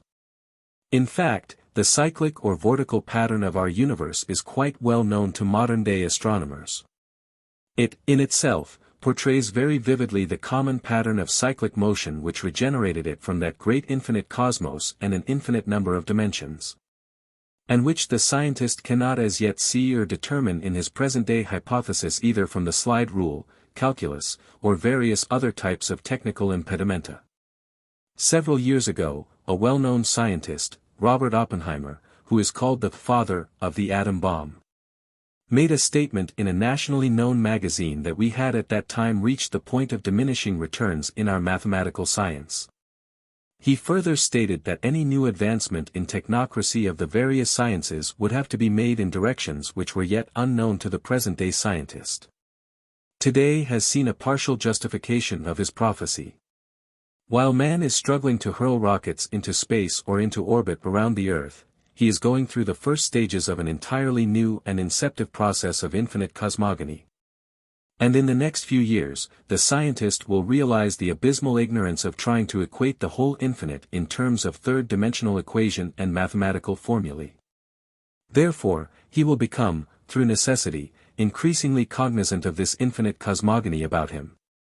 No attempt at this time, either in this chapter or in such succeeding texts, shall be made to enter into a full technical discussion as to equations, mathematical formulae, etc. For the simple reason that this work is intended to first spring the lock upon the dungeons of the various material obsessions as they are contained in our present-day terrestrial dispensations. Whether they were religious in nature or were so diametrically opposed to dogmas in our existing scientific concepts, that this work necessarily had to appeal not only to the scientists but to those who possess a much more prosaic form of interpretation of life about them. The seeker who is trying to evaluate a more spiritual relationship to this infinite cosmogony about him has somehow, through evolution, sensed or he has been able to bring some nebulous form of consciousness into his present-day life dispensations. In the succeeding years, our technocracy will gradually develop into various formulas, pattern analysis, etc., which will more factually relate, in an integrated pattern, the concepts which are posed in this work. But first it is necessary for anyone so interested, not only in his own personal destiny into the future but also in the destiny of his fellow man, that he should be made aware of the existing principles of creation as they are more directly concerned with that infinite future into which he will progress through the succeeding evolutions and lives he will live in that future. Chapter 20. In summing up the various concepts contained in the previous texts, it is hoped by now that the student has arrived at some rather important conclusions in his introspection of the infinite. But it is always well that we should again enter into and review these most important factors of our relationship with the infinite. In the beginning it was posed that individually, man reflected in his earth life a certain negative polarity of transference of consciousness in respect to the infinite. And herein enters at least one very important and dynamic concept which everyone should remember in the future. This is, nothing is static in the eye and mind of the infinite. That all consciousness is constantly in motion, and so far as the terrestrial or earth dimension is concerned, in terms and references to our modern science, can be considered energy wave forms which have a positive and a negative polarity as an oscillating motion. This was further equalized in our common objectivism, that by throwing a stone into a pond we could see energy being transferred in an undulating or an up and down motion from one point to another. In common terms of reference, therefore, it is most important to remember that in all forms of motion, whether they are concerned with the more immediate terrestrial or third dimension, or into the more infinite abstractions, there is always involved the concept of polarity. This means that always within each form of consciousness, as it is expressed in such a wave form or a motion, and whether or not it is contained in a point-to-point terminus, a third-dimensional equivalent, or to more infinite abstractions as are contained in cyclic motions of transference within the cycle itself, there is always the resolution of the positive to negative and negative to positive equivalence of transference, which always presents to the face of infinity its own particular equivalent of consciousness as it was so regenerated from the vastness and the infinite beginnings of the most infinite. Throughout this vast interchange and this great sea of infinitely filled void, which has been called space, we have seen this interplay of consciousness as it was contained in polarity patterns. These polarity patterns, whether they were related to forms of expressions as great cycles in which certain junctions are terminating points of consciousness as polarity transferences, or that they regenerated other commonly related vortical patterns within themselves, in turn, focused into a common terminating point called a sun, a galaxy, or even a universe. Even the universe itself, in its general and known pinwheel-like fashion, was a silent voice telling the scientist how this great vortex, stemming from an infinite number of dimensions above it, was, in turn, only a very small and infinitely minded particle of consciousness which again linked and relinked, through a large number of infinitely vast cycles, into another form of consciousness which was so expanded in nature that it would indeed not only stagger your consciousness but would remain absolutely undetermined, so far as any particular points of introspection were concerned in your present attempt to evaluate this infinite. Conversely, the world of atoms and atomic forms as they are again subdivided into electrons and positrons are resolving themselves contra-wise into configurations of polarity patterns. As the electron represents the negative quotient of the atom, while the positron, the hard core or nucleus. These are only determined in their position or relationship to the expression of consciousness with a similar vortex which supports them from another dimension. This vortex, in turn, then becomes a common form of expression which is again linked in that cyclic pattern of transference of consciousness into an increasing number of greater and more expanded forms of cyclic motion into this same infinite cosmogony. Thus we have again transferred polarity into two equally and infinitely expanded fields of consciousness into sub-infinity. And even the electron or the proton in turn would subdivide itself into infinity in another direction, just as does vortical and cyclic motion transfer consciousness into infinity into the expanded universe. These principles of regeneration or reorientation of consciousness, as are posed in cyclic or vortical methods of transference of such forms of consciousness from various polarities, and thus contained within, are part of the regenerative process in the creation of each individual in whatever particular material or spiritual constituents which that individual is, at any time, expressing in his perspective to the infinite.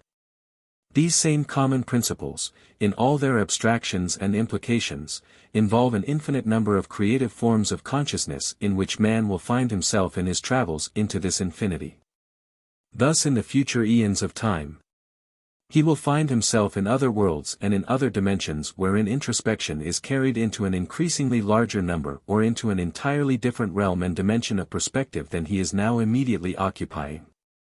To some degree, this journey into the future has been the common lot of those whom the religionists call avatars or masters, such as Jesus of Nazareth, or other such exponents of seemingly advanced forms of truth or consciousness in the histories of our world.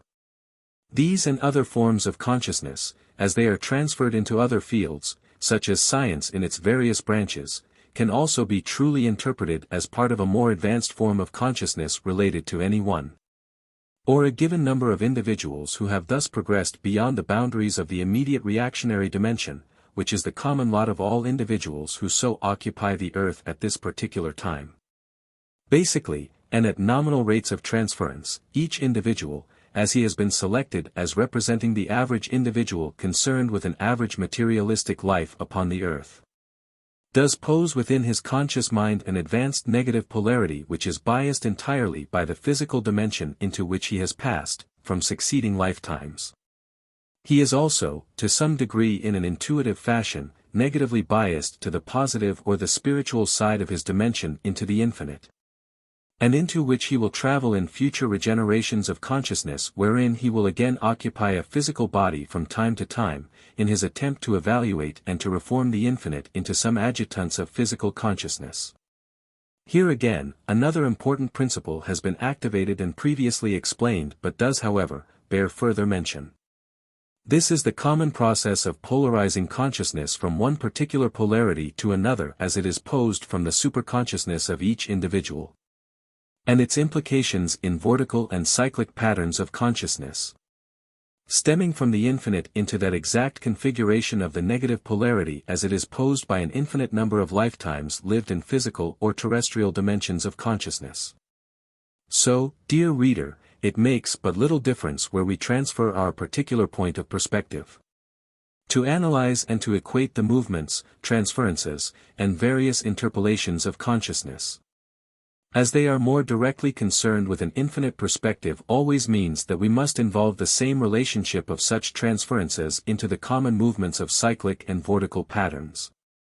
as they relate each form of consciousness to its own particular position in regard to infinity. Thus, in the future, the scientist will be able to establish, not only from the physical dimension, a limited number of physical laws which were first posed by Newton in his laws of mechanical motion. But he will also be able to transfer his equivalence of analysis into perspectives and dimensions which involve a much greater number of dimensions of consciousness. And the transference of such forms of ideologies and expressions of life into common denominators which he will then, at that future time, call his existing physical science. At that future date, he will then be able to equate in his own mind a more suitable manner in which to relate himself to the infinite vastness of space about him. And which seems only space at the present moment because he lacks the certain reactive senses to determine all values in this so-called space. Thus, in relating himself into more of these dimensional forms of transference as they are thus posed, in his future analysis he will see man living in various forms of relationships and in different dimensions involving other spectra of transferences. At that future time, if he so deems it necessary to create such a suitable transitory vehicle as he calls a flying saucer, he will also be able to transform the basic vibrating rate of the atoms, as they are affected in gravitational fields of force or the electromagnetic fields of force about the Earth, into other dimensions, and thereby he will have automatically eliminated the now existing barriers of this seemingly impregnable vastness of space. And space in itself will at least have become partially non-existent. Chapter 21. In the future vistas of time, however, it can reasonably be supposed that the scientist will begin to include the various concepts as they relate him to infinity and as they have been largely posed in the various texts contained in this book. The progress of science, even though it has been comparatively rapid in the past 50 years, yet it is at the present moment progressing at much less than a snail's pace. When it can be evaluated upon some basis wherein a certain degree or relative position to infinity can be presupposed into our analogy.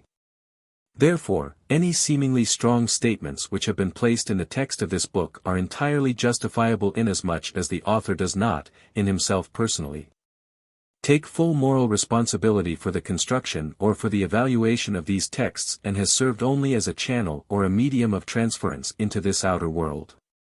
He is not to be considered to be in any way an irascible escapist who is a misanthropist and hates all mankind. But he has merely succeeded in elevating his consciousness to a point where the world seems to be rather an abysmal place of extreme ignorance and various other deprivations, which are always the result of retarded consciousness. This, too, has been the common lot of all of those individuals who have gone somewhat beyond the realms of the material dispensations of our physical earth. To Jesus, this was also somewhat of a problem, and he often, in moments of feeling irritation, expressed himself to the materialists and called them thus, "Thou hypocrites." For indeed mankind does become a hypocrite, not only to the infinite creative force which has regenerated itself into all finite forms of consciousness, but he has also become, in his hypocrisy, his own worst enemy. He has retarded his advancement and his development. He has inflicted his present terminating point of physical life with all manners and forms of various intolerances, warlike attitudes and other particular types of materialistic derelictions which are actually more bestial in nature than those exhibited by the prowling beasts of the jungle. In this way the pure science of our day, while it may try to cover itself with a halo of glory by saying that knowledge of atomic research is necessary, yet primarily, atomic research was instigated purely upon the basis that the armies of this nation had to have a better weapon to kill their fellow men than their fellow men possessed to kill them. Just how far this reactionary condition will exist into the future, will determine whether man shall live upon this planet, or whether he shall blow it into kingdom come. There are also many other concepts which are indirectly proportions of relationships which have been posed in the different texts and concepts contained herein. The seemingly so-called molten core of iron and nickel which the Earth is supposed to have, is another one of those fallacious renditions of our physical sciences. And as far as the interior of the Earth is concerned, it does, toward the center, present only to the outer or the exterior surface, an increasingly higher ratio of incidence of energy transference from the vortex from which it stems. That which has been seen and termed the hard crust of the earth is only the exterior shell of a number of atomic energy forms or constituents which have remained statically balanced, so to speak, revolving within their own orbits for the common expression of dynamic energy. Conversely, then, the scientist will be able to find in the future, if he ever succeeds in getting down into the immediate exact center of his own earth, that it is quite likely to be just as much of a so-called vacuum as is the space about him. Unless he has certain determinants of various senses or developed factors or other particular scientific impedimenta which can determine these things for him. The energy forms which are contained in the interior heart of the earth, or in the exact center, will, at the present time, be beyond the realm of his present understanding, and he shall not be able to see into the interior, or the exact center of the earth, any more than he shall be able to see space about him. Should this same scientist be able to levitate himself from the gravitational field of the earth into the space about him, in coming into a more direct contact with the sun and occupying a position about halfway between these two stellar orbs, he will see that the earth, too, in certain ratios of transference, presents about it a certain field of force, a corona, and that he will find it extremely difficult and perhaps impossible to see the earth itself because of this highly supercharged static field of energy forms which surround the earth. This is quite true in a somewhat different relationship with other planets in this solar system and particularly so of Venus. The chromosphere of the Sun is merely a supercharged field of force which surrounds a much more dense and heavier planet within the confines of this external field of force.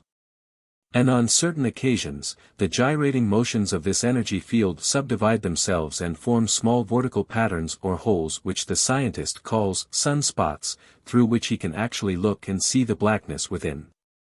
This should have definitely proven to the scientist a long time ago, as he studied the sun, that it was not hot. But that this force field, in common terms of relationship, as has been previously discussed, and through cyclic forms of transference into existing electromagnetic fields around the earth, was transforming into compatible frequency spectra, known as heat and light, its various energy constituents. The sun itself only represents, to a large degree, a catalyzing EMF or stimulating force wherein these various forces, through cosmic hysteresis, were thus able to manifest themselves into various energy forms which are common to our science. When man does possess a space vehicle, he will be able to travel, not only from here to the sun, but when he gets close to the sun, he will find it is not hot as he commonly presupposed it to be. He will be able, just as other particular flying saucers from different parts of the galaxy or universe, to easily penetrate through this exterior chromosphere and land upon the interior surface of the planet itself, for the sun is truly a planet in all respects. Just as the Earth is a planet to the Sun, in turn, becomes a planet to a larger portion of the galaxy, part of which is seen in the dimension of sight known as the Milky Way. Note, the text for this book was given in 1959. Chapter 22. One other important concept which the student must always remember is that in his evolutionary flight through this so-called time and space and the reliving of a large number of lifetimes which, as they were in each succeeding life, pre-evaluated upon a common basic understanding of material values from one or a number, or all of the preceding lifetimes, he has thus largely developed various reactive mechanisms within his consciousness. He has thus, through these succeeding generations, placed himself directly in the line of transference of energy as a reactive element from one particular form of transference to another. In other words, through consciousness and its associations, he has thus adopted the human form, and this in turn relates him to such transferences of energy as heat, thus he can be burned. Another reactive element also resides in atomic constituents which man finds about him. He can dig the iron ore from the earth, and after suitable smelting, form it into a sword which will again become a reactive element through his body. The same sword can, with other swords, again form a suitable instrument which can turn over the earth and therein grow crops to sustain his life upon this planet. The disposition here, and in the transferences as they are concerned in dispensations of consciousness to the average individual, then becomes its own prerogative. In this way man is largely different from any other particular form of species of plant or mammalia, as it is concerned upon our terrestrial planet. All other forms of plant and mammalia, to a large degree, form a more directly and commonly related pattern of transference in everyday life which is also presupposed and predisposed by previous incarnations. Only in man, however, do we find such wide deviations as are given in common terms of reference which are referred to as reason.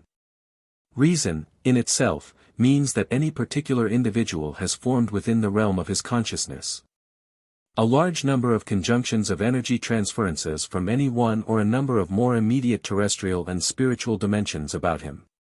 And in these junctions, transfers what he calls consciousness into such reactive elements of life about him. His spiritual life will, by this common evaluation and in this future symposium, then begin to embody by necessity in his future evolutions certain forms of consciousness which can further reinstate him into other horizons of perspective as they are concerned with more spiritual forms of life and which do not include embodiment into a physical form of flesh. The problem of death will have, by that time, been completely alleviated, and will no longer be a form of consciousness which is feared by the material man. At that far distant future time, he will thus, in the common denominators of intelligence which are transferred into his consciousness in his daily life, relate himself to a more infinite perspective of consciousness as it concerns the infinite which stems from that infinite. This is cosmic continuum, and in every sense of the word it shall become the common property of each individual as he is thus revolving in some terrestrial dimension in the future, providing of course he so wishes it to become a part of him and he is suitably inspired or preconditioned by conscious or subconscious memory transferences of spiritual lives which he has lived in the lives between lives.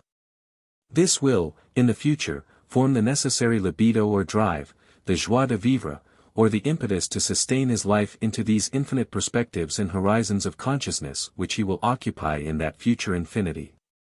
For the present, however, let us begin to constructively evaluate life about us as to succeeding regenerations of consciousness into various cyclic forms as they are regenerated from the infinite consciousness.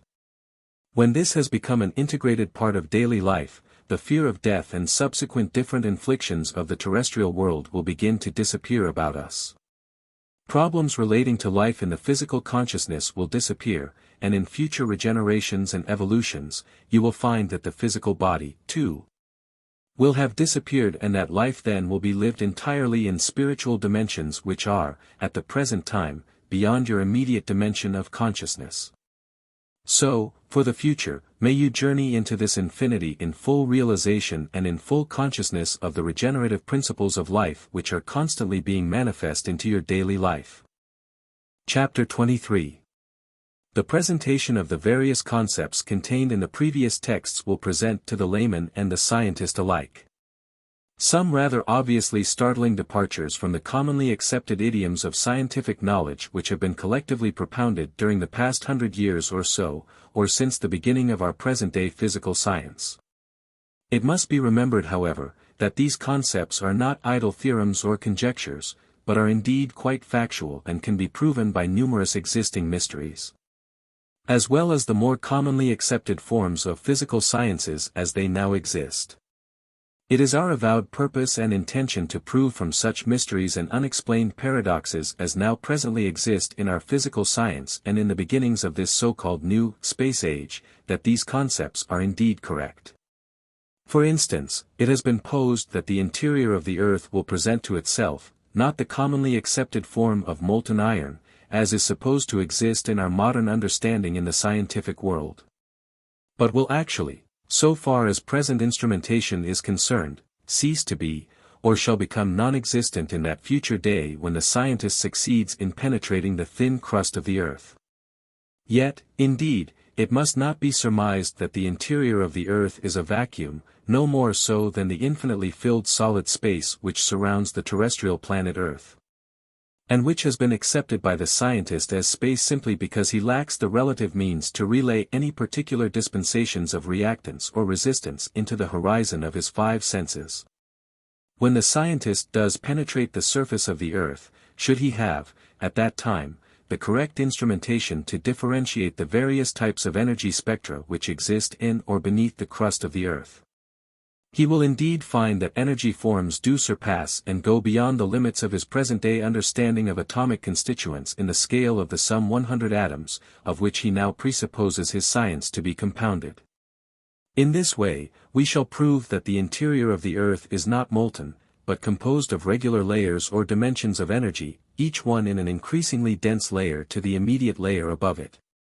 That, too, is part of the vortical pattern as a hard-core nucleus of a great vortex.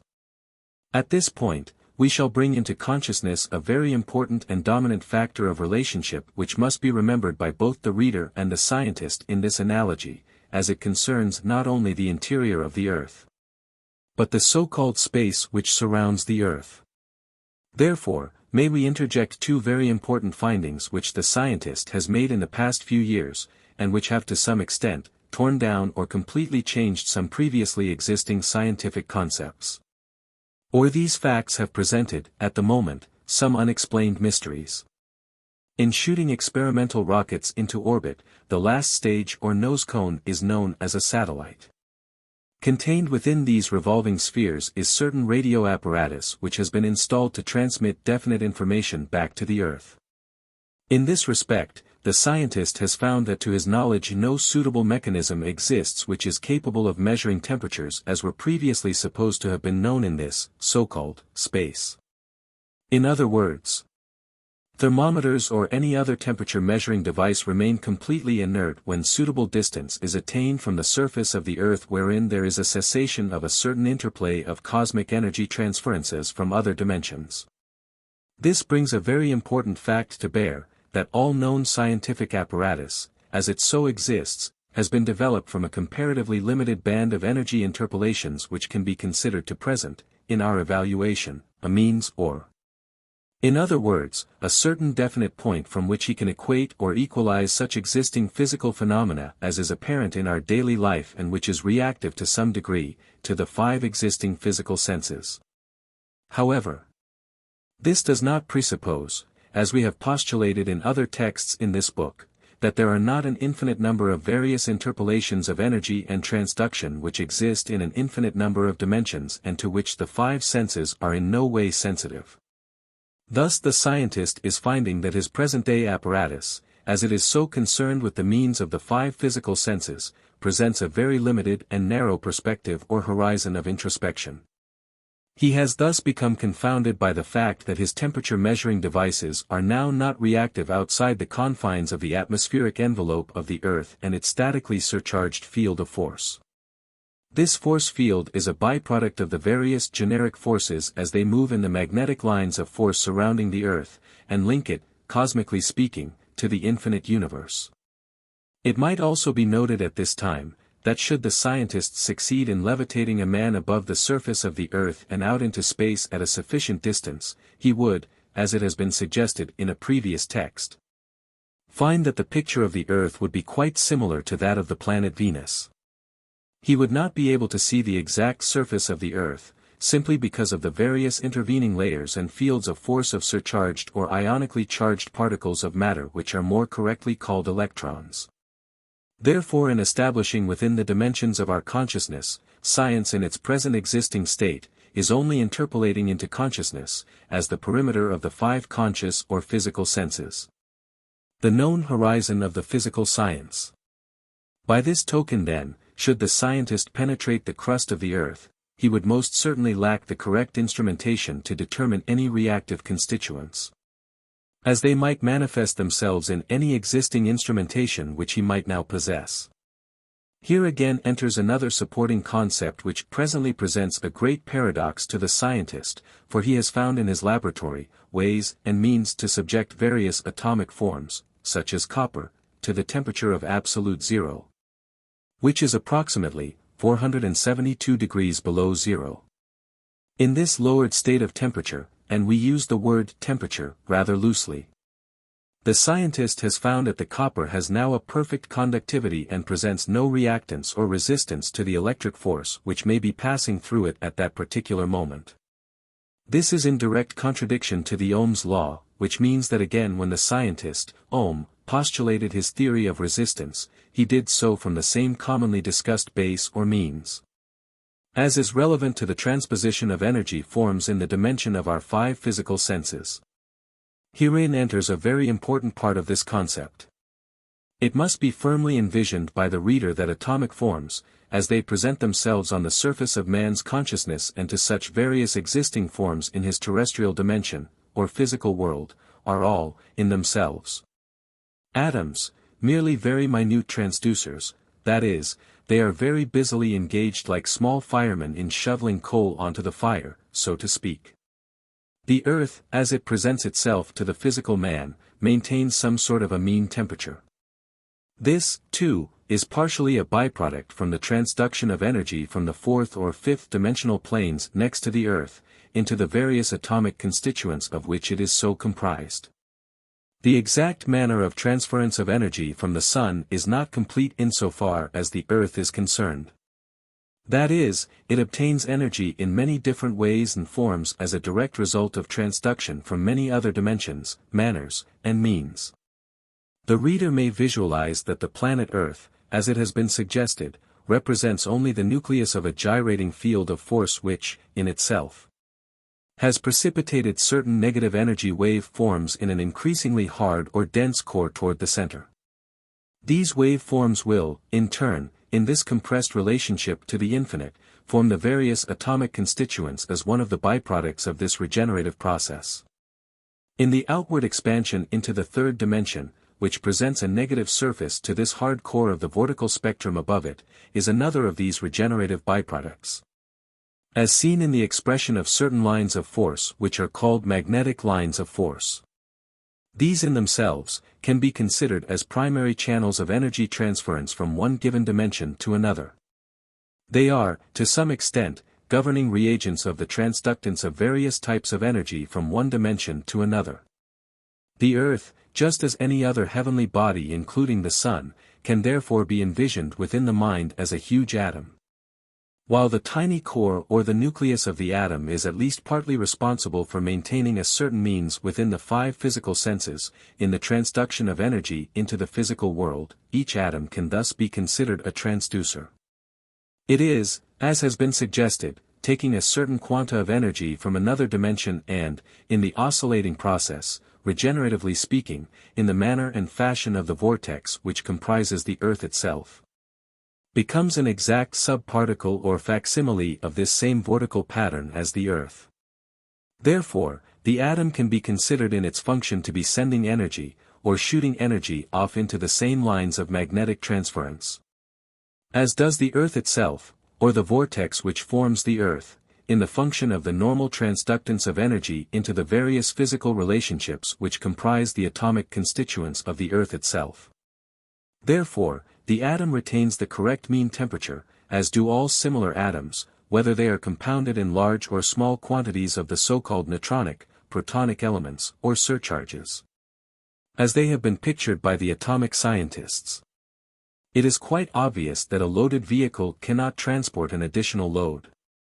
If we load a 1-ton truck with 1 ton of metal, it would then be very laborious to carry any additional load which was imposed upon it. The atom is in the same position, relatively speaking, as it is when contained in a long rod which can be called a copper wire. Each tiny atom composing a molecule or a crystal of copper is busily engaged at full capacity in transforming energy from one dimension to another to keep it as a copper atom within this certain mean temperature, or terrestrial dimension, into which it has so manifested itself. Any additional load in the form of energy, traveling at the rate of 186,000 miles per second, presents an additional load which it can, to some extent, laboriously conduct within the circumference of the magnetic lines of force of which it is comprised. This represents the resistance, postulated by Ohm in his law of Ohm's resistance. When the same atom which is contained in a copper wire is subjected to intense refrigeration or, to state more factually, an isolation process wherein the atom has been at least temporarily suspended or isolated from its interdimensional activity, it then becomes, to any outside force of traveling energy as it is reflected to it, a perfect conductor. Simply because it is, in its own intelligence, its own IQ, ready, willing and able to assume the load which has been temporarily suspended from its activity due to the isolation by the so-called refrigeration. In other words, so far as this individual atom is concerned, refrigeration and its subjugation to the absolute mean, so far as the scientist is concerned with 472 degrees below zero, it is, in effect, thrown 1,000,000 miles away from the surface of the Earth, out into another dimension in which it is not functionally active and does not perform its major task or its particular intelligence, in relating energy from one dimension into another. The presentation of these facts and the seeming mysteries of present-day science should now clear up certain definite and pertinent points in the reader's introspection. As it was previously postulated, there is no such thing as space. It is infinitely filled and infinitely solid, so far as energy is concerned. This energy, in itself, assumes a vast magnitude and an infinite number of different forms and dispensations, as well as interchanges. This cannot be considered, in any way, to be a chaotic maelstrom but rather a very highly organized interplay of energy forms which are transposing and transducing energy from one dimension into another by the simple and presently recognized laws of harmonic structures and the regenerative processes which are concerned when a large energy source is involved by the infinite mind in these various interpolations. The world in itself, as well as the planetary system, the galaxy and the universe in which the Earth is so situated, presents to even the most casual observer a very obvious fact: there is much more to science at the present time than has been presupposed in any scientific dispensations. The vague and nebulous theories as they are posed by science, that any planet or sun represents in its formation a long-term period of the collection of many tiny dust particles from space, is quite infantile and completely refutes any of the existing knowledge or laws of electronic force or motion. The various suns, stars, solar systems and galaxies only represent certain terminating points in the dispensations of energy wave forms and energy manifestations in the interdimensional expansion and contraction process. These planetary systems, as well as the universes themselves, represent only certain conjunctions or parallaxes, which can be considered as certain terminating points for a large number of energy wave forms from other dimensions which have reached a common junction and which are terminating and re-expressing themselves in the common laws of multiple harmonics into a secondary or lower dimension of transference. The theory then, as postulated by modern science, that energy, heat or light comes from the sun, is in this respect not only completely inaccurate but bespeaks of the abysmal ignorance from which science is presently trying to levitate itself. When the future scientist begins to understand that the physical dimension, whether it is the Earth, the solar system, or the universe about him, represents only an infinitesimally small point of energy transference from the infinite into his present perspective or means of the five senses, he shall then begin to understand the universal cosmogony, as it is more thoroughly understood by mankind in other planetary systems and in other dimensions. The mention of cosmic dust and the fallacious nest that dust could exist in an infinitely filled space would, in itself, be a contradiction and a refutation of all known scientific principles of electronic force in motion.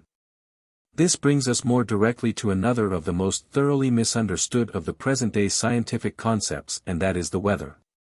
It is generally believed and postulated by scientists who are supposed to know about such things, that rain or such precipitation is caused by the accumulation of moisture molecules upon some floating dust particles in the atmosphere immediately surrounding the cloud layer. This, again, is one of the infantile suppositions which also smacks of the utter and abysmal ignorance of which the scientist is guilty, in his failure to understand some very obvious processes of energy transferences which are a part of his daily life. Precipitation from any layer of surcharged atmosphere, as it presents a large incidence of moisture particles, is possible only under certain conditions which can be classed in the general classification as ionization. In common laws, in the interpolation of energy from one dimension to another, various layers of gas above the surface of the Earth represent in their atomic constituents, transductive elements. The variance of these transductive elements, while small, yet are, in themselves, quite subjective to extraterrestrial forces with which they are working, such as various differences in magnetic stresses which are fluctuating from the sun itself. Under such conditions, therefore, magnetic lines of force can be considered as a force, which when coming in contact with suspended layers of atomic particles represent certain conductivity in different spectra and which the scientist has called heat or light. Thus they can become charged negatively or positively with a temporary charge of magnetic energy and become ionized. Under such conditions, these particles attract other particles to them, representing negative polarities. When a sufficiency of these ionized particles are thus collected together, they also begin the process of collecting other suspended particles which are represented by denser particles as moisture, then precipitation begins. This will also explain what the weatherman calls the various types of inversions, which mean high or low pressure areas. They simply represent, to a large degree, certain particular points wherein magnetic lines of force have an energy force, either compressed or released pressure, from the various points of these existing layers of gaseous atmosphere, thus generating the so-called high and low pressure areas.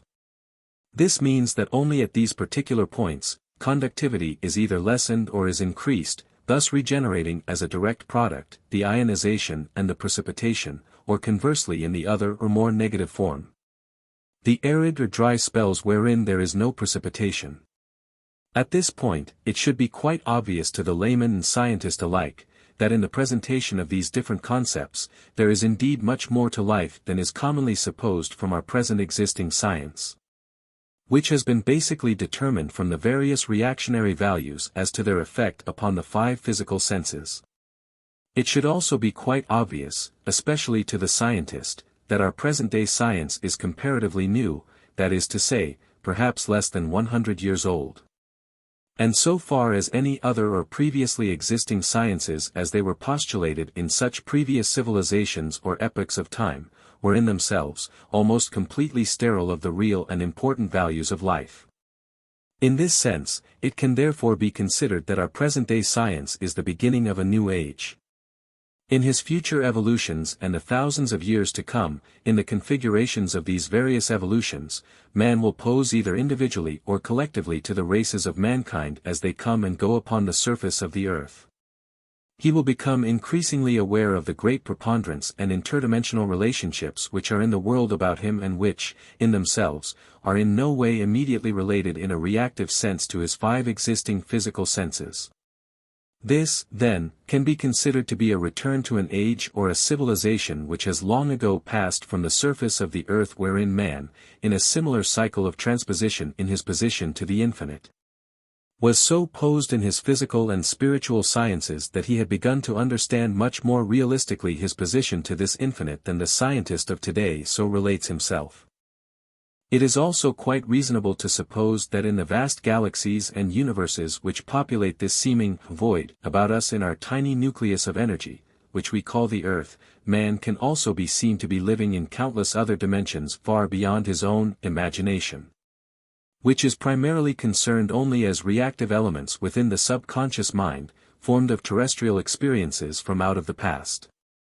Therefore, any sane or intelligent man cannot at any time in his suppositions, ever lay down lines of demarcation for either physical science or any other particular relationships of mankind in the transposition of life about him. If he does so, he is only advertising his profound ignorance to his fellow mankind. There are no lines of demarcation as far as the infinite is concerned, but relate only to successive relationships wherein certain predetermined spectra of energy transferences so reside which can be called dimensions. Such dimensions are so divided as to obtain the proper reciprocative action in their cosmic interplay, as generative and regenerative substances of energy or entities of intelligence. Intelligence in itself, whether portraying any singular act of transposition in such interplay of energy, can thus be considered intelligent. And any accumulation of such intelligent wave forms can be considered, not only as an entity but also as a configuration. When such configurations become more vast and complex in their nature as to encompass various other dimensions or spectra of interpolations, then these can be considered to be individuals. No man exists by the five physical senses alone. The tiny atoms of which man's body is composed, in the various processes of life about him whether they are of the more tangible, called the reactive elements of thinking, or of the more subjective reactionary forms of motion, such as walking, eating, etc. Can also be considered to be transduced forms of intelligent relationship, which he has either manifested from one or a number of previous experiences and the accumulation thereof. Or they can be considered separate entities of expression in which he has attuned himself into the infinite void about him. At this point too, it can be seen how fallacious is the commonly accepted form of science which relates man to a terrestrial dimension in which he is, as a flesh and blood being, so subjected to the entirety of life as it exists within the confines or means of his 5 physical senses. These 5 physical senses could not exist if it were not for such proper interdimensional frequency relationships which stem from such centers as the psychic body, and which have been previously constructed by this same individual in various lifetimes. Also, these psychic centers, in themselves, present attunements into various interdimensional configurations of entities or intelligent forms. Equations and values of life which make his progression into the future possible by constantly presenting to the individual in his daily life, a never-ending succession of new experiences. While these things, in themselves, are all autosuggestive of past life experiences, yet they always pose in their transposition an increasingly large number of ramifications which involve higher transpositions of energy forms of life in the higher dimensions. The scientist who has developed the various testing devices for measuring the difference in the reactive or resistive values in his existing science has in a sense already added to the confusion which exists in his own mind and which has come to him from the development of past lifetime experiences. This instrumentation and this science will not increase but will decrease his knowledge of the infinite, for with the continued usage of such science, he will only more firmly entrench himself deeper into the mire of his terrestrial dimension.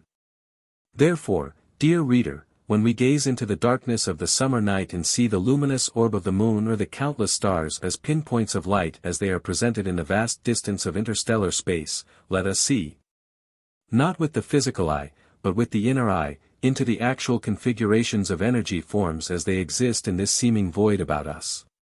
Let us see those great magnetic lines of force which stretch like luminous ribbons, crisscrossing each other across the night sky.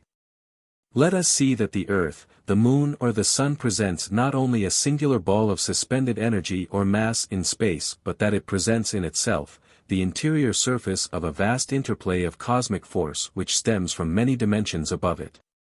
In these gyrating, pulsating oscillations of radiant energy in the interior of this vast interplay of cosmic energies, we see our little earth, our little moon, or our still quite small sun. Let us see ourselves, not as creatures of happenstance of some unfathomable bestial passion, regenerated from out of the earthly dust and its constituents and traveling to an unknown and unmarked grave. But let us see ourselves as entities of intelligence, compounded by an infinite and innumerable number of various conjunctions of other intelligent entities, which are stemming from these same infinite numbers of dimensions about us. Let us see ourselves as energy forms, pulsating just as does the sun, the moon, the earth and all of the stars into our own particular set of infinite relationships. Let us see that we are continually remanifesting upon the conscious surface of our mind these innumerable and different dispensations of experiences which we call life and which represent in themselves only a part of that overall regenerative, resurgent pattern of intelligence called God, which represents the infinite. When we have thus attained this new perspective and we have widened our horizons to include the vastness and the infinite number of vistas of life as they are so compounded from the various and innumerable number of dimensions which are a part of this infinite, then we shall have indeed become men. We shall have taken the part in the scale of evolution which was primarily designed, if it can be so conceived, as this plan for each and every individual, that he, in himself becomes an oscillating polarity to the infinite whole. He will, in his future evolutions, thus manifest an increasingly larger number of horizons or dimensions of interplay with this infinite. Only then can he be considered a man. When he is thus a man, he can be considered a master, for he has, in this new perspective and in the widening of his horizon, included the infinite and arrived at that point where he has indeed become an oscillating polarity with the infinite in all of the ramifications which would involve such an interchange of polarity patterns. We should not resign ourselves to the common form of life which is subject to disease, to various reactions of social and political systems, to the vicissitudes of vice and corruption which propound these terrestrial civilizations. Instead, let us take our place in the infinite as intelligent constituents which, in ourselves as separate entities, are compounded of various infractions of these interdimensional forms of consciousness. We will then have assumed our proper role to the infinite. And yet even the infinite is not all, for once we have attained what we might, at this particular point called infinite consciousness, we shall indeed again be confronted with an increasingly vast horizon or a prospect for attainment. For such is the way. There is no ending, no cessation. Indeed, this is the principle of life itself, the dynamic and never-ending interplay of consciousness into an infinite number of forms and an infinite number of relationships. And only in this way can the infinite live, can it become a part of everything. In the various transpositions of life in our journey into this infinite, we thus become a part of it and can thus be considered spiritual beings, the true men, created of spirit. Addendum. Inasmuch as it has been about a year since dictating this book, it would be well to note at this time, various scientific discoveries which have happened since that time. The presentation of these present-day scientific findings together with some other existing facts pertinent to that dimension of scientific research known as geophysics, astrophysics and astronomy. These facts and figures will give you, the reader, a more comprehensive understanding of the word infinite, as it has been repeated so many times in the previous pages. The greatest amount of emphasis must therefore be placed on understanding the infinite. Much of our present-day information and findings came out of the International Geophysical Year, a united international scientific effort, participated in by most nations of the world in an attempt to increase man's span of knowledge of the great macrocosm. The IGY was an 18-month period of time between the 1st of July 1957 and December 31, 1958, and all of the data compiled during that time has not as yet been completely evaluated. Space probes in the form of satellites, balloons, rockets, etc. have also added considerably to this already existing fund of knowledge. It is interesting to note that it was found the mean circumference of the Earth was within a few miles of the same figure as that given by the Greek physicist and astronomer Eratosthenes of Cyrene, more than 2,000 years ago. Democritus, too, near that time, posed the theory that the Earth revolved around the Sun and that the nebulous light from the Milky Way was actually a composite of light infiltrations made up from billions of stars. During the first 1,000 years AD, the Arabs and other Mid-Eastern nations were teaching their children a comparatively advanced astronomy. In contrast, all Europe, as a part of the Christian dominion, was living in complete abysmal ignorance of any kind of a comprehensive physiology and astronomy. As late as the 18th century, people were being burned to death at the stake or tortured at the rack and wheel for believing in and teaching physiological and astronomical concepts which were not a part of the liturgy of the Holy Roman Church. In the Middle Ages, popes, cardinals, bishops, monks, nuns and priests, as well as school teachers, all taught that the earth was God's footstool. It was square and at each of the four corners, an angel was holding it up while the heavens revolved around it. Copernicus was the first major luminary to preach against these asinine astronomical concepts. Others like Galileo followed in their work to illuminate the Western world. It is also interesting to note that in the 16th century, a certain Catholic archbishop, Usher of Armagh, definitely established the creation as having taken place in the year 4002 BC. This ridiculous assumption was later verified by Bishop Lightfoot, another luminary of the Church who not only agreed upon that year but also gave the exact day and minute. How great indeed is the contrast between this narrow-minded Middle Ages bigotry and our present-day knowledge of our earth and universe. Perhaps it might be well at this moment to go into some facts and figures which are currently available and which are part of the curriculum taught in the various science classes in schools throughout the Western nations. Our tiny Earth is one of 9 major planets revolving around a central star or sun. This sun is one of the dwarf suns which shine in our own major galaxy or universe and which is a disc-shaped rotating sea of some 30 billion stars or suns looking somewhat like a pinwheel. Some idea of the size of this galaxy can be visualized when we realize that light, traveling at 186,210 miles per second, takes 100,000 light-years to travel from one edge to the other, and at the center part or the hub, is 10,000 light-years thick. It also takes light 315,000 light-years to travel around the complete circumference. Moreover, this galaxy is expanding and some other galaxies photographed by astronomers are speeding away from us, out into space, at more than 200 million miles an hour. It is also estimated that our own solar system is traveling toward the outer edge of our galaxy at about 600,000 miles per hour. Looking further out into space and using not only giant telescopes but also the more newly developed radio telescope, the astronomer has found more than 6,000 million other galaxies and he is just beginning to count them. Remember also that our nearest neighboring galaxy is more than 1,500,000 light-years away, and if you could travel 1 million miles an hour, it would take you about 3,000 years to reach the nearest star, which is 4½ light-years distant. Of course, these figures are meaningless to the third-dimensional mind. One important fact, however, does remain uppermost. That in space it is now well known that certain physical bodies like suns and galaxies are traveling at more than twice the speed of light, and this fact has already vindicated one of the concepts postulated in this text, that the speed of light is only a divisional quantum of energy expressed from one dimension to another. Returning to our more immediate environment, the Earth, it has been found by scientists using rockets and satellites, that about 6,000 to 10,000 miles above the Earth, there are at least 2 large radiation belts which encircle the Earth like bands. It has also been found that 100 miles above the Earth, the mean temperature at the North and South poles was higher than at the equator, 100 miles above the Earth. Another discovery made by the IGY. That the sky as seen above the atmosphere contains numerous sources of ultraviolet light, which appear as diffused nebulosities, proof that the cosmic ray flux is markedly increased in intensity at the time of sunspot maximum, indicating the existence of magnetic fields in interplanetary space, verification that auroral displays contain electrons and ions.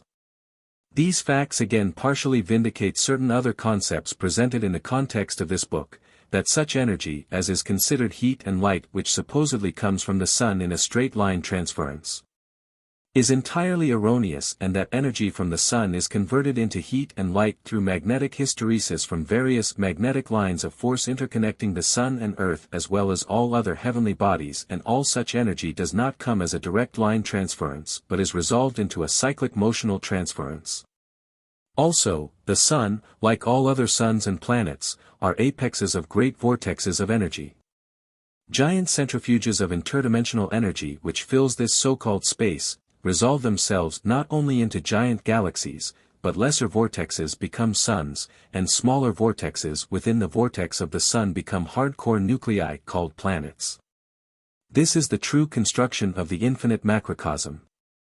Someday it is quite probable that the scientist will have a much more accurate picture of this infinite than he now possesses, and when that day arrives, Cosmic Continuum will be completely vindicated.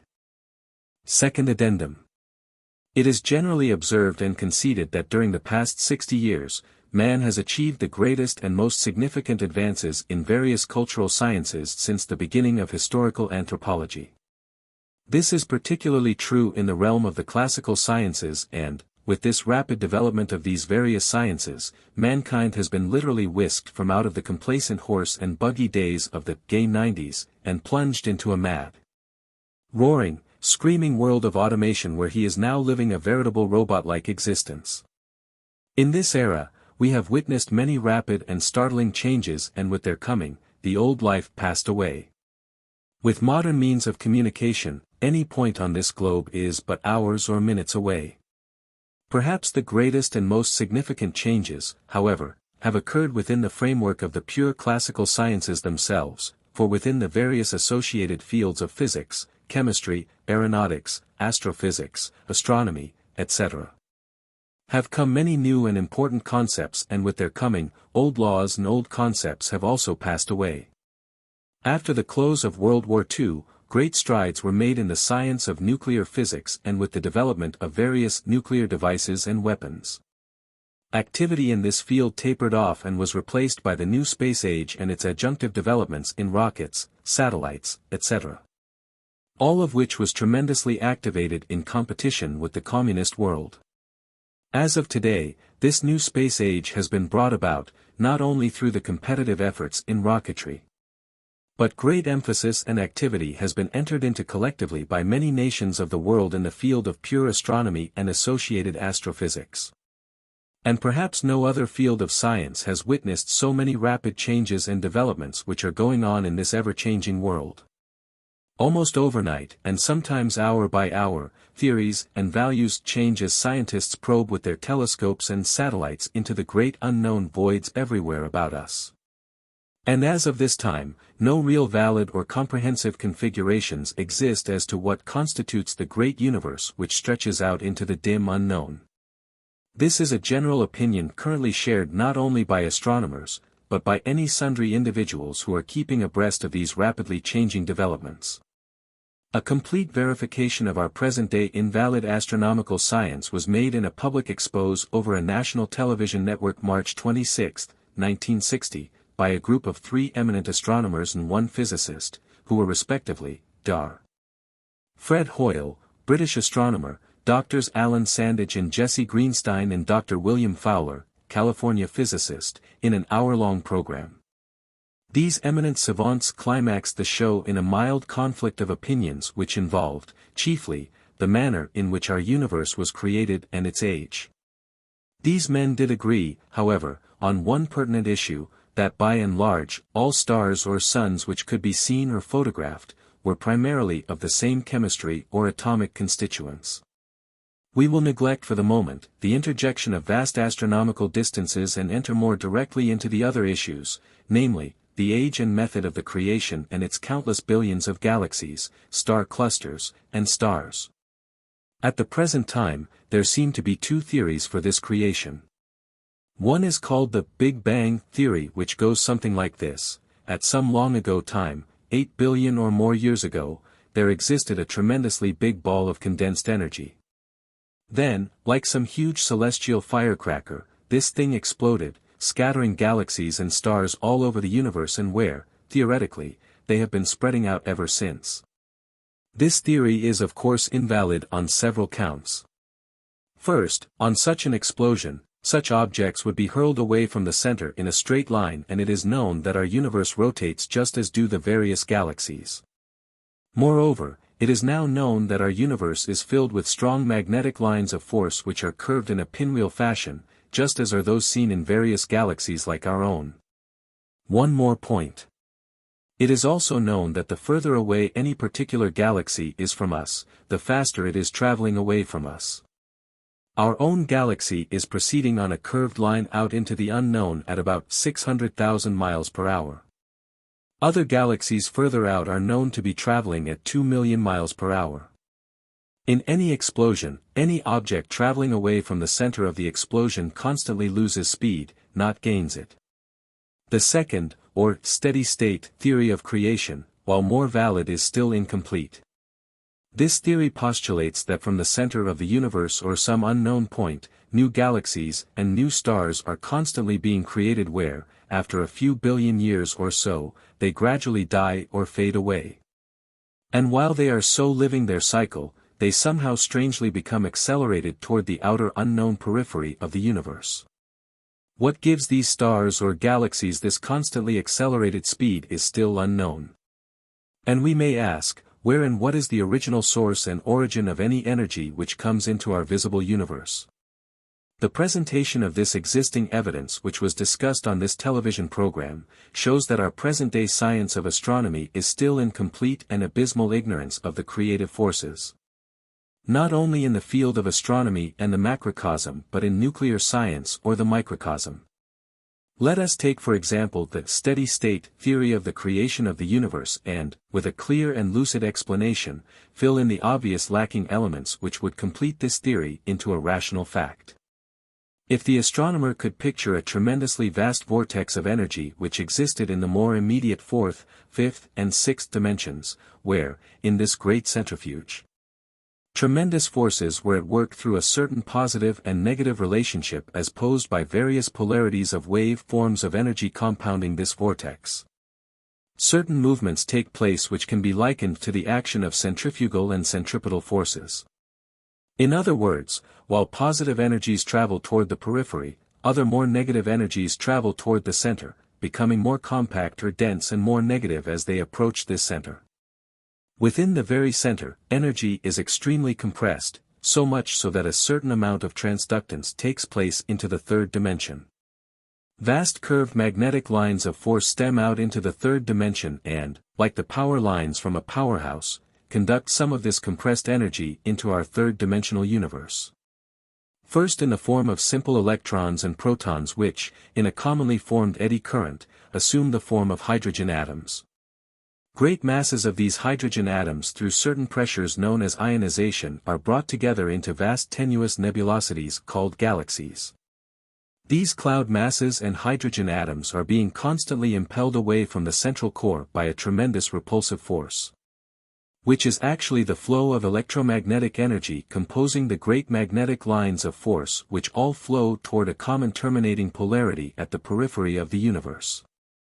As these cloud masses are expelled away from the center, the ionization of positive and negative particles and the formation of hydrogen atoms begin to form nuclei. These collect and grow larger, eventually forming a star or sun. In this aggregate process of positive ionization, polarization also occurs in varying distances from the sun. These negative polarities form the planets.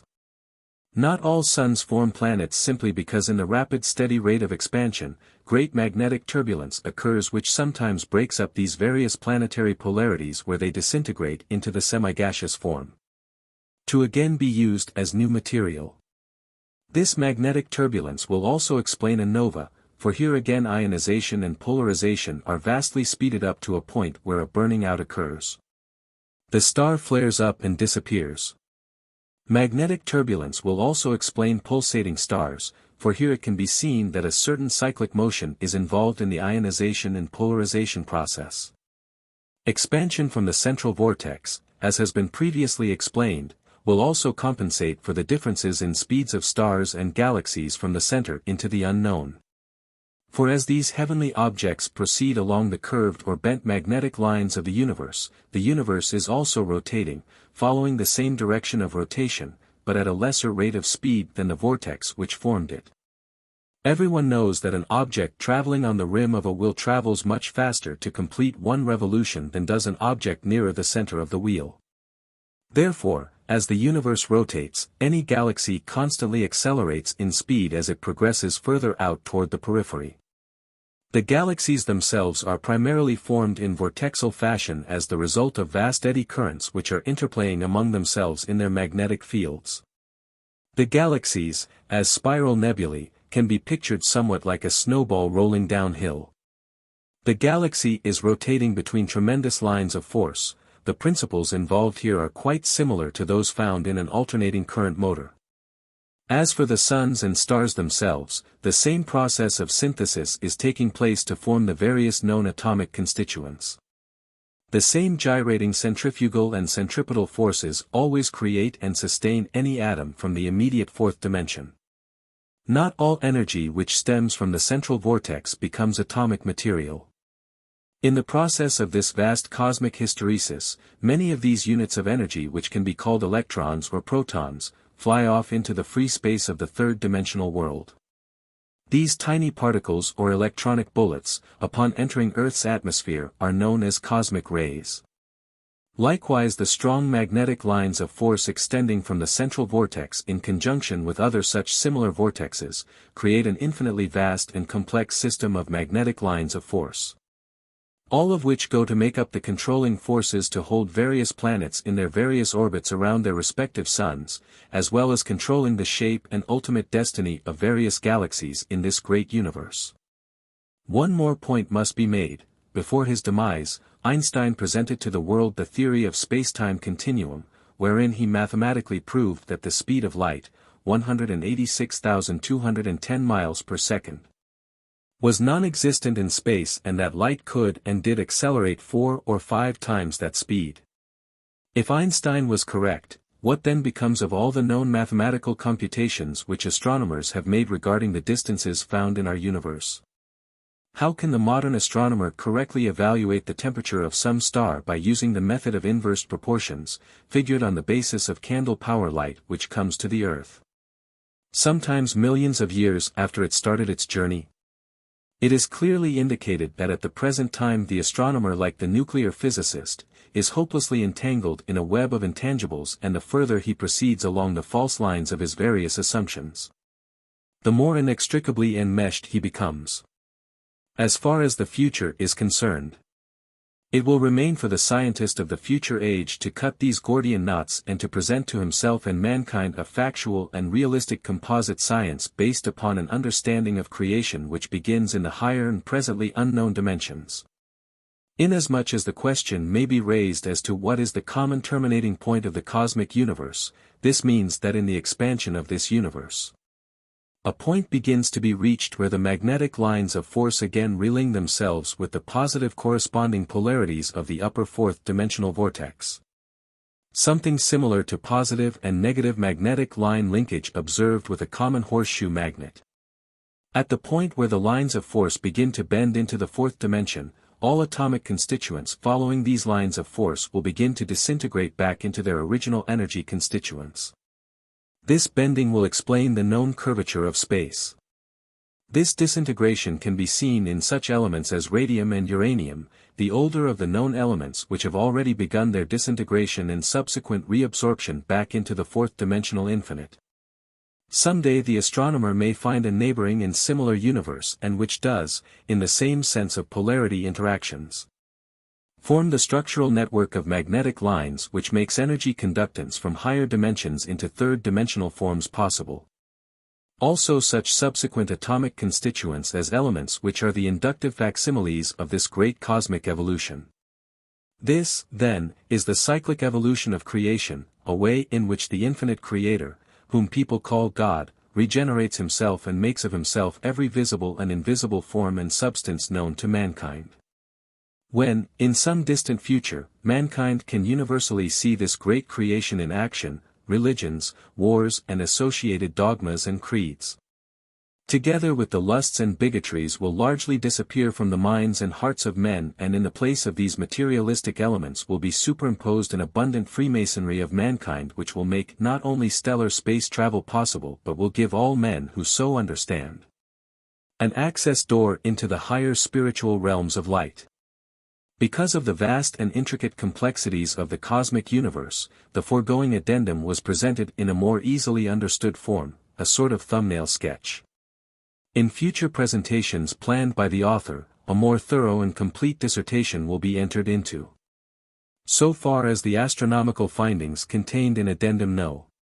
1 are concerned, these figures were drawn from currently existing astronomical suppositions and the author does not vouch for their accuracy. More accurate facts and figures will not be coming to the astronomer so long as he attempts to evaluate the vast creative cosmogony on the basis of known third-dimensional reactive formulas. Such computations are only relative and fall almost as fast as they are created. For instance, on the aforementioned television show, a pertinent issue involved was the age of the universe. A few years ago this age was thought to be 2 billion years, based on the theoretical evolution of the uranium atom.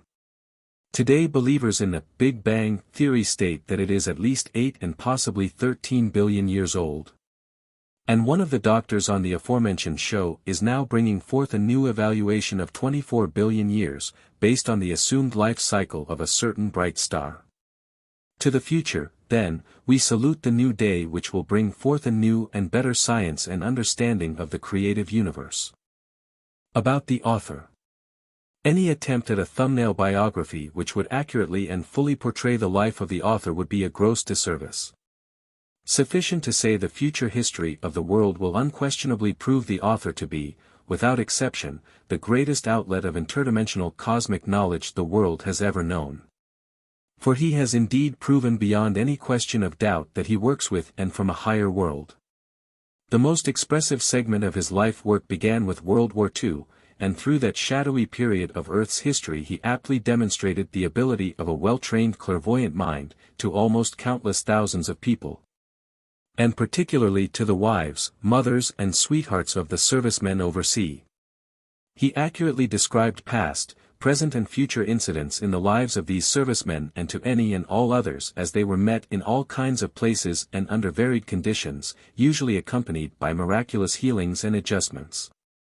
His true mission in life, however, did not begin until 1954 when he met and married Ruth, and from that time on he began pouring forth a wealth of literature which ran the gamut from ethereal poetry, philosophy, psychology, evolution, life after death, spiritual dimensions, to the most profound fourth-dimensional discussions on matter, time-space, etc. This great explosion of wisdom through the channel of the mail service began to reach many thousands of people, some in foreign countries. And even more wonderful were the accompanying psychic manifestations and demonstrations which changed the lives of those who studied. And as they studied and learned about their past and future, they saw displays of beautiful spiritual lights, smelled strange and lovely perfumes with physical, mental and spiritual healings and adjustments. And had numerous other kinds of demonstrations happen to them. All this and much more too, is part of the future history which will reveal the true nature of this man, the vastness of his mission, which is indeed the actual beginning of the millennium, the second coming. This history now resides in the many thousands of life testimonials of his students, and although he makes no claim, they all know him as the Man of Galilee.